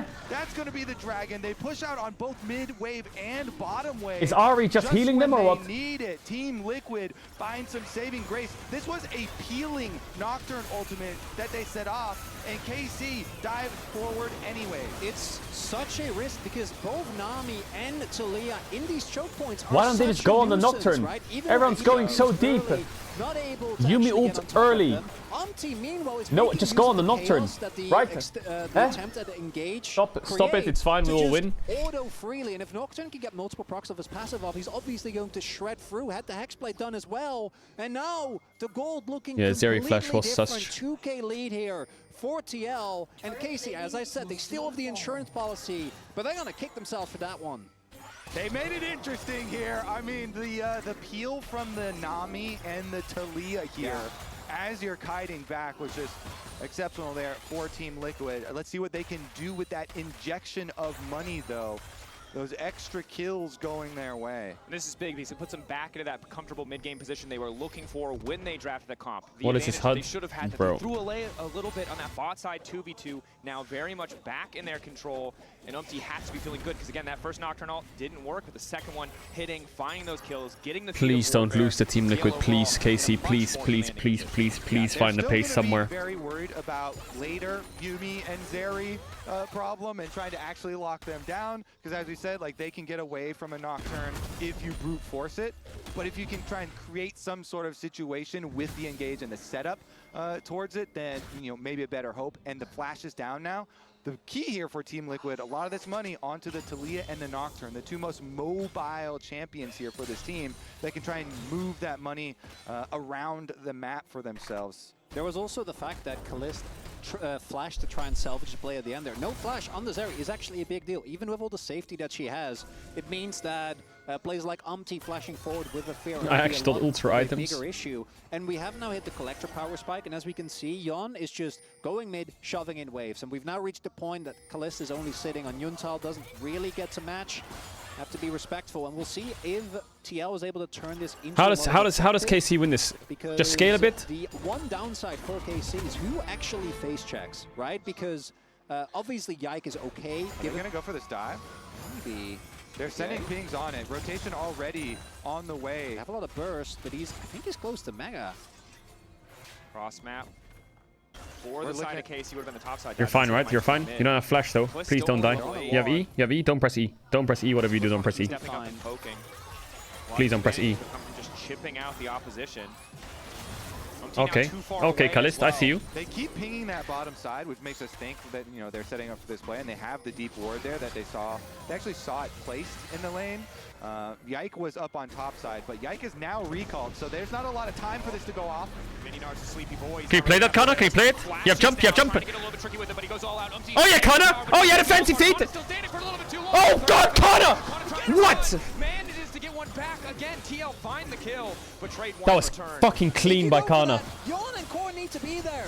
That was fucking clean. Pull the trigger that early, just don't have the damage. That flash from Kana, absolutely huge. Denies the CC, means that he gets so much that Nar is mega off. Korean. Holy shit. KC pulling closer in gold thanks to that 1-for-1. Absolute insanity. Breaking the fear tether there. Yeah. That's why he forces the flash out from the Nocturne.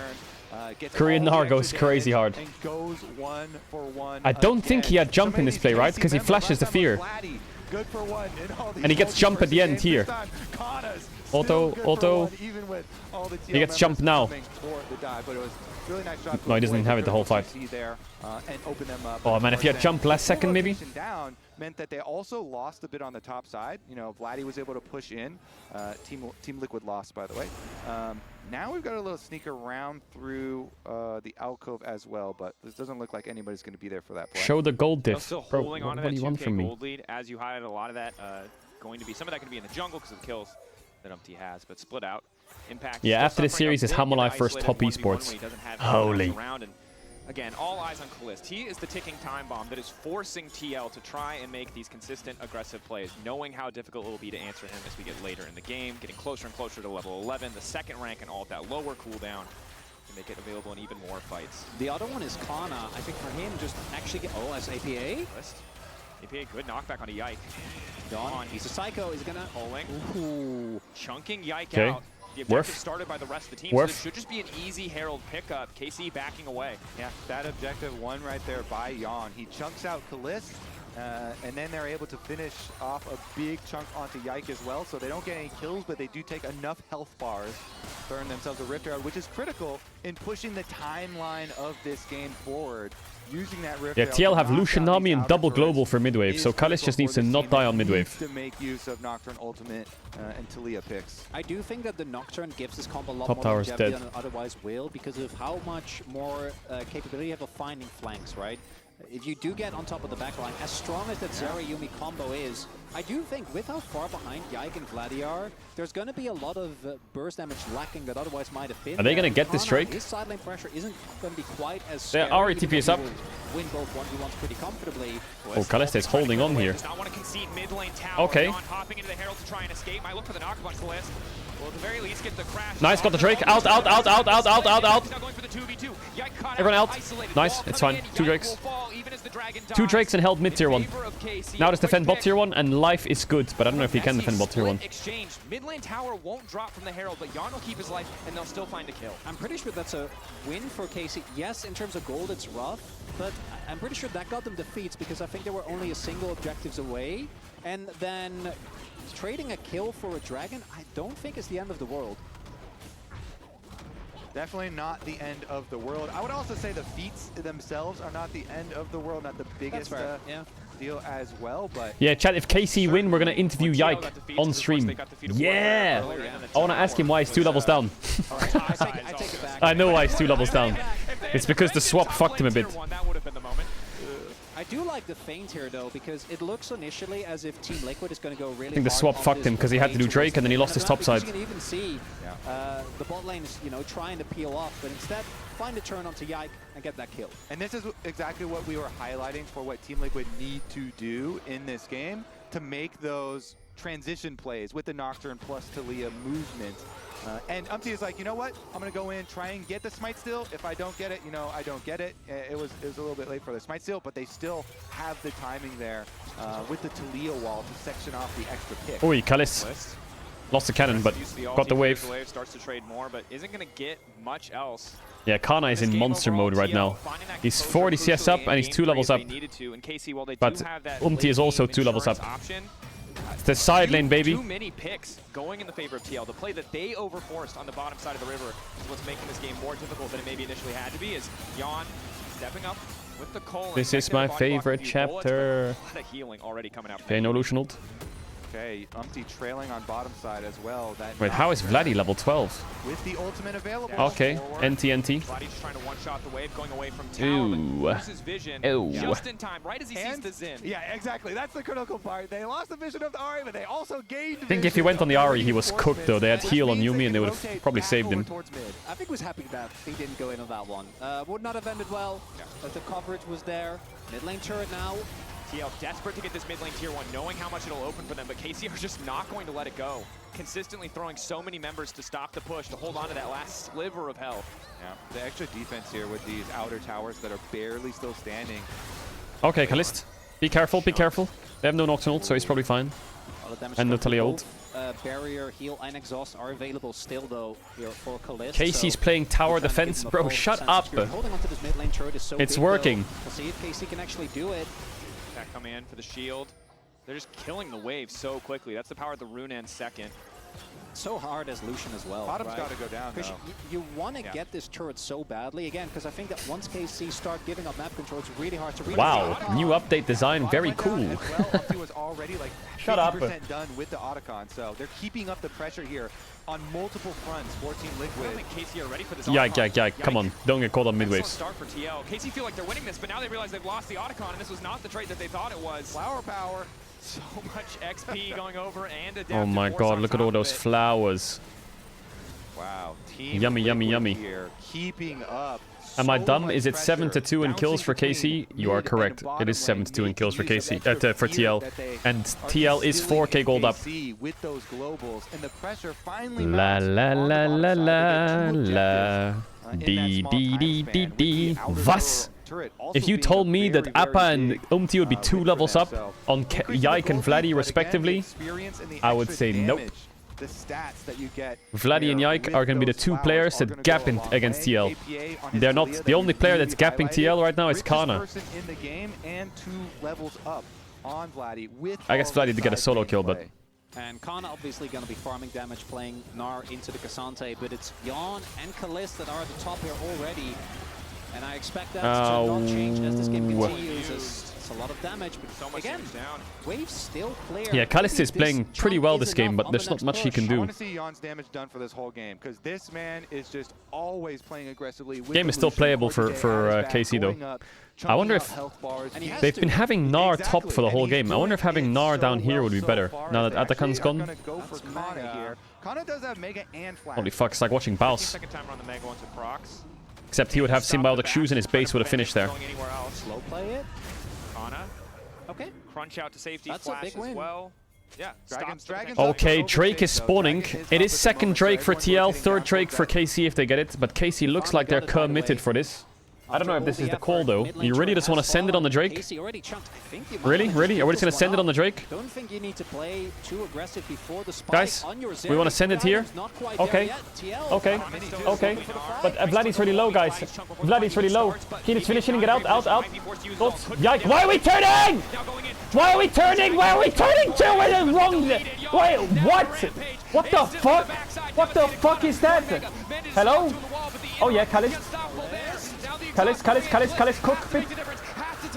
What the fuck? Oh! Oh, Calist! Oh, come on. What the fuck was that? TL taking everything. Oh, man, the chunks before the fight were so big for Team Liquid, too. The Ahri went into that fight with like 30% HP. Where are we turning? Kana is so far away. And then it was just a full send. Impact and Umpty went through, they assassinate the Ahri, and TL gets such a big early lead. Like the turn. Look at the turn from Sinsao. Look at how far away everyone is. Vladdy can't follow. Gnar can't follow. It was just for a second dragon. The chunks come through, and the fight is so segmented. And then Calist just has to like find the way to 2v4 them. And he does pretty well, to be honest. Like, it kills Appa and gets a good shutdown, but... Oh man, I think the game was really playable for KC. In my opinion, but they've just thrown it now. The first place was a big gamble with the chunks that came from. Oh my just god. Let them have the dragon. You can peel off because the engage isn't actually that good. On TL, there's no Ornn, there's no Nautilus, but instead... Yike, dodging Caedrel interview. Bruh, shut up. 25 minutes in. And I think one of the big things about this Zen is against longer range champions who struggle to deal a lot of damage. When he ults, it feels so impossible to play against. The guy is woefully far behind. He's 0-3. You jump into a Lucian, he's like, yes, please, sir, let's go. So much more powerful in that circumstance. Core can immediately disengage. Now yeah, good ult. Forced to ult just to get away from that bit of man, maybe just how long on IE on Zeri? Maybe with IE on Zeri, it's playable. Talk to me. I can't see how much gold you have. BF? Okay, we're getting there. Don't give him the Lucian license. It's kind of crazy, right? Because we're so used this to, looks like, pretty unlosable for TL. I'm not gonna lie. Over and over, seeing it lose so many three items on Lucian. Time and time again, Yon is cracked. 3 items on the Lucian. His damage stats are going to be through the roof this game. Probably just straight up unlosable, chat, right? So much pressure for Team Liquid, and APA's Talia still retains the 2-level lead here. You know, their globals are going to be really shining now as they try and close the pressure onto KC. You see KC even just struggling to retain vision control of their own jungle here. And I think that they've found the recipe for success on the side of TL. It is the poke from the Talia, it is the poke from the Lucian calling to stop KC. Don't look at jungle mid XP and levels and farm and stuff like that. Like, Yike is 3 levels down getting Flame Horizoned. It's a horror. Baron? Huh? TL Baron? Ooh, yeah, do that, Baron. Come on. No, stay on it. Stay on Baron. Stay on Baron. He's the gatekeeper. Yeah, keep going. You got that, Baron. Keep going. Don't 50-50 it. Uh-huh, yep. Ooh, TL. TL, I see. Yo, the cracks are here. I can see them. The burst is still there, but I want to see that third item. We need IE on. What the fuck is the TL doing?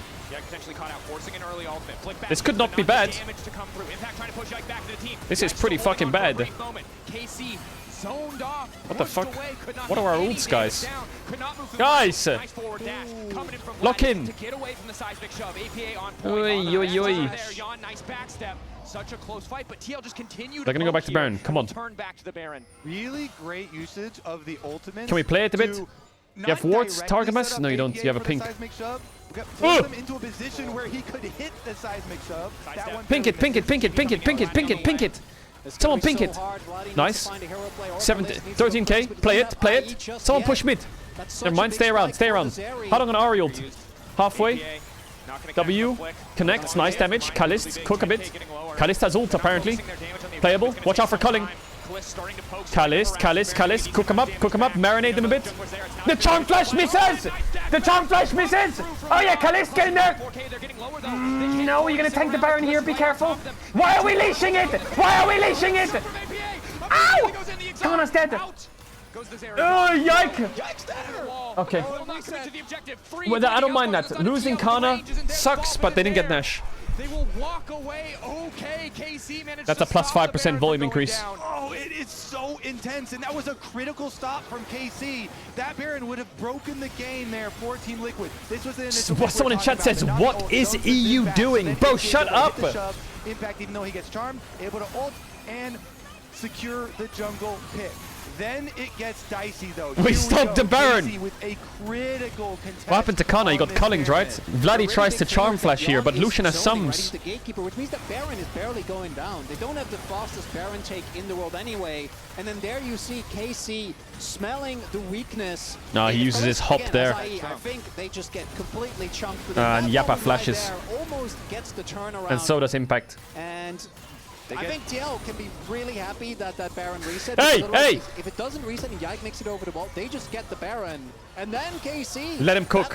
Let him cook now. And there's a small window here. There is no exhaust. There is no heal for Kalist. He has flash. He has IE. He is still a threat that has to be respected. But there's a window here for TL as they take this third Drake to maybe look for a pick, to maybe force a fight before those summoners are back up for Targamas. I think the problem though for KC with the rest of the team in the state that it is that Riot TL released this UI to distract us from all the EUNA resources gameplay. into that Shut list up! Because of how far behind Vladdy and Yike are, they're not nearly as big a threat as they could have been otherwise. Yeah, the mid game has just been so massive for Team Liquid that Umpty has a jungle level lead of 4 levels here. 4 levels! On the Nocturne. He's Mom! We're getting Umpty is higher level. What is that? 4 levels? Are you kidding? Nocturne What? is such a massive global presence on the map right now that TL did such a good job playing into their strong mid game that they have so much map-wide pressure here, and they need to use that though to finally break it. That's why.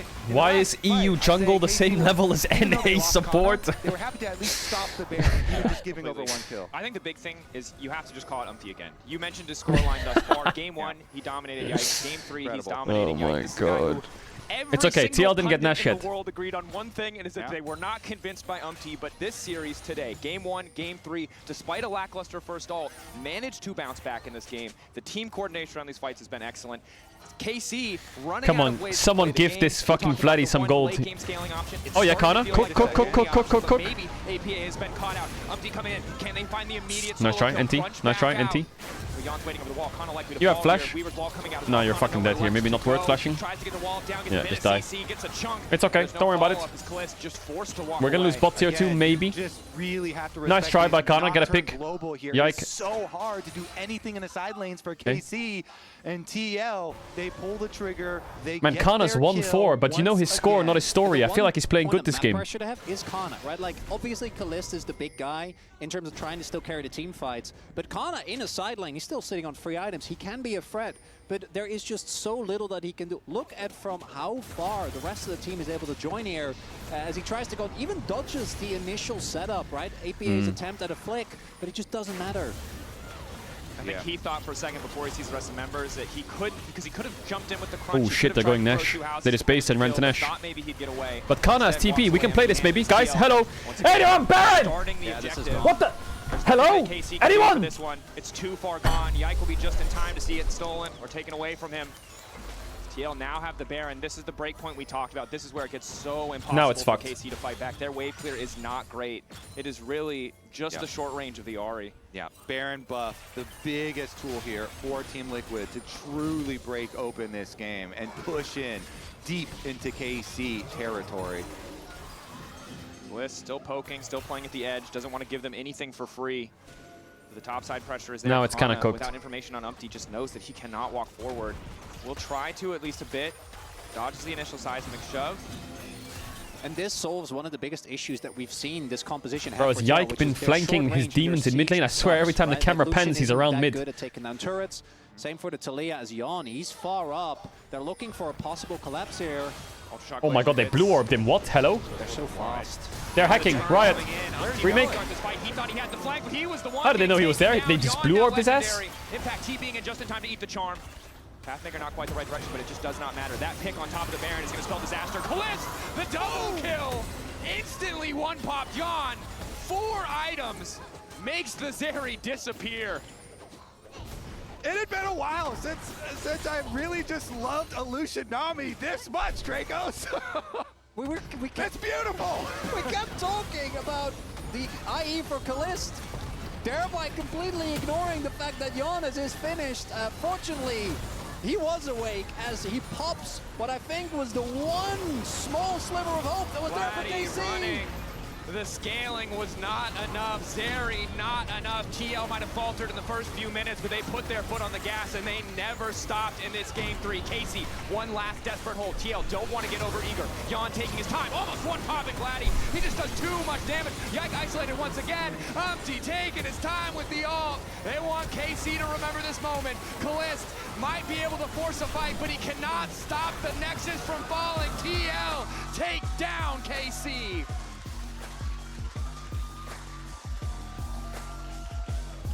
Impressive stuff from Team Liquid here. They have received so much criticism this year, even from myself in particular, and we lost to NA. Stand up to all of that. Really? Has 2 extremely good performances. Jan still remains LTA MVP. Huge stuff from him. Work put in on the Lucian Nami.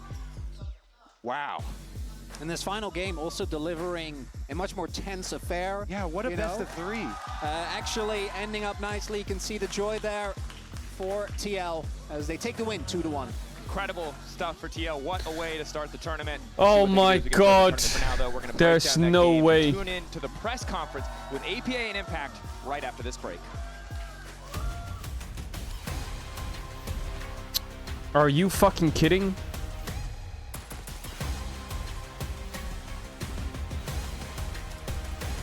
What is it? What is it? What is it? Yo, how you doing, bro? What is it? Say it. Say it. Say it quick. Say it. I mean, NA is just simply better, no? Say like, it. You have to admit that NA is just get it out. Simply a better region. Just a comprehensively better region. Keep going. Better players. Keep going. Better coaching, better strategies, everything, right? Like, you just got to admit it at this point. Yeah, no, keep going. Where's C9, by the way? How's C9 going? Oh, wait! Oh, they're fucking trash! Doing They good, suck! bro. Hey, they look. suck! They suck! All right, you know what? You know what, you motherfucker? Yeah, Why don't you bring Los Ratonis over here? Yeah, we will. To play against C9. How about that, bro? Our region will actually allow you. Hey, look. Our region will actually allow you to stream the scrims. So, hey, we got that going for us. True, my region doesn't let me stream the scrims and they lose to NA. Yep, it is what it is. Anyways, bro, and the HUD hope is you enjoy fucking the making me stream. dizzy. What the fuck? Where are the positives today? Yeah, just enjoy the overlay. Enjoy the rest of the stream, bro. I hope you have a good one. Yeah, love you, Dom. All right, yeah, love you too, bro. Piece of shit. Fucking piece of shit. The strain of sacrifice. Fucking piece of shit. Only calls me when he wins, but he won't accept my calls when he loses. Fucking dumb. Actually, he does accept my calls sometimes. Fucking piece of shit, dumb. The only truth that matters. Alright, chat, it's time for Humble Life versus Tess.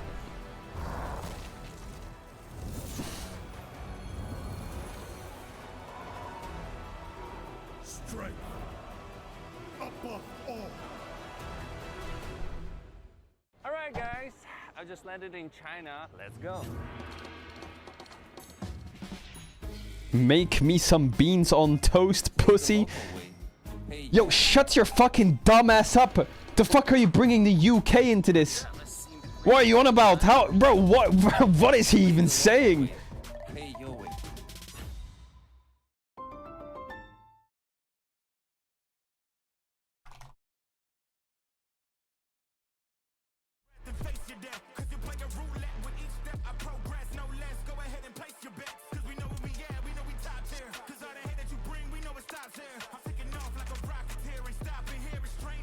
Stop saying beans on toast, haha.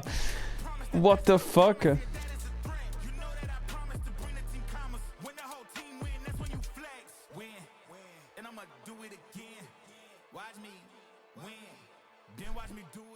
Oh my god. Where is G2? Bro, shut up.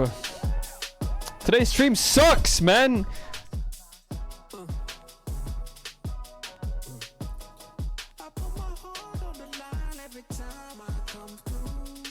Hoping that you notice it. Hoping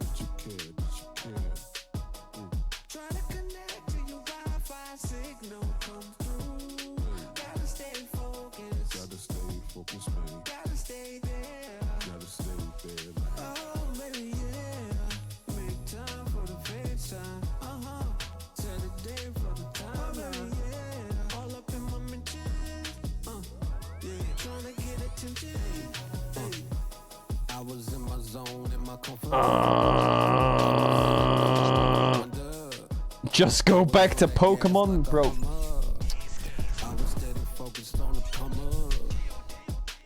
Fries in the bag. Yeah, come on, get it out before the Hammer Life series. Get it out.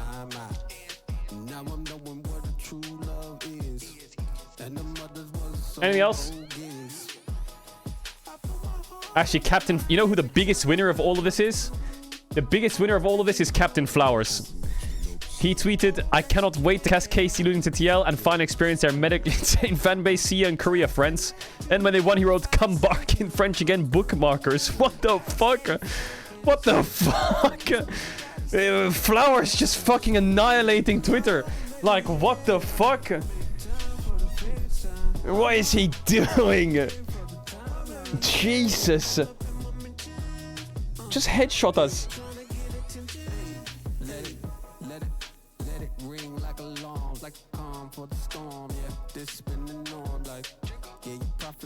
On the first joint, been ahead, been the future, that's the point, love and touch, watch them off, hit the dance, been rocking with the Campton, your stamp, sipping, running. Ooh, my thumbnail artist cooked really hard. Nice. Actually insane. Yo, shout out to my thumbnail artist. Damn, looks kind of clean though. Damn. Thumbnail artist cooking big time. W thumbnail artist. Bro, this guy's been trying to connect to the Wi-Fi signal for about 6 ad breaks. What the fuck is this?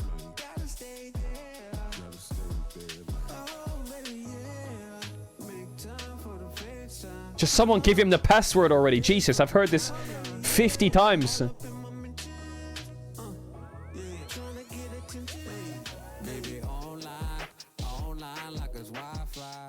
Oh my god, he's still going.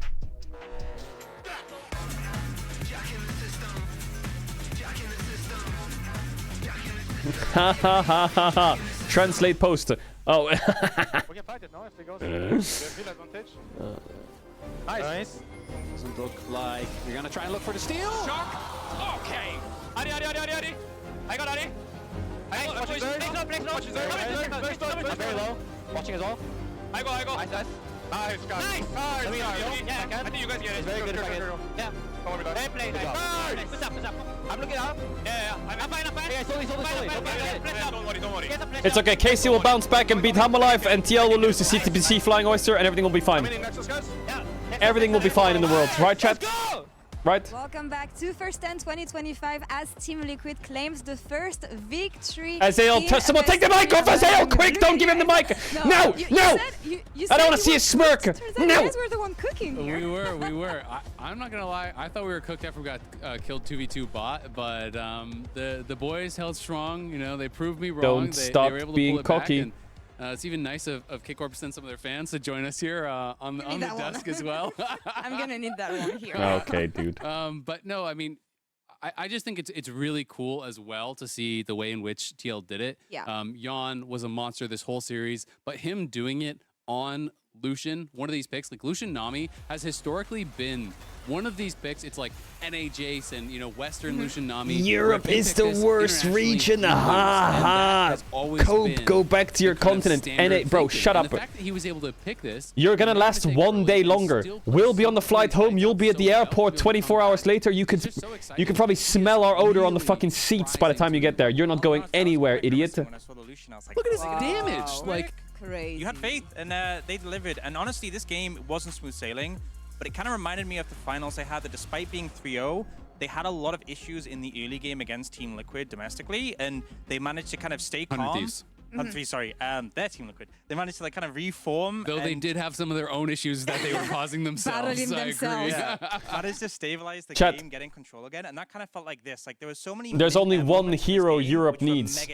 There's only one hero left. The grub gets stolen as well. Bum, bum, bum, bum, bum, bum, bum, bum, right opportunity to bum, bum, bum, bum. Young is our clear local player of the series, and we praised him for the potential of the bot lane and what he could bring to the series. Azel, I feel like he completely delivered today, especially in that last game. Absolutely. I mean, No LEC spot, no scrim streams. Haha, shut up. He came here. It was bot gap in game 1, game 2. They got 2v2 killed in game 3. And I was just thinking, what a shame that is if that ends up being the note that people remember from Yon. But the fact that he was able to battle back from that, we saw the damage done. Like, he was the whole team, it felt like, as far as the damage done in that final game. And he plays so aggressively with so much confidence. You know, if he thinks he's in a position to win the fight, he never will back down from it. He'll take that fight, you know, even if it ends up going bad. And I just love when players can have that confidence in themselves and that killer instinct. And especially on a pick like Lucian, which, as you said, hard to pilot, but not only was he finding the mid-prior, which is really important, but in fights, despite being lower on HP, using his cooldowns and using his health as a resource really effectively, not just happy saying, okay, I did a bit of damage, I'm fine here. He's like constantly making sure he's getting value on the pick. Very strong debut from Team Liquid here in first. And let's check in on APA and Impact's press conference in the Verizon post-game interview. Earlier today, during an interview with Jisun, you were surrounded by KC fans cheering for your opponent. What do you have to say to your European rivals after taking the first win at first stand? 오늘 경기 전에 커마에 있는 팬들에게 둘러싸여서 지선님과 인터뷰를 하는 모습이 잡혔습니다. 이제 퍼스트 스탠드에서 첫 승을 가져가면서 라이벌인 유럽에게 하고 싶은 말이 있나요? I think it's simple. I think without G2, Europe is just a zero-team region, so it's not surprising that we beat them today. 아주 간단하게 한마디 할 수 있을 것 같은데요. G2 없이는 유럽은 아무것도 아니라고 할 수 있을 것 같습니다. Third question comes from Mice Esports. Impact. I would like to know what the game plan was to face Carmine Corp. Was the idea to bet on your bot pressure together with UMT's proactivity?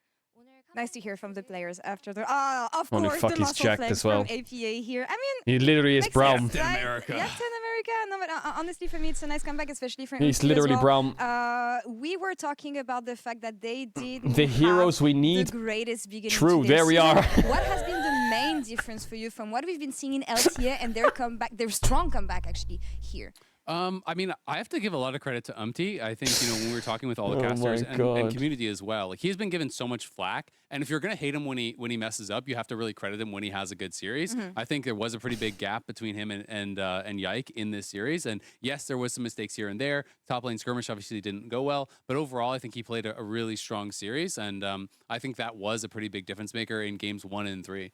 Yeah, especially the Nocturne pick. I was unsure how it fit in with the rest of the draft. He didn't really have like a dive buddy with him necessarily, but got so much value from it. And he actually had a big lead over Yike in farm, and it kind of displayed in the fights when he was getting on top of the Zinzao, just destroying him, getting on top of the Zeri, destroying that, just really having a big impact. We'll see what they can do in their next series. But make it an emote, no, don't. In the next series we have today, HLE versus TES. We're eating well today. This on is the such a first banger. HLE versus TES is yummy. I really love the powerful names that we have on both sides of the rift here on this matchup. Looking first at top lane. Of course, top lane is useful again. And it's going to become even more useful, especially when you have Zeus on the top lane. Is he the GOAT of top lane is my question. I think here. yes. I think yes, point blank period. You know, people, when they talk about top lane, it's really hard because not a lot of top laners have that HLE, crazy baby. longevity. But this guy has so many international titles already, so many regional Is titles. KC going to lose to the Oysters? In a way that is just pure dominance. He can play every style, but when he is unleashed on these carry picks, there's no one like him in the world, and I don't think there's ever been a top laner like him. And honestly, he's been such a boon to this team. We've seen Zeus best player at the tournament, probably, yeah. And he's come out with clutch picks like the Olaf, which have just completely ran the game.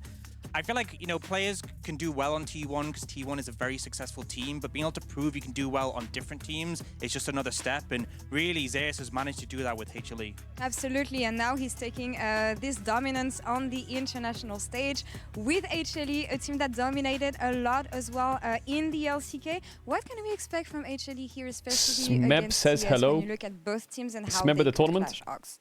I mean, I think a big thing for me is the fact that we have seen lane swaps gone. I think that Zeus is really going to enjoy that. As much as he was good at playing in the lane swaps, it's not his forte. The one thing I am a little bit worried about is Delight, because we've seen a lot more like focus on these 2v2 fights in bot lane, and Delight prefers to be on these engaged supports where he can roam about. But the solo lanes for HLE have been so good. True, Team Liquid did remake the draft. They really have, and I think coming into this, people are going to be looking at this. Cheaters. Talk about Cream and the journey he had.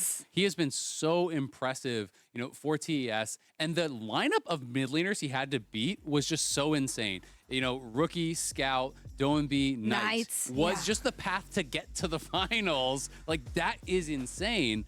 And, you know, this team, you know, made some changes. They brought back Chris. They brought back, you know, brought in Kanavi, you know, made those changes with the roster. And a lot of these guys, even though they are big names, it's been a while since they've won a championship. Jackie Love hadn't won an actual title in the LPL since 2020. Let's do the ratings, Chris, chat. Not since he won Worlds in 2019. Impact, I think, got blasted. Together I'll give him a 5. I think Kana smurfed this Love, series. I give him an 8. Incredible for the team. I think Umti did an 8. Yike was having a horror game. I give him a 2. As this like zero Vladdy was super mid. Gone. He is consistent. Appa was he is solid. A bona fide superstar, and I think he's easily one of the best. Yeon played pretty well. Kalist was also fine. With Jackie Love, where sometimes he'd go for the really Corda J and aggressive plays Targamas, I think Targamas was okay.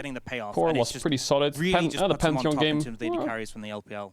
There's a lot of I think that's fair. interesting players to look at, and I love the fact that we have strong players challenging an established order in their region. We were talking about Cream. I'm just wondering how this one is going to go against the Game 5 Devil that we have on the side of HLE. Yeah, I would put Yeon at a 9 for TES is if he didn't get 2v2 killed level 3. Series, so that's working Deal? for them. But Zeka, But because he got 2v2 killed, Game 5s in a row now that he's he an has 8. won.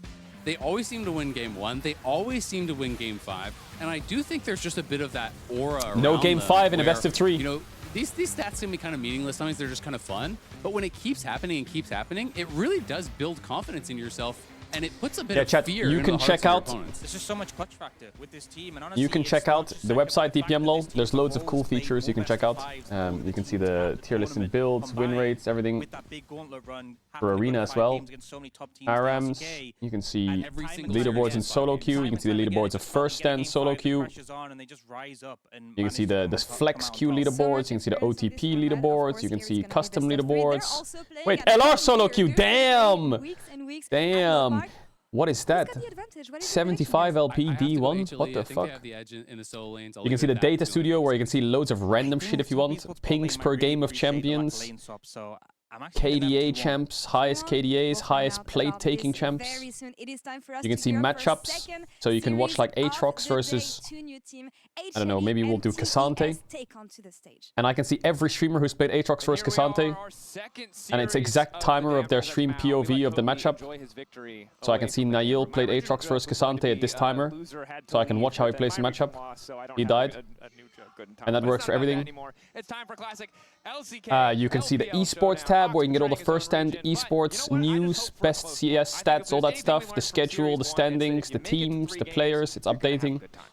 And you can go to the predictions tab where it's like the Hooper ratings. You can rate the players, you can predict who will win, all that cool stuff. So check it out, dpm.lol. Alright, let's lock in. Hey, no walkout yet. Back up, back up. They're too eager. They're too ready to start. Zeus first 369. Classic. I'm going to say first stand. Saw first bloody of the day. Who is going to come out on top here? I mean, 2 all-star lineups. The history, the pedigree of these teams. There's no way it's not going to be incredible. But the 2 members that you just saw fist bump, all these other guys, they're important. But the main show, the creme de la creme, is not Cream. No lane swaps and Zeus first 369. Damn. I'm ready to see what a world without lane swaps looks like. And there are not 2 better players on the face of this planet. Who do you think's going to win? I think HLE's going to 2-0 them. It's the matchup that was just insane in 2023. You know, back at MSI, 369, I think, best tank player in the world by such a large margin back in that tournament. The JDG Golden Road that was then denied at Worlds with T1's historic run. And I'm going to be honest, 2024, Mao, not close. 6-2 in favor of Zeus, but an opportunity to flip the script, to show us more on the side of top esports. Bringing in Coach Home from the JDG era, Season 4 World Champion. We'll see what he's able to do. Helped bring the team this far. Yeah. Maybe looking to recreate some of that fire, some of that success that they experienced on JDG, especially with Kanavi. Zeus owns 369. I mean, he has got a pretty good win rate versus him. Such an I mean, we can check it on DPM lol, no joke. Over the years, I think there are we go esports head to head. Not original, Zeus 369. Creator of jungle tech.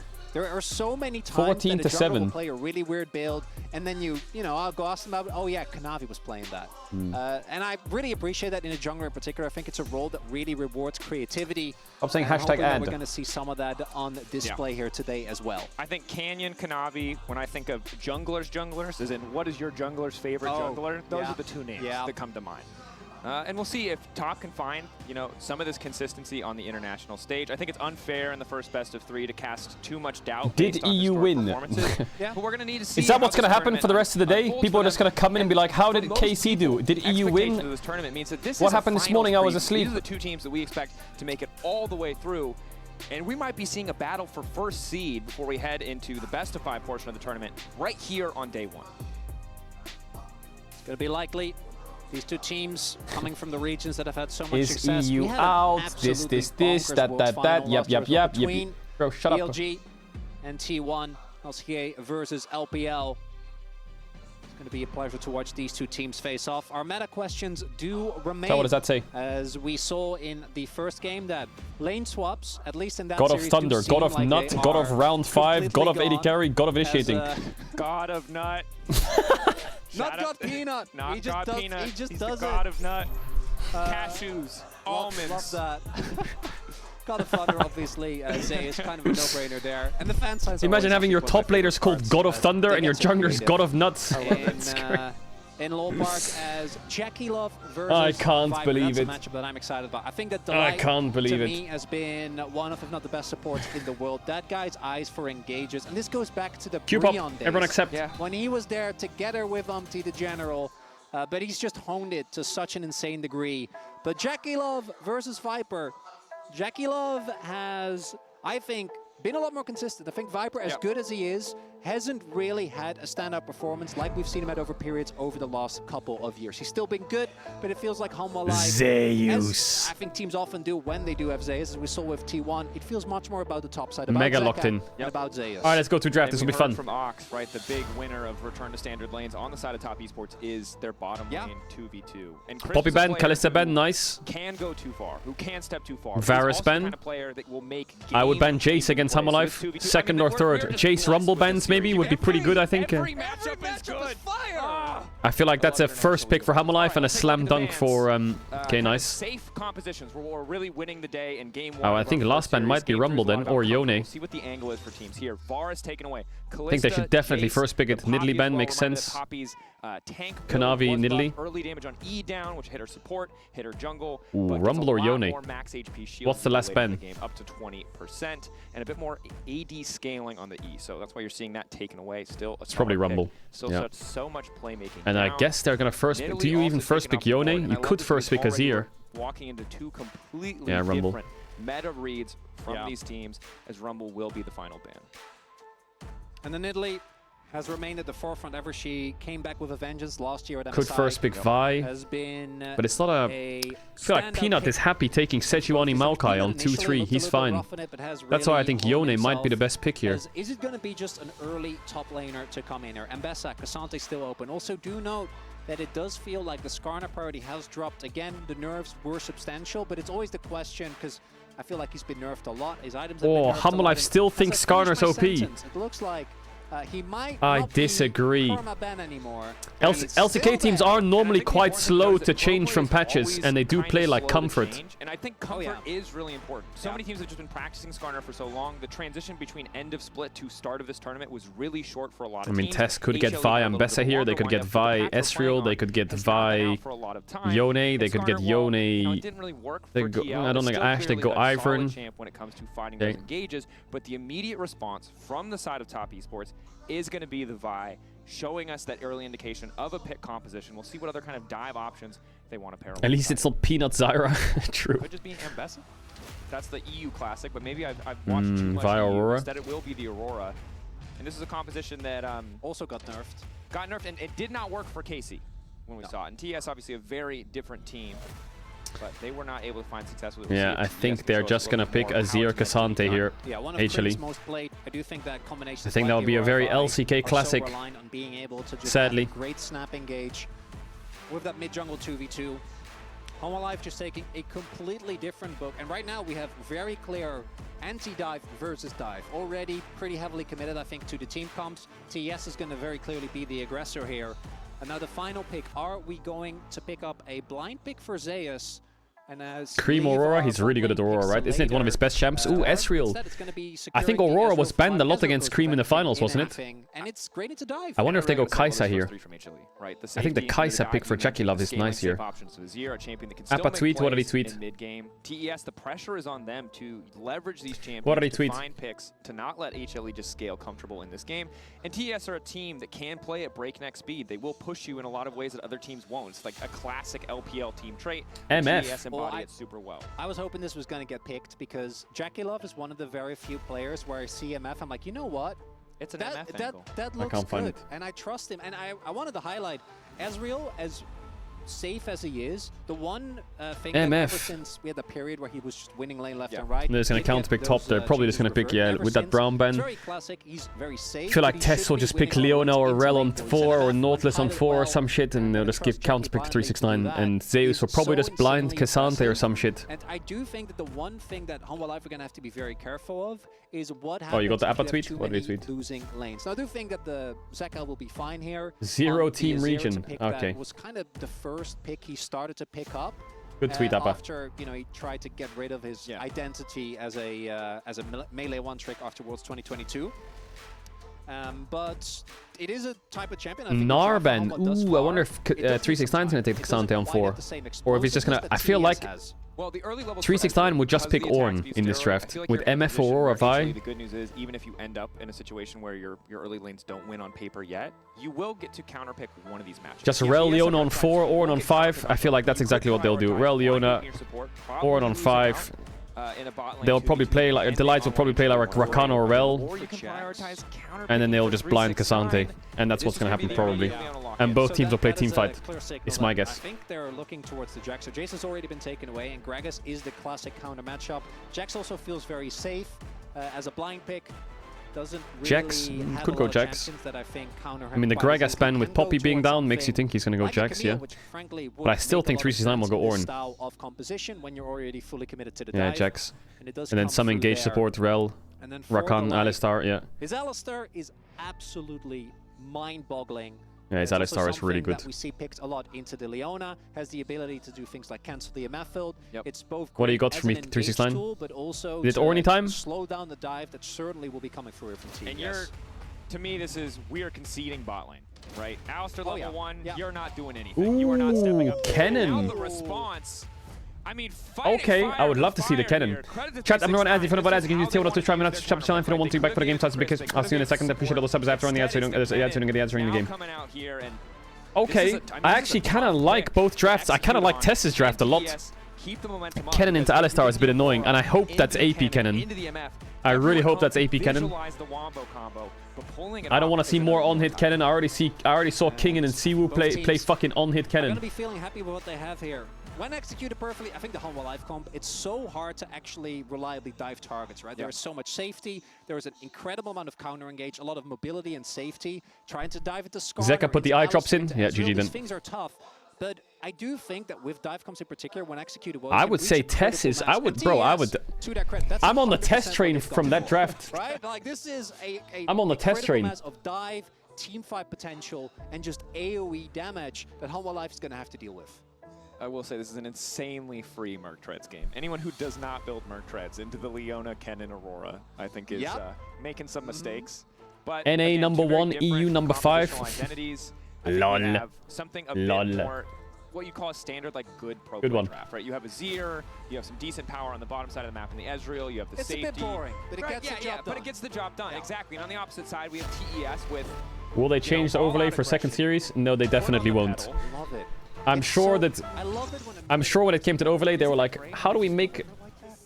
Guys, how do we increase, like, interaction viewership? And it's like, well, Mobile Legends Bang Bang got a lot of viewers and they had a mobile overlay. And they're like, oh shit, why don't we do like some kind of mobile overlay TikTok style? It's like good for the youngins. It's good for the youngins.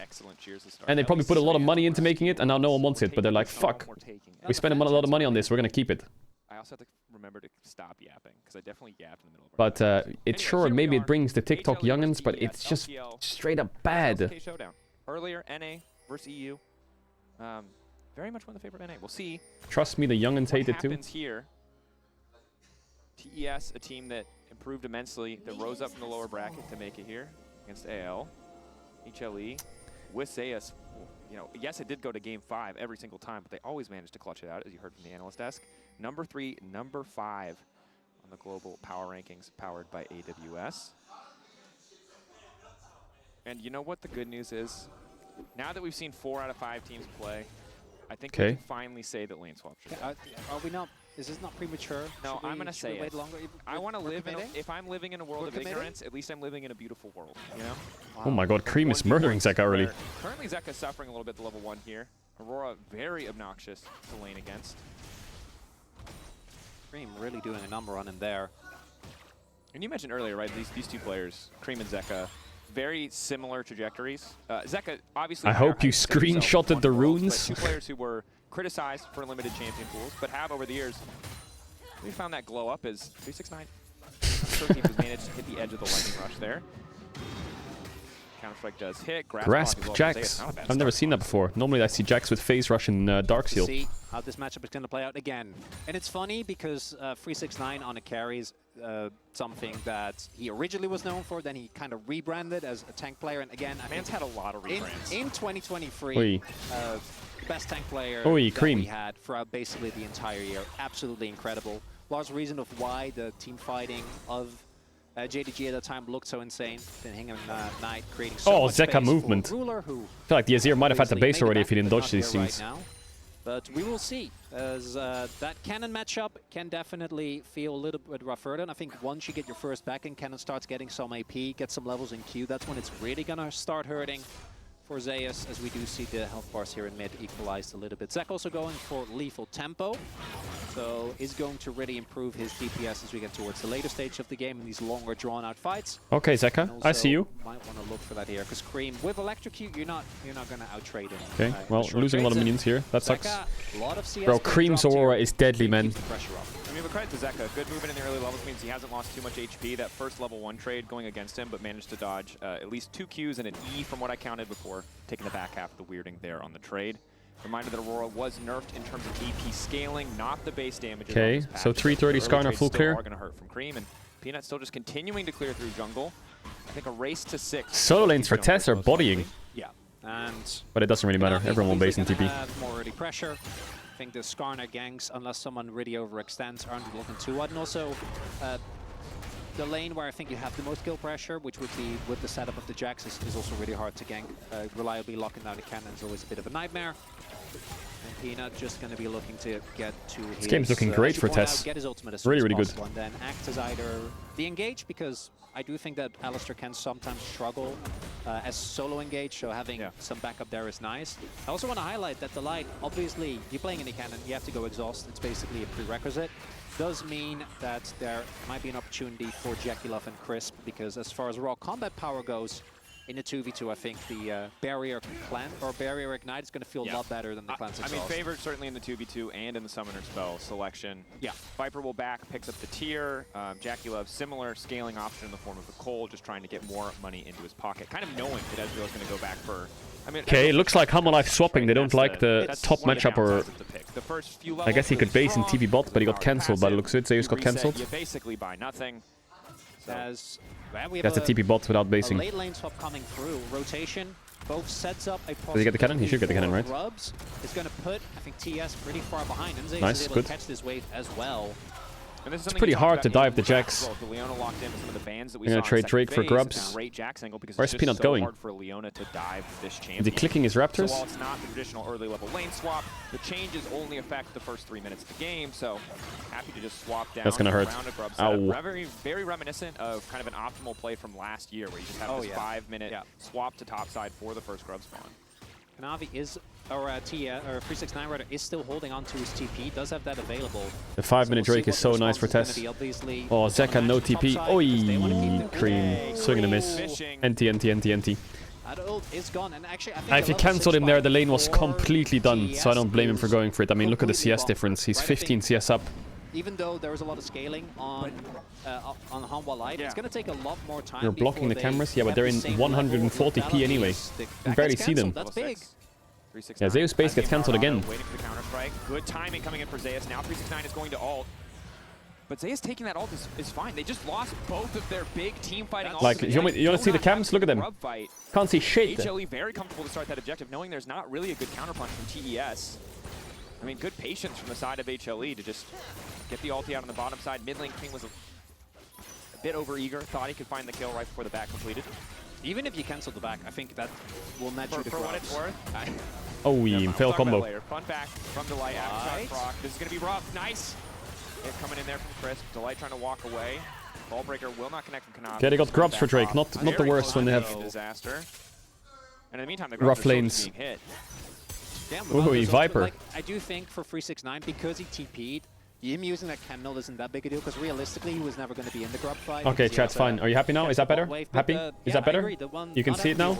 Is a big deal. Shut up. It sets up nicely for Jekyll okay, as well. combo. In they go again. Like going Peanut here, level 6. Kanavi might try to kick this one off, but Ezreal ooh, we got him in the VIQ. Oh, they're committing on this Alistar. Okay, they get first blood, but it doesn't really matter. First blood. Jackie can live. Oh, they're out. They are out. Just not quite enough damage to finish the job. Yeah, barrier was still there. I think otherwise Viper might have flashed. Oh, he got his base off as well. I think he might be cooked here. Oh, he barriers on the recall. Barrier doesn't stop your base, and the shield doesn't cancel. That was clean by Jackie, actually. Not even close. You can barrier and ward in recall. And if you barrier and shield the damage, it doesn't cancel your base, only CC does. Damn, Jackie. Even though we out of there. They did lose every summoner under the sun for that kill, but worth maybe? Thoughts? Yeah, just now has Sheen. Just now has Sheen. That would have been great. Yeah. And it's an Alistar with exhaust, no ignite. You just don't have damage. And without the Alistar ult, you didn't have the tankiness either. Good recognition of their own strengths, right? TES not a team that hesitates to pull the trigger. If they think they have an advantage on a fight, they're taking that fight. I feel like Humble Life have good CC, but they just don't have damage. Had already gone for the back there. Yep. Beautiful ult from Peanut there. Actually like catches Kanavi mid-Q. This Ezreal is healing them. There is still more than enough damage available here. And without the damage on Viper, like, not going to be able to take anyone down. And this is also, these are the situations where you really do see the nerfs to Skarner. Like, otherwise, when does Casey play? Okay, it's beginning. And it would have been at least a kill. 9 gold lead on AD to 9 gold lead on support. Reliably, you would have had 2% more max health damage, a bit more slow. Probably could have finished it out. In this case, it was down not to 8. Enough. And again, a brief window of opportunity, very well capitalized on. By super even game still. Ezreal does not do damage, even though Viper, I feel like, landed every single ability.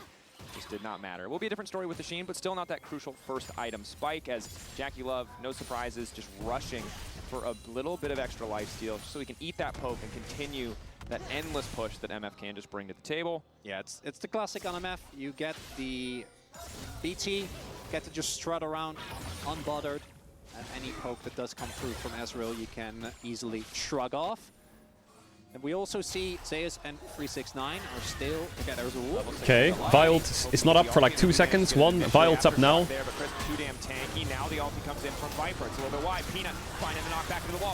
Okay, MF ult is kind of lacking. But they have no damage. He will die now eventually, though. I think the Vi will die. Zeka's coming. Jackie no flash. Zeka time, baby. Zeka time, baby. Oh, Viper Q flash was sexy. That was such a long 3v3.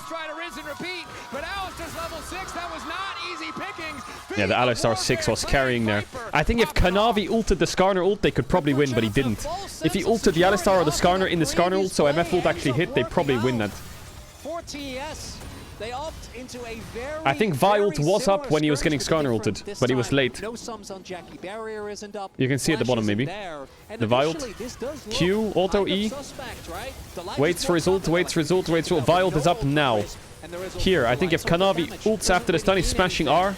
Ooh, it's hard. He got an E off instead. And The Violent was just useless. Viper has just been free-firing the entire time. And at Yeah, this Viper point, is just Jackie murdering Love them. and Chris, all they can try and do is maybe get the counter kill on Viper. Not gonna happen. And now Viper is fed. The small gold lead that was there for TES has evaporated. Now our life are gonna be feeling a lot better because so much of that gold did go. And this is what we were talking about in the LPL. Jackie Love did kind of just wreck Viper, right? And this is including the year where Viper won Worlds on EDG. Okay, let's get Grubs. So it's 3-3 in Grubs, right? Yeah, it is. Like, the play on the top Right? side just Yeah, it is. did not work out the way that they wanted to. Over-eager, earned a lot of cooldowns on the Alistar, and the second that Jackie Love's ult is just not full hitting an Ezreal, who can just shift out, the play kind of fizzles. Ultimately resulting in those 2 kills, accelerating the rate at which Viper scales into this game. Jackie Love still left wanting. Closer and closer to the Bloodthirsters. Chat, stop asking me to change the HUD. I can't do shit. Now too, but a little bit harder for him to walk up in the mid lane, right? Viper's is the point where you can just ult mid wave whenever it's off of cooldown to just try to secure prio for the team, and HLE with that prio. Okay, it's 1-1 Drake, 3-3 Grubs. Drake, they picked up 3 Grubs earlier. Now grabbing the Drake as Viper's well. Giga fed. 3 kills. Yeah, they're very close to the defeats. Gonna equalize the objectives here. 3-3, 1-1 in Grubs and Dragons respectively. Yeah, I know, chat. The HUD's disgusting. I get it. Hopefully they change it, but I think they're going to keep it for the whole tournament, sadly. And after the tournament, they'll probably not use it again, but... It needs to be, well, it needs to be on Viper. It's a weakness of a lot of compositions, but yeah, you're right. Like, if you're going to jump on someone and kill them... I can try and get a different, like, but at least you need to kill the feed, maybe? I don't know. I don't think there is. I already asked. They said there's none. Oh, Zayas, he might be in trouble. TES. Starting to walk away. Mark collapse. Sidestep. Nice backstep on the ult. Yeah, flash. You have ward jump? Yeah, ward jump. Flash out the root is there. Vault breaker in, and Kanavi grabs the kill. Tournament starting to fall as Cream holding on. We'll just recall. TES set up to knock down this tower, and even if the Speed of Warfare already went to the side of HLE because of the top side play, Peanut is here to clear the wave. That's big. Stops the push from coming through as 3-3 and Grubs are TPing to dive Peanut. Who is that? Oh, it's Krispy Kreme. Oh, that wave is going to get thinned out big time. And that is a full tank Skarner and a TP from Azir. Oh, they only have 3 seconds to do this. 2, 1, they gotta kill him now. Oh, it worked! And Cream's out. Zeka? Zeka? Are you not just gonna die doing that? Oh my god. Okay, you got Kanavi flash. Viper will get first by tower top. Still standing. Neither side have claimed feats yet, but if this tower goes Jackie Love has flash. will go to HLE. Jack's no E. Might be in trouble here. Does have a sum. Oh, this is hard to play. He's gonna die, I think. Just take your time with the slow, walk in, waiting for the pole. Hey, it's impossible. He should never flash. Alistar's on top of you. As long as Alistar just waits, you are fucked. Okay, he's either gonna wait. The only time you can do it is if you flash the Q. Going for flashes, they probably should have just kept against the Jacks and the Alistar. Really easy for them to get over that wall. And that was a messy sequence of events. Love the play towards the bot side of the map. Great punish there on Zayas from TES. But then with the TP to come through, even though they do actually end up killing Peanut, the fact that they get that Humble Life both get the kill on Jackie in mid, as well as the topside turret, means that it's still a relatively even trade. And when it comes to scaling, I think this is very reminiscent of the first game we had today. As much power as there is for TES, I do think once you Jackie's behind. Control, actually finding the flanks that you need for this composition to work become harder and harder. Because for 369 and Cream both, honestly, they keep having to move the HUD up here so they can add things here to represent stats that you could probably see on the other overlay sometimes, like gold difference. And if he's ever in a position where he's the all-in in 369 and force that cannon ult in a 1v1, Kennen goes from feeling like this team-fighting god to, frankly, a pretty underwhelming champion. It's what we see with Caedrel Kennen so many times is if you start to win that 1v1 matchup, he just doesn't get to pick the terms when he does bring out that ulti.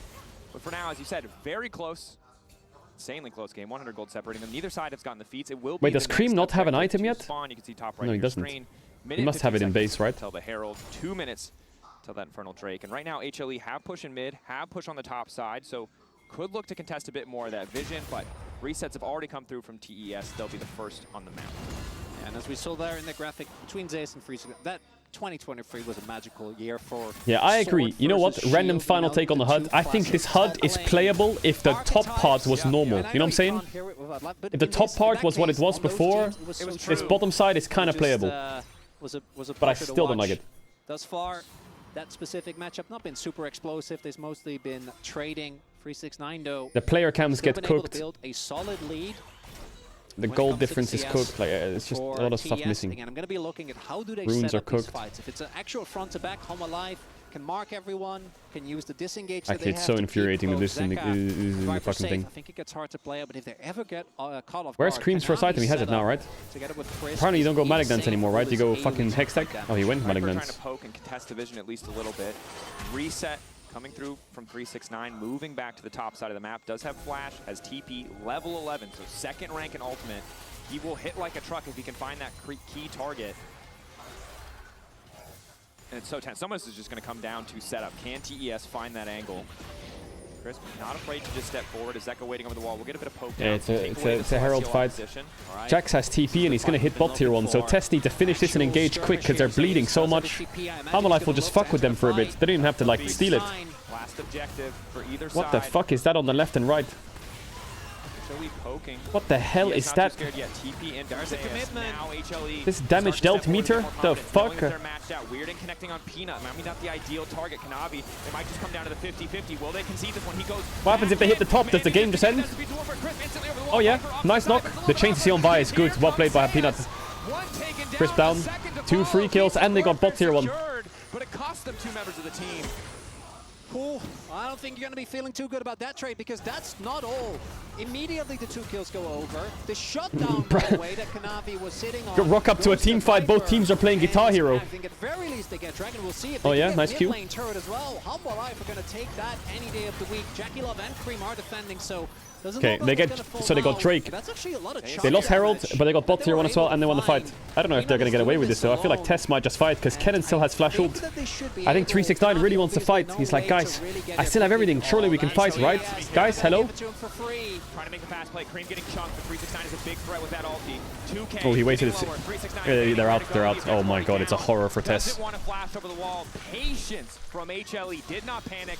Fought for the objective, and now Zeka desperately trying to clear out this Herald. We do see there, TS is making sure Humble Life don't get anything for free, making them work for it, because they still had so many of their teamfight ultimates available. And that's tough, right? Because you gave bounties. Yeah, we can't see bounties. Secure this objective. 50-50. Credit to Kanavi for getting it. Oh, the chain CC on Peanut was so on Kanavi was so good. Skarner E, Alistar Q, ult, dead. And the rest of Tess positioning is just unfightable. I feel like the way their comp works, Aurora, and they can't just be 5v5. I feel like they need 3v5 and Aurora and Kennen here. Otherwise their fight is just unplayable. What's Kennen gonna do? Run at the Alistar? Better poke. And the backline tools to kind of peel, like the Skarner, like the Alistar, it's so much easier to play these fights because you just have to wait for the enemy team to try and pull the trigger, to try and find that angle, and then you get to get started. And TES, we're on vision. You like Tess's draft? Yeah, of course I like Tess's draft. Their draft is pretty strong, I think. As long as Delight and Peanut are doing their job, Viper and Zeka just get to run wild. These fights are not working, though. Lovely, though, still very negligible. And the TS composition, as highlighted, this is the type of comp that if you get the combo, it always works as Viper. They just blew Kennen Flash. Oh, no. Trading Kennen Flash for Ezreal Flash is never good. Ever, ever, ever. Kennen is now useless for the next, like, couple minutes. They do get the flash out, but trading flash for well, not useless, but you know what I mean. Particularly for Kennen versus Ezreal, right? Oh, they're all gonna die here. Going in, knocked back to the Alistar can connect. Ready to go, flash away from the ulti. Yet another one taken off the table is Delight. Okay, they got Aurora Flash, not bad. Thought Alistar was gonna flash combo the Aurora, but she has ult, I guess. She can ult it, right? If you ult the Alistar combo, you're immune. Viper's flash, but in the overall scheme of things, TS gave up mid lane and top lane flash. Their key flankers now lack that additional engage tool. I make it harder to actually reach the Zeka. Trying to get aggressive, flash back the push. Nice ult. On the ulti. Nice ult. Manages to stay safe. Uses the wall to get out. Patient for Cream. Good timing as well on that ult. Cream, it's the better of Zeka there. And Zeka's understandable because you know that Cream doesn't have the TP, but great usage, or the flash rather, great usage of his ultimate to deny Zeka. It's a 0.5 window. A 0.5 window is pretty good. It's pretty good. Oh yeah, no, it's big. I don't want to like zoom out so much that every trade is even, but in the greater context of the last minute of play, it's not too bad. Ruinous Otacon has spawned on the top nice side steal. of the map. Kanavi can maybe kill here. Finding Peanut. Peanut gonna try to make it through the wall. 369. Nice chain. Taking the jungler out of the picture. That okay, that's something for Tess. So much damage to come through there, and particularly when you have the Liandry's and you have the both the Vi passive of W as well as Black Cleaver. Vi is getting a lot of kills, but really gonna be feeling don't think Vi can do too much when I see her in Ezreal just right-clicking her. Kill goes over to Kanavi again. She needs more damage on the dive. Massive individual gold lead. Oh yeah. Which is a I terrifying guess MF's not that weak. She can just one-shot carry. She can just find solo kills if she gets far enough ahead. As we take another look here. LPL team's not playing AD Cannon. Yeah, it's not the Shy. And Peanut basically doesn't get to move. By the way, as you called out early on, to no surprise, it's Merc's City on the side of Alma Live. If you pick Leona and any other piece of hard CC, people are building Mercs. If you then have double AP solo lanes, I mean, it's a lot of value. They're laughing to the bank. They know this is a good investment. As Kanavi actually having the second most gold in the game. Outside of that, Viper, unsurprising with how he has been playing. And that's a big thing, because Viper, as much credit as people give him, and as he's been consistently within the ranks. Tess have one more shot at the fight. Back in the LPL when he played there, and they're trying to get some sneaky TP wards for Kennen if they start up the Kennen. Ups and downs throughout that period. I think recently has really or for Aurora even. So Jackie's not that weak. The difference in AD is not that bad right now, even though he's a bit behind. Yep. And again, weathering the yes, 2 items. The MF Leona 2v2. But thus far, the gold lead still really doesn't mean that much in the grand scheme of things, Dracos, which means this game still to be broken open by either team. We're waiting. But I will say, similar to the first game we saw of the day, I think HLE have a much easier job. TES are the ones that have to find the engage, that have to lay the traps, that have to find the creative flanks. HLE, if they push first, if they take their time, it's a much easier game to play out, and without the threat of getting out. Wait, how many Drakes do they have? Threshold where Ezreal will just get one shot. What's the Drake count? You know, you gotta play the game at a much more relaxed pace. As long as you don't get overeager, as long as you don't. It's spawning in 10. It's a little bit easier. For I have to wait for the PowerPoint presentation. Okay, it's 2-1 for Hamon Live. Doesn't want to give his life for a crab. Okay, they have to kind of fight this then a bit, Tess. Now, Zayas off to the side, gonna stun up Chris. Kanavi trying to keep things going. Eyes on okay, they're just gonna go on Kanavi. Not a bad idea. MF ult's kind of useless. There's one flank from Aurora. Kennen's gonna kill Jax. Not the worst. Their team fight's strong, you see. They get good angles. Kanavi still has ult as well. Crisp is 1, so it's kind of 4v3. Zeka still has ult. Kanavi's low. Tess, it's kind of like a 3v3 because Leona's out, and even though it's 4v3, Tess has quite useless champs because of their health bars, but they'll just take it. Where's the Guitar Hero? Okay, 2-2. Yeah, Tess are doing really well. These TP flanks are so needed, and Cannon Flash is coming up soon. Uh-oh. Farewell, buddy. Wait, hold up. Cannon ult, Ezreal ult. Oh my god, he queued backwards so he didn't get hit by it. No way we get away with that. Holy shit. Such an extended play. That's payoff for the Vi, by the way. Otherwise, I don't know if Zeka dies there, and that's such a heavy investment. Gonna be, I think, a while before he finishes it. This fight wasn't even perfect for Tess, but what happened? Jax uses E quite early. The chunk Leona. Peanut only ults Kanavi to try and one-shot him, but he flashes out. The Aurora flank forces Viper out. Zeka wasn't really here in the fight at all, and Zeus is dead. Yeah, Zeka wasn't really in the fight, to be honest. This was good cover by Kanavi, actually. When everyone else is basing and 369 wants to push out bot, Kanavi stays to cover him. Actually worked. But Kanavi is ahead of the play again. Reads Humwa Life like a book. Like a book. And means that now TES get back in. That is that up and down in the gold graph. I mean, you love to see it. As a spectator, you love to see it. As a fan of either team, you're probably nervous about a lot of things that are happening right now. Otacon's still up. Baron 30 seconds away, so Otacon likely to go. 3-3 in the grubs. This is an insanely close game. TES have a bit more opportunity to pick up standing gold because they've taken down less towers. Get 3 of these. Isn't our job sick? I know. It's a great time to be alive. Look, all I'll say is that HLE, right after I was like, they're disciplined, they're calm. They did fight kind of without Zeka. So, but I think if they have the 5v5, they don't give TES these angles to either fight with the man advantage or land a wombo combo Vaulties. They still have a pretty good setup. Looking at the spikes, Shojin now done for Viper, so he's hit his free items. Yep. Zeka off to the side. We're ready. Oh, he gets ulted. Goes over, he ults 'cause he's got no other option, Doesn't matter, they're not sieging the tower. That was really well played by Zeka. That might have just lost them Atakan. They could do Nash, but Nash is a little risky against Ken and Aurora. Atakan is the easy call. Actually, yeah, it's Atakan. Maybe Baron is the easier call. They have a Seer Ezreal. Still fightable for Test, though. Still really fightable for Test. Oh, the Alistar combo. Not the best turn for HLE. Oh, the flash ult is good, though. It's not that good, though. Oh, Ezreal gets exhausted. Kenny gets exhausted. It's one for Hamlet. One. Super one. Super one. Oh, beautiful by the lighter. Super one. The exhaust on Kennen. It's #1 counter to Kennen, isn't it? Just take exhaust. And Cream had to send everything to get in range. So he didn't really have any damage left. And the game that was balancing on a knife's edge suddenly tilts heavily in the favor of Hamalife. Well played by Hamalife. Yeah. And it starts just Q's there and Zeka's waiting. Crazy, no? Just wanted a Raptor. Maybe thought he had a pick. He did not.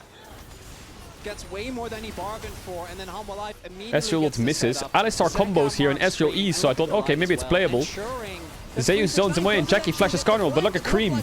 He rocks up, low HP, just joins into like an AoE collateral damage. MF doesn't really do much, and then yeah, the wombo's not really there. Very early on in that fight. In this game from 369, I think this Kennen is so hard to play because Azir and Ezreal just walk away. They just leap out of your range the second that you go in. And it's Exhaust Alistar. Yeah, Exhaust Alistar is actually annoying as fuck for Kennen. Now Otacon has been Look at the in-game clock, top left. Flowers Otacon. Yep. Yeah, it gets stuck a lot, doesn't it? We're talking for a second there about Captain Flams. Like, I don't really care. I don't really notice it. Bloodthirsty. Like, Alright, Drake's spawning, but they're 2-2, so I guess they could just drop this Drake here, Test. It's fine. Now, Drake's still 2-2. Next one is spawning about. Ezreal has Zhonya's really good buy actually against these champs. Clearing the jungle of Vision, looking to push up these lanes, and I think that for TES contesting this one is going to be a nightmare. Yeah, the struggle is, while you have the Leona, and she's great in the context of that 2v2, it's not the Rel or Alistar in the sense that you can get that multi-man, hard CC reliably to set up for some kind of combo. It's just difficult to play the game out. And certainly, the name of the game right now is survival. 1.5 minutes left on this Baron, 3 more waves to play with. Yeah, we're also getting to the point in the game where the gold lead on the Vi isn't going to feel nearly as good as we're just looking at these 5v5. Zeus, possibly a target here, but he backed off in time, and we see TES hovering very heavily towards the top side of the map. I don't think they're going to be looking to contest. Yeah. The Dragon that's spawning, but seemingly I think a lot of nice towers here. Not too interested. Wanted to make sure that they get these turrets before that Baron buff times out. Zeka, he's just always. What is one thing you like about the HUD? Oh, Zeka! Damn! That's gotta be GG, right? He just ends right there. TP in. One play. Finds a road. No flash MF, no flash cannon. That was beautiful by Zeka. Beautiful. Mid-wave and end. 30-minute win. Whoa, we are fucking deep. And it's working. Nice play by Hamalife. Really nice play. Really nice play by Zeka. Yeah, I mean, we'll see the next game, but maybe Hamalife's just going to run this whole tournament, you know, chat. Their players are just unreal. Just to show that he can. HLE, back and forth game. It was so damn close right up until it wasn't. HLE find the fight. They find in their home ground. They find the pick, and they take game 1. As well. 2 more of those. Hamalife been pushed to the limit. 5 games versus T1, 5 games versus Gen G, 5 games versus DK, I think it was. A long and drawn out fight. And then now they're here. I feel like they're just so leveled up. Let's see next game though. We shouldn't be game 1 endies. Never be game 1 endies ever. Good looks. Never be game 1 endies. But at the end of the day, that's only game 1. We're going to be back. What is one thing you like about the HUD? We're going to send it to a quick break. That's true. Let's be positive. What's one thing I do like about the HUD?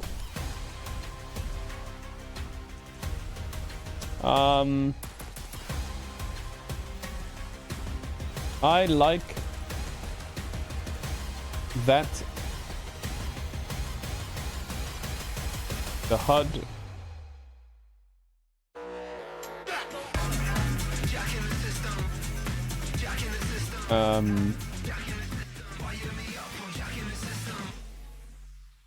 I like that it dominate the rift with Opera GX, the ultimate hub for all things LoL esports. Get a browser built. What I like about the HUD, I like with the custom UI, exclusive themes, and seamless LoL esports tournament integration. See every result. Get access to exclusive contests, rewards, and co-streaming options. Only on the browser for Legends. On Opera GX. I don't know. Puppy, why don't you take me? I like the colors. Welcome, Stella. So you talk. Stella? Almost. I think the colors look quite modern. Bright blue. It's bold. Sorry, hon. I'm hungry, actually. Right? Right? Your favorite, right? How did you know?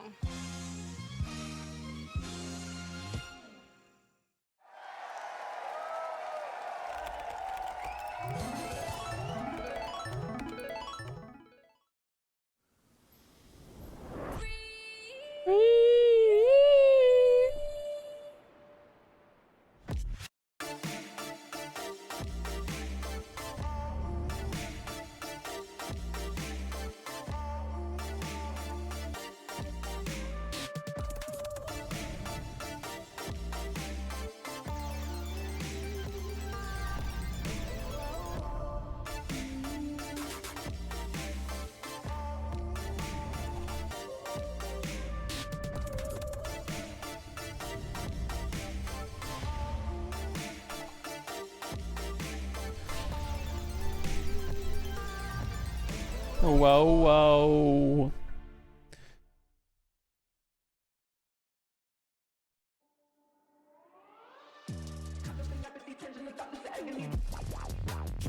Damn, Chronicler looking clean.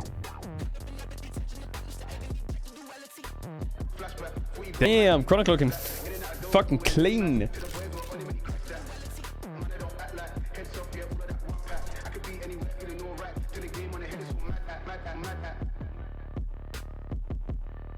First stand tournament.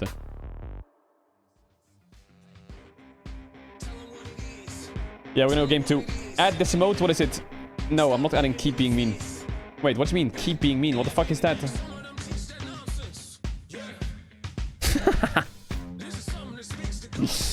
Shut up.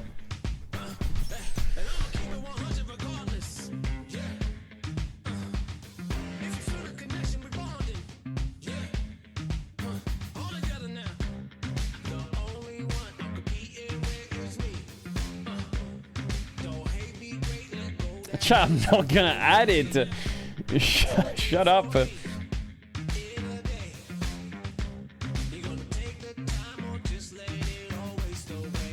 Bum bum bum. Bum bum bum.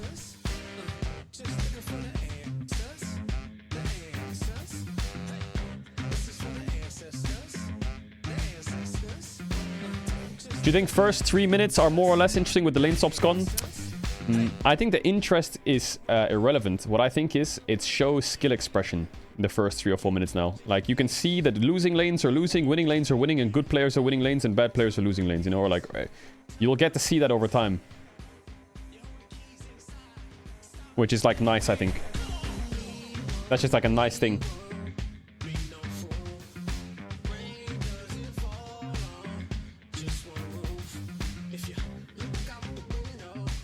Whereas before, you could just avoid all of that.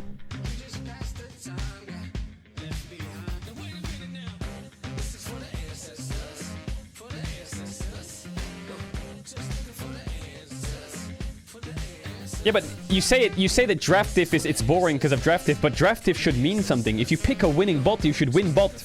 You can't just pick a winning bot and then lose because you're swapped on.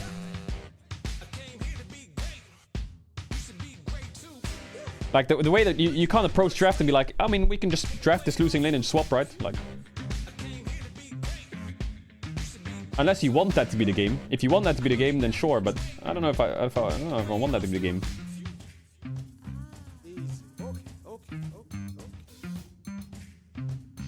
Easy.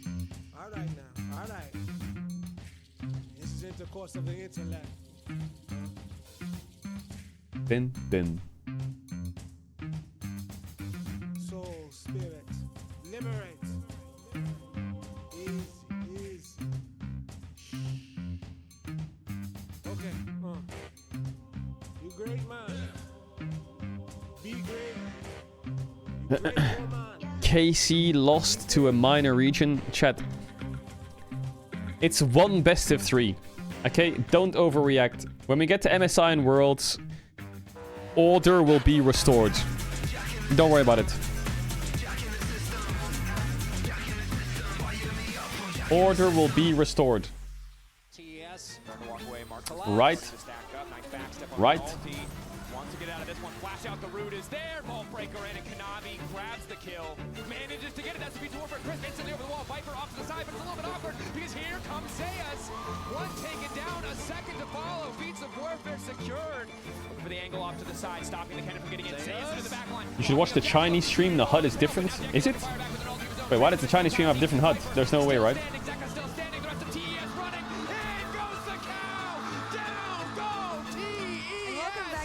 Stand, everyone. It's the same, yeah, I thought so. Leads TES 1-0 in a series where we got a lot of back and forth. The vertical stream. Let me have a look. Until it wasn't actually, and when HLE grabbed that lead, they just did not let it go, guys.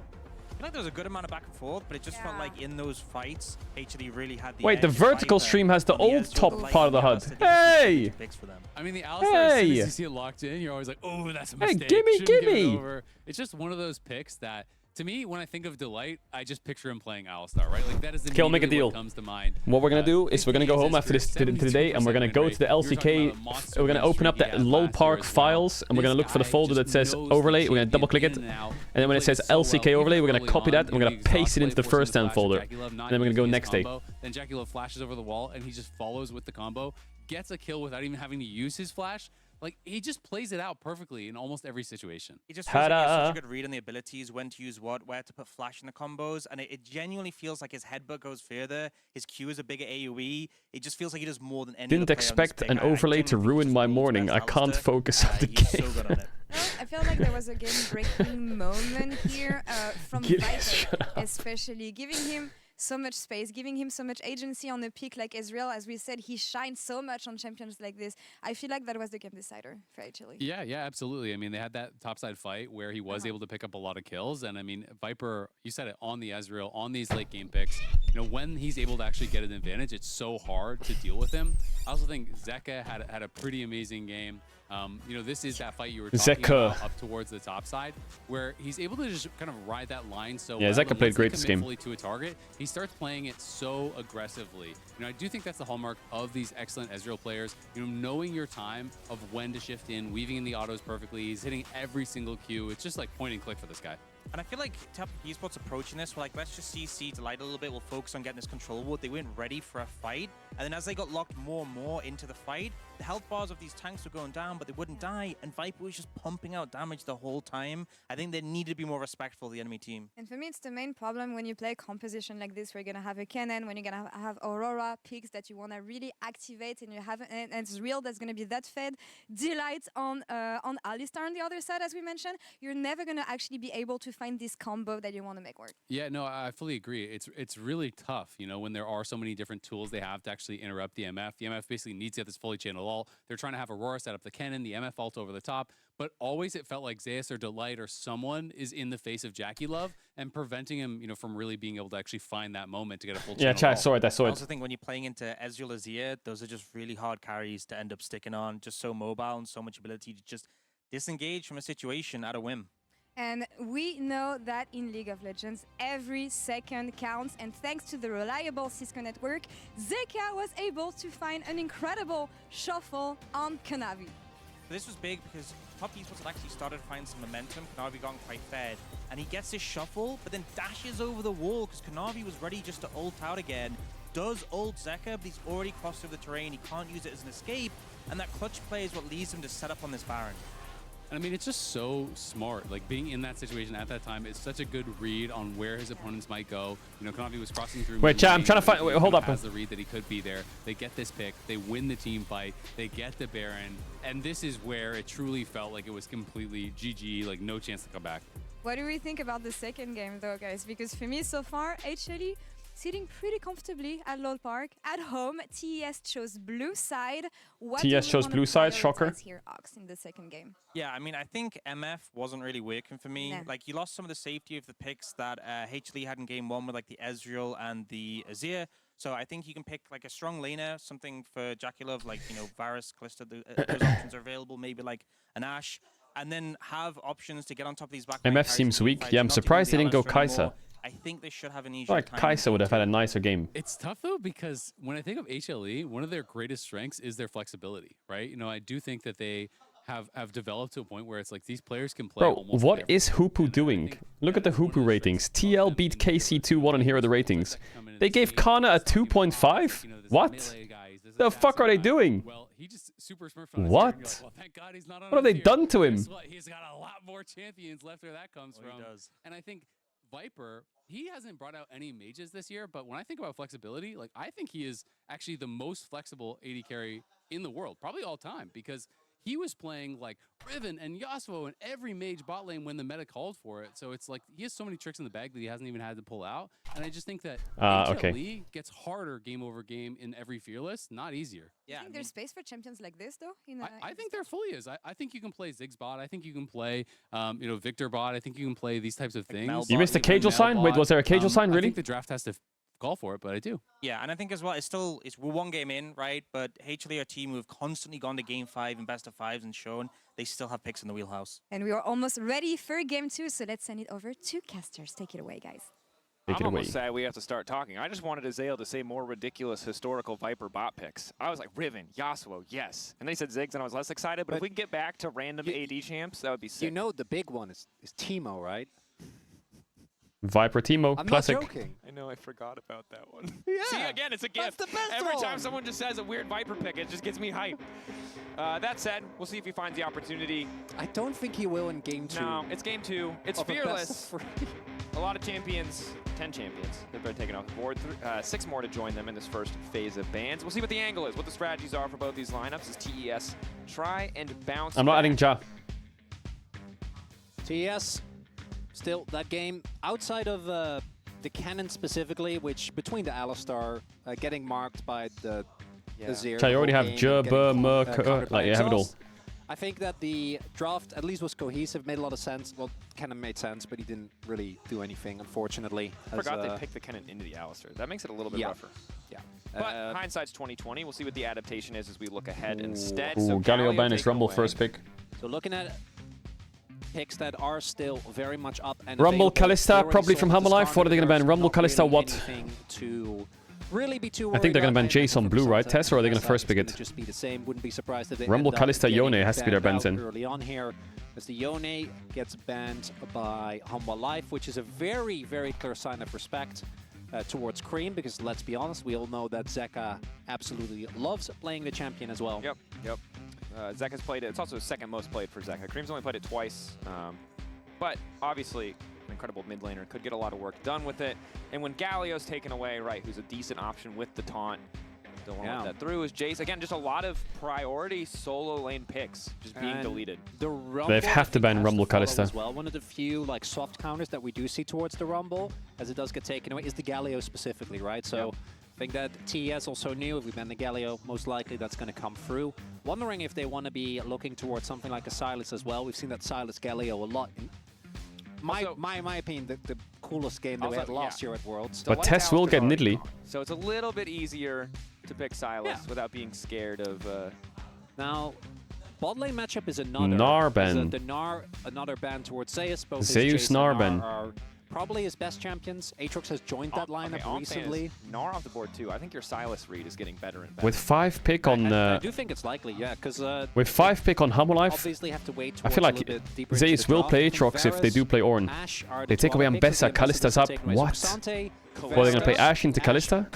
Or are they going to play Draven? So is Poppy. But the fact that Kalista's opened, like that is the first in a long time. Are the Poppy nerfs enough? They could go Draven Poppy into it, yeah. Could go Talia as well. Zeka likes Talia. Kalista, I would say Talia no. Poppy. Into Kalista, probably Draven on 3 or something. First pick. Oh my god, Jackie love Kalista? This was supposed to be a tournament permaban. If it does not win a game, I think it's going to make people reevaluate a lot of priorities here. What have you got for me, Viper? Ashe, Draven, No lane swaps. Kalista first pick. Talia, Poppy. Well, we'll see if they go Instant for Poppy? a preemptive takeaway of something like the Renata. Poppy is the other pick that I do think, interestingly enough, even though you're I think bot lane matchup will still be quite Varus into Kalista, okay, not the worst. Poppy just go towards Peanut because he was the big Poppy guy for a large part. I wonder if Tess just slams the Renata or not. Great performances on that after kind of getting schooled by BLG at MSI. This is what we had in scrims, this iteration. Did really, really well. The Varus, they picked like Varus plus jungle, I think. They did, or Varus mid. As far as I'm concerned, the best lethality Varus that we have within the LCK has had some absolutely insane damage numbers on. Oh, they take the Nidalee for Peanut. Damn. Peanut's Nidalee was not too shabby in the LCK. Once upon a time, we saw this. This is gotta be a Kanavi Lee Sin game, isn't it? Is this a Kanavi Lee Sin game? But they can't play Poppy on free. Pick slam down here for Zeka on free, because otherwise I think those are going to get taken away. It's going to make the game really hard to play out. It's always nerve-wracking when you see a Nidalee locked on the opposite side. Very feast or famine champion, and there's so many excellent combos that pair with it. Any form of hard CC to set up for the spear connecting. Renata slam. Classic, but yeah, they can pick support on 3, but they do kind of need a melee support. Powerhouse. I think this is probably the strongest 2v2 you could possibly pick in this current meta. See how HLE want to respond. Renata, you can counterpick Renata with a ranged option, but this champion is just so much work. I'm wondering if the light would hear me out, Zeus Nidalee top. Towards something like the Nico. Ooh, they took Gragas for 369, early picking top. And that is, that's kind of crazy. Blind Gragas is not something we see often. You do have safeguarded it with the Narband. That's traditionally the matchup that just feels unplayable. Don't really want to opt into that one. Does mean that Zeus might be looking. So there is actually, this is a tough decision here for Humble Life, 100%. I think. It's going to be the Poppy. So the Poppy on 3, yeah, maybe that's why they didn't want to go for the Lee Sin. Also go to Zeus, because as you mentioned, the change. So what do they do for support for Varus? Poppy. Because I'm guessing, top and jungle Poppy, are they going to play Varus Poppy bot into Kalista Renata? To make that feel a little bit more on par.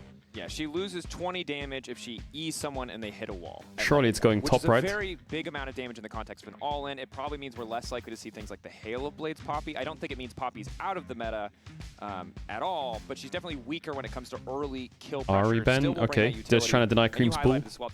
Yone's out, Ari's out. Goes, they're going to ban Akali as well. So early, you kind of have an option now on the top side. If you can guess the Poppy's going bot lane, I think it's more likely top lane. This is where you could ban those 80 mid laners away, knowing it's kind of mandatory for they also think it's Poppy support. Yeah, is Poppy support playable into Kalista Renata? This is still going to be the Poppy support as the Cassandra gets taken away. Is that playable? Not reading too much into it just yet.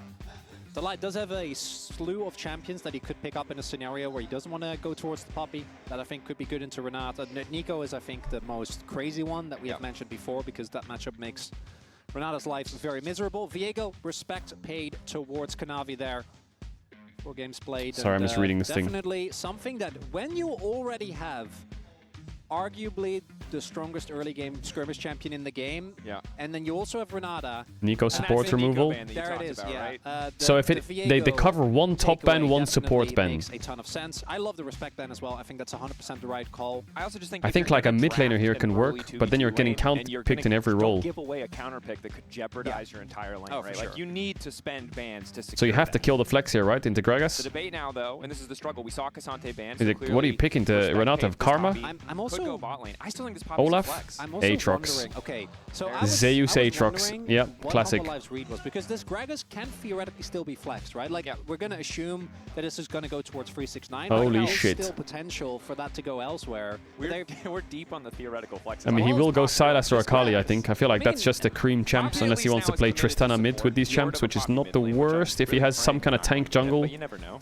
Not the best to play tank jungle into Nidalee. Don't even entertain it. Nocturne? No, I will. Or is it Nocturne or Oriana or what? Nocturne does come through. Makes a ton of sense, I think, with this composition. Also makes the light. What have you got, Zeka? This is a good Akali game, maybe. Actually, Gragas is annoying. I feel like Akali is the only champ you can play, but Akali, Nidalee, Aatrox? Maybe it's not the best. I think Sylas is also not... it's fine, a bit better than Akali, maybe. If you can't get onto the enemy team, particularly with a Poppy, Nocturne makes that so much easier, and the setup of that combo is maybe Galio can work. He's going Akali, Jesus. Zeus Aatrox, Zeka Akali. Chat, I'm gonna run ads. If you know what ads, you can use T1 on Twitch, Prime, to channel. You don't want to go back to the game size, because I appreciate all the stuff. You don't have to stuff if you don't want to, but I have to run the ads during the game. Absolutely don't get ads during the game. I am hyped to see Zeka on Akali, Nidalee, Aatrox. Ooh, I feel like this Nidalee doesn't have the best draft around her. But they did deny the Nidalee from Kanavi, which would have been and I put the blinders on like very difficult to play against. Street, and I say, I like what I'm seeing. So I kind of get it. Nidalee, Akali mid 2v2. Nidalee, Akali, Aatrox. Your only setup CC for Nidalee is bot lane. Well, okay, but Zeus doesn't miss Q, so I guess you have some setup. But even then, like, I'm not. I think TES are going to be very happy with this. HLE are cooking. That much we can say. What they have cooked will be a different discussion. So bot lane 2v2 powerhouse from TES. They've got good disengage options in the Renata and the Gragas, and they have a Wombo combo in form of the Orianna Nocturne, but they don't necessarily have the best follow-up to the Orianna Nocturne. Has Hammerlife overcooked here? I feel like maybe they'll just win because they're on the most comfort champs ever. But I feel like Hammerlife's comp is a bit all over the place. They have good side lanes. Like the Poppy support is good into Kalista, I guess, but their lane sucks. Spell shield to spear in the jungle 1v1. His clear speed's still pretty fast. I mean, you're probably not gonna outclear Nidalee, but yeah. Maybe a lot of pressure on Peanut to like do Zeus brings the boom. Which he will. Like again, I was the biggest. The nut god. He is. He's the nut god. Doubter of Peanut. That said, I think this TES composition for me really hits the mark. Good bans, a lot of respect being paid, very cohesive, incredible amount of skirmishing. Yo, what up, Vulcan? Hope you're well, Ka. Certainly think so as well. I've got $5,000 riding in this, going to 3 maps. Well, did you pay the coach of Hammerlife as well to draft some fucking crazy shit? I don't think their draft is like egregiously bad. Like individually their champs are fine, but it's just the 5 fingers don't turn into a fist, you know. We're all using our fingers here. We could use our fists, you know. The team that you're sitting amidst of is louder. That doesn't even apply here. Home town advantage obviously coming up. But let's see. They're gonna late invade bot and what? Split the map or what? Zeus was gonna go for. Grasp Aatrox. Like he's mainly been playing Electrocute. Like these 2 champs just need to press R on this champ and it's probably dead. And then this champ can PO this champ. How this lane works, right, and then these 2 carry. Because they don't have any CC. Especially with phase rush. But if they get ahead with Akali and Aatrox, maybe it's just GG anyway. Dash back and get the proc. At the very least wants to be tanked here. A little bit more sustain in that tree as well. E-start Akali. Level 1 with the Shuriken flip. Quick proc on that Electrocute. Yeah, even with the Aerie, not quite going to be feeling. I like this plan from Hammerlife. I think bot matchup, I would assume, is pretty unplayable early. But if you split map, I guess it's way more playable. Surely they can't 2v3, right? Did they? Oh, I think they blew the wave level 1. Did they? Yeah, they did. So they might lose like a gold on a minion, but you get so much value because we they're gonna push him out and make Nocturne re-enter. Takes away. Okay, they unsplit it, but they are -1 camp to Nidalee, which kind of sucks. So I think this is a really big win here for Hanwha Life. I think Hanwha Life would have been happy to split the map so that the bot lane 2v2 is isolated. And they've kind of achieved that because there's just less for Nocturne to get here. If Kanavi goes down to those Krugs, his jungle leader is going to be so slow. Oh, that level 2 first. Wants to go in, doesn't quite connect on the wall, has the Aftershock for extra tankiness, but the initial damage really not there. Crisp taking the worst end of the trade. The level 2, while it does go in favor of HLE, isn't super effective. It's very telling that, so because Jackie Love and Crisp walked away, right, like they went out of the lane to make sure that Peanut didn't get more. I mean, they should know Nocturne spots, right? They saw him cross the Krugs. There's no way they're gonna die here. Not walking up, as we do have Kanavi. You're not going to see this. I refuse to believe they're going to die here. This is a psycho play, though. They're going to full commit the flash forward. The handshake doesn't hit. Okay, they trade flashes, I think. Whoa, what is Kanavi doing? What the fuck? What the fuck? Oh my god, he just lost his whole game. He did Wolves, Raptors, Krugs, bot gank, died. Now Nidalee's finishing your top side. Oh, he's going to get double crowd. It's going to be a horror. Oh, Kanavi. Oh, Kanavi. Kanavi! I mean, the thing is, HLE tried to split map. They said, we are going to split the map on you. Kanavi said, not today, boys. But now he's just paying the ultimate price. So, at least he doesn't get Kanavi. It's reminding me of JDG at Worlds and stuff. Like, what is that play? He has cleanse. I think he could have just taken. No matter what, even if Poppy doesn't flash E him, like, how is he going to do anything? You don't have any reliable hard CC. Flash in fear under tower is not a real if he loses this blue, it's lost. Okay, he didn't lose it. Nice. He's going to get one, but now they're chasing. He's going to lose his scrub, maybe. Really he doesn't have flash. Light still has flash. Spell shield there. Now, as long as Varus doesn't get dove, that is a good play by the Light. Because the whole knock, now Viper's the one paying the price, though. On the bottom side, they try to push the advantage forward. Chris, hoping to oh, good patience by Jackie. Oh, yo, it's a horror. It went from fantastic to nightmare real quick for Hanwha Life. as the game felt like it was I feel like on the Nidalee could have verge just of double police crabbed. for They didn't need to Kanavi, take his Grom. crumbling away. Jackie Love and I think Chris maybe call Delight up got a little huge. bit cocky with And that. this makes us wonder again, why is Kalista in this game? As we take another look at this play, and Like he has cleanse, you know, even without Poppy doing that. Shout out Delight. Q's first to make sure that the spell shield is gone and then gets the slam back. But This was very well played by Test bot lane. Very good patience. You know for a fact, because the top side invaded, there was Crisp just lets absolutely himself die, and zero then Jackie Love chance waits. of you being at risk. Beautiful. And then very nicely done. Crisp is the one that does aggro, has the guaranteed bailout, and with Jackie Love, just being able to stack spears freely, thank you very much, always going to be able to get it done. And that means that Viper is put monstrously far behind. And all of a sudden, I know that Humble Life is ahead on gold. So they swapped the Kalista Renata out of bot. Jackie Love with an incredible lead over his opponent. And with the swap, 369 is going to be really Wait, what happened top? Side at least. How is Gregas 20 CS down? Easy for 369 to clear these waves. What the fuck happened in top lane? On mid lane, Zeka at least able to push back and forth now, level 5, 3 points. And the 5-point strike, that Q, making things a bit easier. Once he gets 6, kill pressure comes online, but Kanavi is still the biggest loser in the context of this game, as he's pretty far behind in terms of, I think they swapped to bail out the Gregas then by the looks of it. But 369 is a Gregas main. That's always a nice Maybe he flex. made a mistake somewhere. Surely the matchup can't be that bad, right? He's winning the early game, which I think the What rune big does thing Gregas have, with chat? the Akali is that late game inside Yeah, phase rush? Orianna can't ever walk Or up. grasp Even or with the comet. Nocturne, it's just so it really is, yeah. That's the worst gank when you know the gank There's phase can't rush. work, but you still have to respect. And look, Delight leaving might have gotten his AD killed, but he has done a lot. Well, of this work recovers this early game. the He saved Gregas a it bit, but it once, also makes it so Varus left can it just once. free farm. Kanavi the one who's just going to suffer. He can't really walk into his own jungle. Mid lane push is coming through. And this is the adaptability of HLE that makes them so scary, right? Is that they have so many carry threats on the team. Even when Viper is struggling on the Varus, other members of the team just step up and fill in the gaps. Jackie is here though. I want to look to contest. Peanut did smite the first one, so it doesn't have an angle as Zeka. Oh my god, they are collapsed on big time. Trying to lock him down. Steadfast presence as well. Jackie about to Peanut get taken out. The reset won't come is through. out. Peanut flashes to safety. Now Cream is here. Level 6. Shockwave. Not going to get used. Dash out is Peanut. Low health bar. Has to be careful. Nice smite by Kanavi. In and smite a grub. Extended play. Cream still with ulti. He had to jump out, but it's just a steal, right? Who gets it? I think maybe Zeus just has to leave here. Spear? Oh, I thought he would spear the grub. Wait, Zeus is kind of inting, no? Oh, he has flash. Locked up by Kanavi. The Shuriken flip connects from Zeka.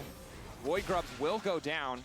Split though. All right. Sure you could have held on to your flash there, Zeus. He could have eat over the wall, but he really wanted to stick around. So Gregas is the biggest winner here.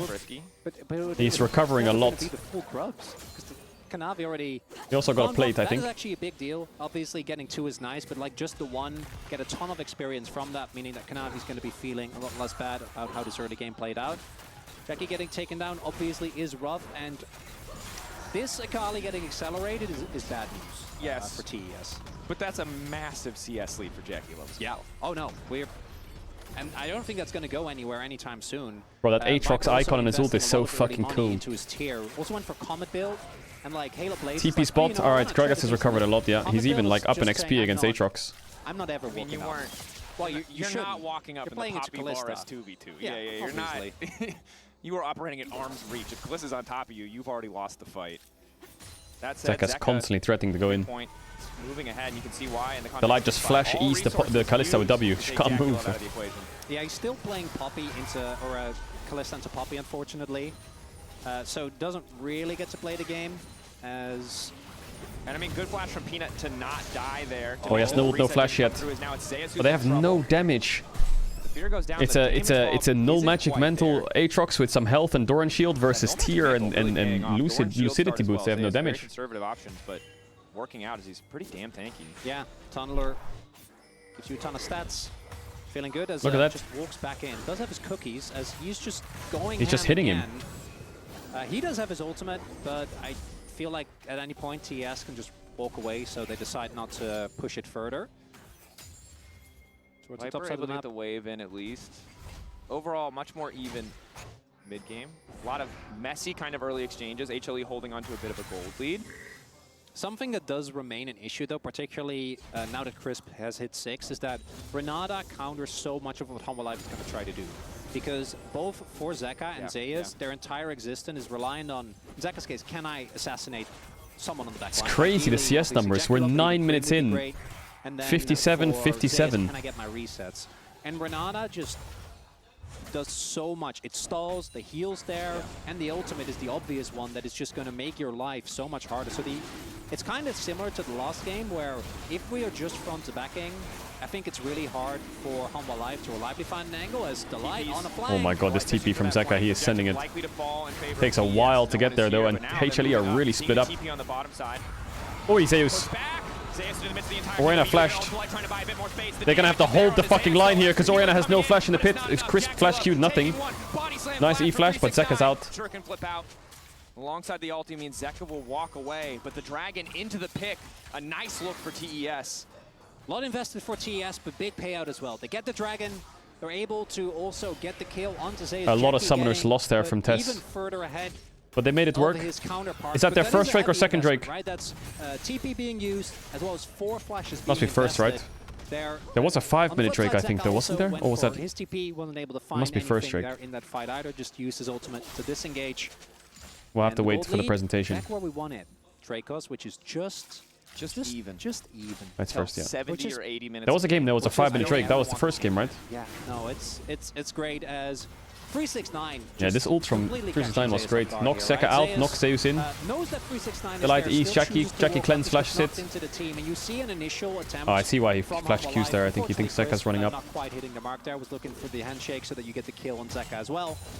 But Humble Life, I think, making the right choice to disengage as soon as Varus doesn't have an item yet, but neither does Kalista. Multiple people. And now, what was the Grubs counter? I forgot. How many Grubs does Blue Side have? They have 2 or 1.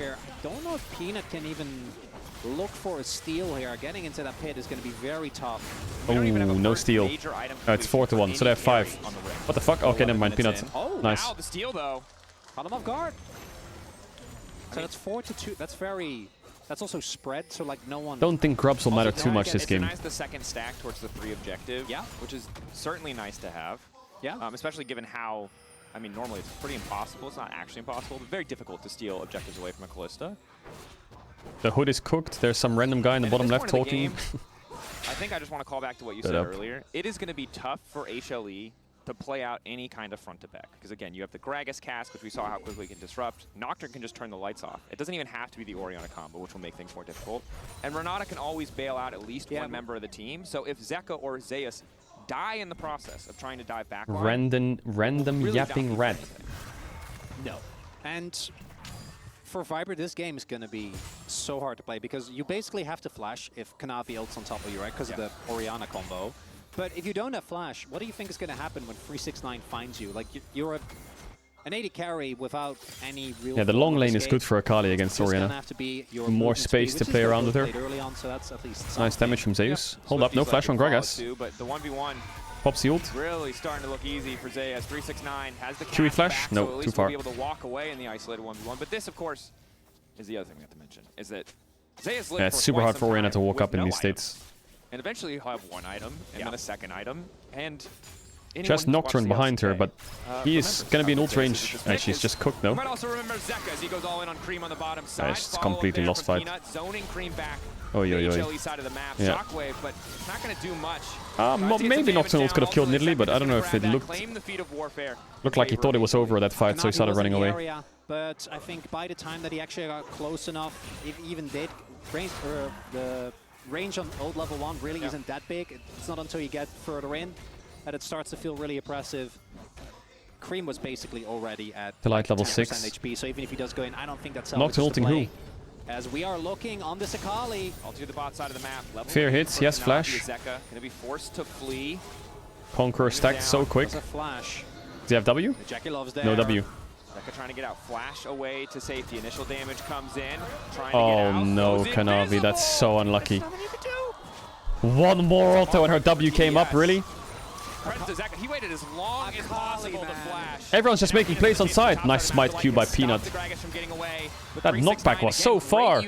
Where's Viper going? He's in ult him? Viper trying to find the snipe. He's hunting. Show it to me, Viper. I don't think we'll finish him. Don't tell me you're gonna ult flash that wall. Please don't tell me that. Trying to hold the line here. Does not want to give up this tower.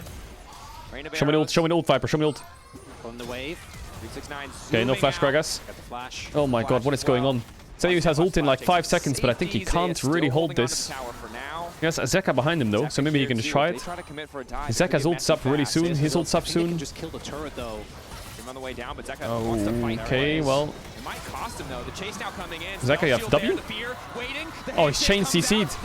Oh, he's chain CC'd. Jackie's feeling it.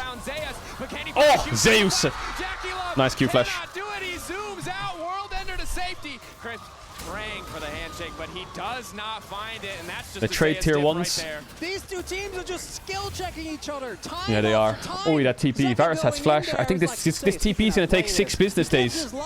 Is she here yet? I gotta say, I think oh, she's here now. Kanavi's trying to take enemy blue. Where's bro ulting? He's ulting to eat some fucking honey fruit. Are you serious? What the hell is going on? Mayhem! Mayhem, Dracos! They fight top, Orianna TPs, and because Orianna TPs top, while Kanavi's doing blue, he just dies. Kalista's in base. No one can cover him.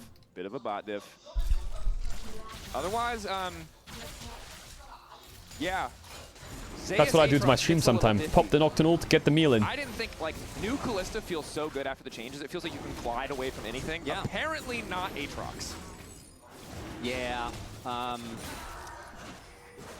Zeus has been having a very, very troubled history, this champion as well, right? Obviously losing to it in 2022. Yeah. Okay, 1-1 in Drakes.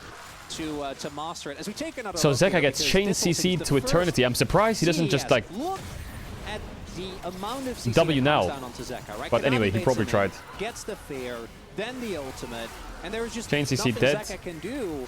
But crucially, pretty solid play by Zeus. A little bit too close to the sun as Zeus. And then Kanavi goes for enemy camps while his Orianna TP's away from him. So he just gets caught there. Let's all just take a breath and be honest with ourselves. That was a terrible play from Zeka. Like, Zeka, no, I know. Zeus just, he's just going like Zeus first. The tower was gone. There was nothing to be claimed, and then Zeus just hands dipped. So I do want to call out that while I appreciate that Zeka is so strong, he needs to chill a little bit. He needs to just leave. He just needs to calm down. He needs to chill a bit. You don't have to just go forward, okay? I'm not an LEC. Okay, Kalista is kind of busted. You're allowed to back up. You're allowed to leave. That's fair. They don't deserve that. My region is sad enough today. I don't need to drag more teams down. CES, happy to have that. Jackalaf has sums and he's monster broken. Is here. Herald will fall. Oh, we do have Zeka on the flank. I think maybe learning from his mistakes. We're not tilting it. Ooh, goes in the shroud. Has to stay here until the ulti expires. Trying to get tricky with it. Dashes nice pull. Shockwave there. Zeka gonna get taken down. Wants to take Cream with him, but the damage nice pick. But they lose so much on the map. This is like a Baus death. Patience in the shroud does mean that the rest of his team can respond with a mid lane tower. They'll lose the life and the Herald in the process. They need to get this. Now when you have a player in your game that's clearly oh, Zeus. Wait, Zeus is rolling Demolish. Stuff that he definitely shouldn't. That's kind of how I feel about like these consecutive plays. Like I can flank. The problem I can go in. The Zeka Copers have an angle on both plays. The first play was Zeus outplayed. The second play is they got a turret mid, and they're going to get a tower bot as well. And now 369 may have committed. All deconnecting. No flash. Base rush. And he's trying to zoom out. He's really quick. On the hunt. Kanavi there to Peanut. Oh, bite it. Jumps over. Well played by Peanut. Peanut Nidalee, baby. I was a doubter, but in LCK he played it well. Gets his kill on the Nidalee. And it makes sense. If you're at Gregs, you feel so safe. You have so much. It's the year of the nut, the final nut. Your ultimate as we can clearly see the rest of Humble Life backing off. I'm not giving you cope on this one. But they have Prio mid and they get Prio bot. So this ends up being not a good play, but a good death, is what I will say. Good death, Baus mentioned. You've been watching scrims for a certain team. The Rotones.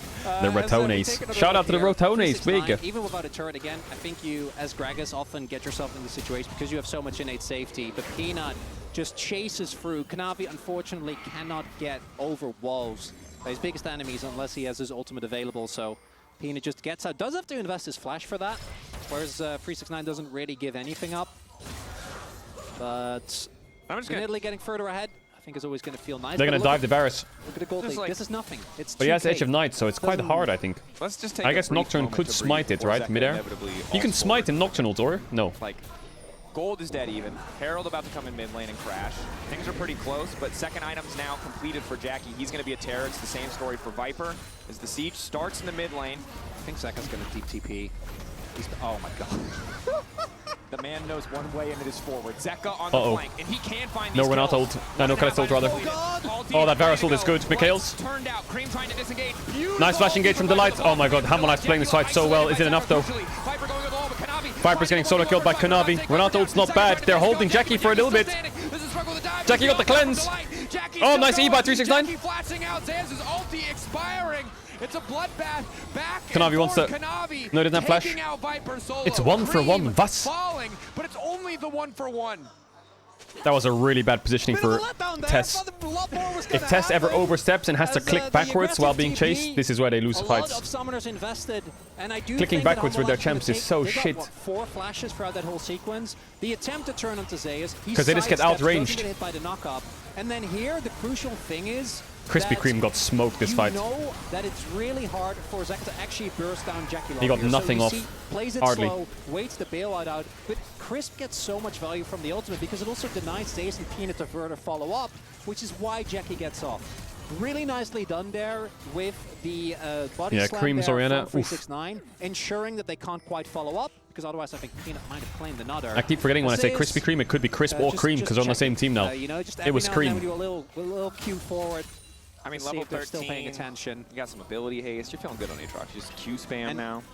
Viper has gone for the I don't get to play the game build, Edge of Night, as well as Ghostblade. And based on the previous team fight, he would be correct. He does not get to play the game. Yeah. He did buy some time getting Kanavi out of the fight. He did eat the ultimate. What is big, though, we haven't actually seen the combo of this Nocturne. The reason why you pick this is because when you are the aggressor, it 100% forces summoners out. But I think the problem is Jackie one-shot in the next fight. The side That's all that matters. Zeus and Zeka are just going to be better on side, which is one problem that TS have to solve. But also, if you're too eager with the combo on Viper, you just die to the Aatrox Akali. It's tough. Cream kind of has to protect himself. He has to be a little bit of a selfish Oriana here, or protect Jackie at the very least. Has now 2 objectives up towards the bot side of the map. Big gold leads there, and yeah. I mean, Jackie Love 1.6, Zeus basically on the same level. The light. Kanavi is just running at them.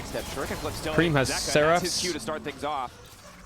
I looked at his items. I thought Oriana ult was an item. There to heal him back up, or that could have been bad. Spear's also landing.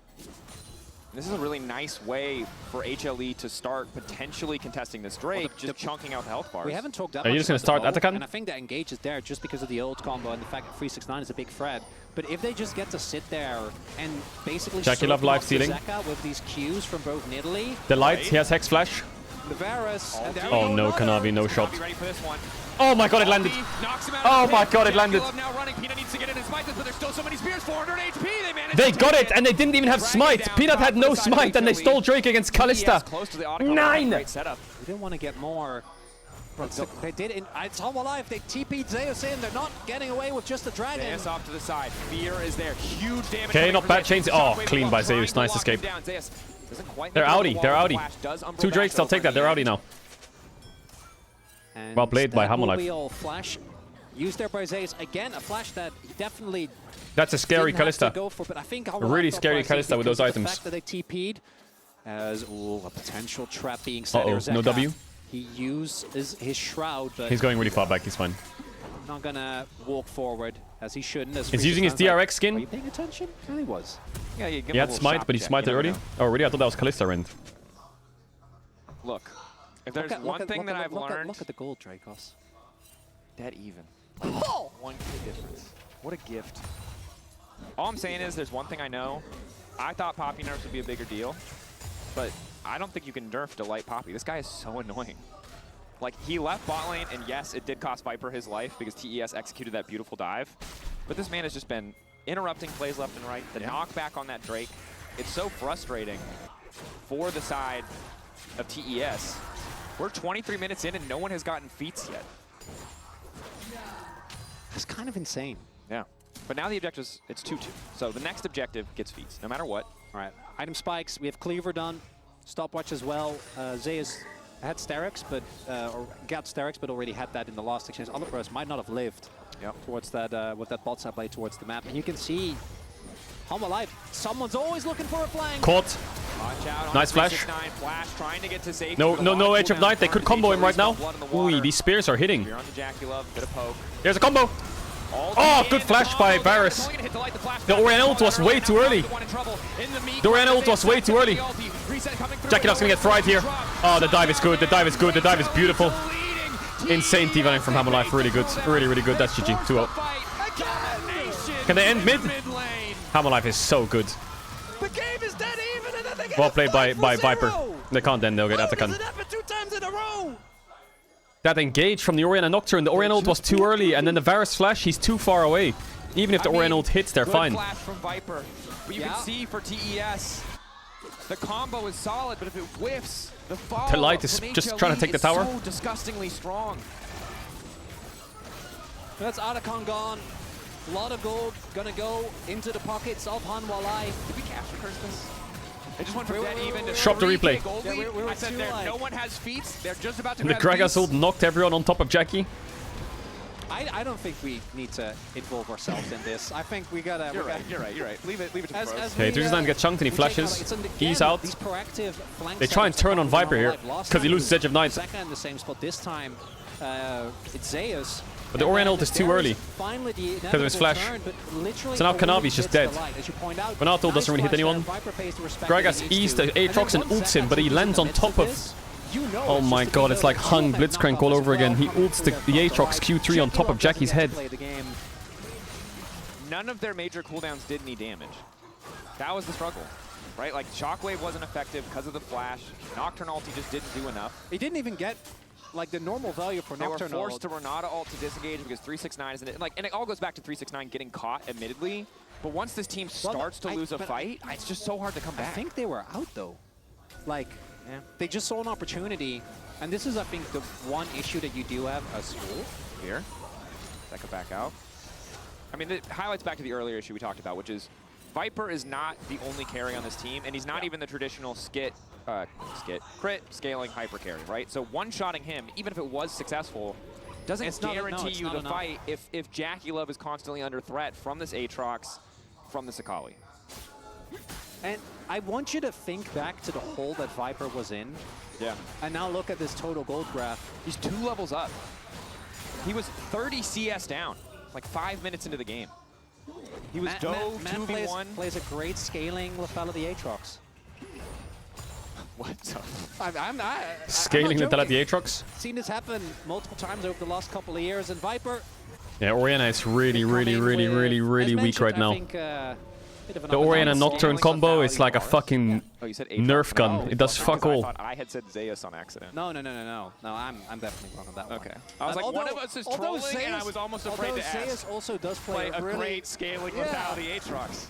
Scaling lethality champions, not normally, they don't go together, but on HLE apparently the answer is they do. For TES, like, look, you still have good disengage. There's still an opportunity to fight front to back. I think it's hard because Kallista's strongest point in the game relative to other carries is like 2 items, right? Yeah. So for TES, I think now you're looking towards either a Did Poppy W work on unexpected Nocturne R? No, it doesn't. Engage from 369, well, 3 Drakes for Humble Life. Everyone out of the team fight, or a multi-man combo. Maybe, as you I mean, Tess have like one fight in them, but even if you kill Varus, like the Aatrox Akali are just gonna run you down. Counterable because of the vision denial that it provides. It's a horror. But I do think they're going to need the help of something like a Baron, right? Like we're talking any further addition to the damage, because if they don't have that, Atakan obviously didn't get an opportunity to try and fight with the debuff up. That's always a great way to get back into a game, because it's either that or Hanwha Life. JackeyLove flashes up. Into a choke, and then Peanut's level 15. Value out of really anyone on TES. But I don't see Hanwha Life doing that realistically with how they've been playing out the game thus far. And I think TES, they're just looking for the one pick that can create. The only thing that sucks for Hanwha Life is their Baron damage is kind of shit. Poke Varus and Akali Aatrox. It takes them a long time to do Baron. And their turn is also kind of shit. They have Poppy ult to finish, but it's not like they're going to get it low quite quick. So their Baron is quite awkward. They kind of need a fight. Game 2, I think his lane was fine, so they might have to just start it and pull them into him. But you can see the with Aatrox ready on the side or some shit. Strong point on the map. 2K difference in mid lane. Despite the amount of times Is Tess thinking about starting Nash? For maybe not the best reason, is how I'll phrase They it have for now. only pinks on Cream Renata. has just been woefully behind. He just hit 2 items. There are 2 needlessly large rods for Zeka on his way to his 3rd, on his way to that Death Cat. Cool. Ulti. Ooh. They can just do this. Like, the cooldown is basically nothing. Another insta-fighting. Knock up there. That combo does nothing. Look at Varus' health. That was their Oriana Nocturne. The option does not work. Chris trying to find the disengage. Zeka still standing. Zeka trying to make his way out. Jackie tried to kill Zeka, doesn't get it. He cannot find it. He will not be It's bailed GG. out. And now Zayas is on the hunt, looking to end the dreams It's of GG as fuck. TES in this first series. The They just get Nash now. That's how you get Baron, I guess. Too little. It is too late. HLE don't have a wave, but they can take whatever they want. What are they calling to end? Impossible, no? And TS, a final Hail Mary. I feel like with Nexus Towers respawning, it's never good to end or play for an end with 30-second death timers on tier 2. It's just so useless. Just completely out of range. A lot of the times the Nexus Towers will respawn, then you'll get chased down and lose Nash or some shit. Might as well. If you don't turn around that fight and the Baron falls, the game is done nonetheless. And I think that 6th game, the 3rd game in this series, seems further away than ever, Dracos. That it does. The windows of opportunity for TES are closed. They're going to have to break them open. They want to find a way back. Again, Well played by Delight. So much CC Grounded the Kalista and knocked her up. What you highlighted. There's no follow-up. Then look at Zeka. I think Jackie I respected. He flashes forward here to try and kill Zeka, but Jackie Love right there. If he gets the no matter what, the maybe fight is him and horror. Chris can pop off, take down Viper, who obviously didn't have his flash. It was a desperate play, but at that point, So nothing conclusions else from day remained. 1. EU is fucking TS? rough. I mean, it's level 14. And Humble Life's probably going to win the tournament. I think it's Quite easily. Unless someone comes out of nowhere and surprises. It would take a miracle. And that miracle might be Zeka going way too far forward. But the rest He still of has the team Zhonya's. No, he doesn't have Zhonya's. forcing the ulti out, follow Wait, that's a big there. pick for Zeka Tess. Giving his life in the exchange, a little too eager. I still don't think it's enough though. I think Aatrox might just carry. But it's Zeus who's isolated. 3 members But Zeus doesn't have flash. Can Zeus play this? Finally go down. Zeus living Nice, for a fuck. damn long time. Trying to find that kill back onto Jackie Love. Death Stance Or is he? Yes, they're X. Oh my god. Zeus! Zeus's Aatrox just does not die! It doesn't die! What is that? 7-0-11 for Peanut. Damn, Peanut. Peanut Diddley's kind of good. I was a hater doubter in spring, in January rather. It's pretty good. Yeah, Death Stance healing is crazy. Wow, Tess just got blasted. Tess just got fucking blasted. Are you kidding? What? Tournament favorites. What a incredible build-up to 2 deflating team Yeah, Team fights. Liquid versus Top Esports will be really interesting. 2 times in a row. Look, man. HLE are scary. They know exactly when they can go in. They punished TES multiple times. But tomorrow is KC versus Team Top Esports, right? Gold lead for Jackie, but Oh no, TLTF Esports is tomorrow. that pick. They did not give Ooh, them that series might go well. Might go hard. the opportunity for that Calista to front to back. And it's the team fighting that's the big difference. And that was what Kanavi and 369 excelled on. Why Wait, tomorrow's Jaden KC got so CFO? close to the golden row. Why that Oh team my was god. nigh unstoppable. Them and Knight, I think, on a absolutely Chat, incredible tomorrow, run in that year. The 4 teams could be decided.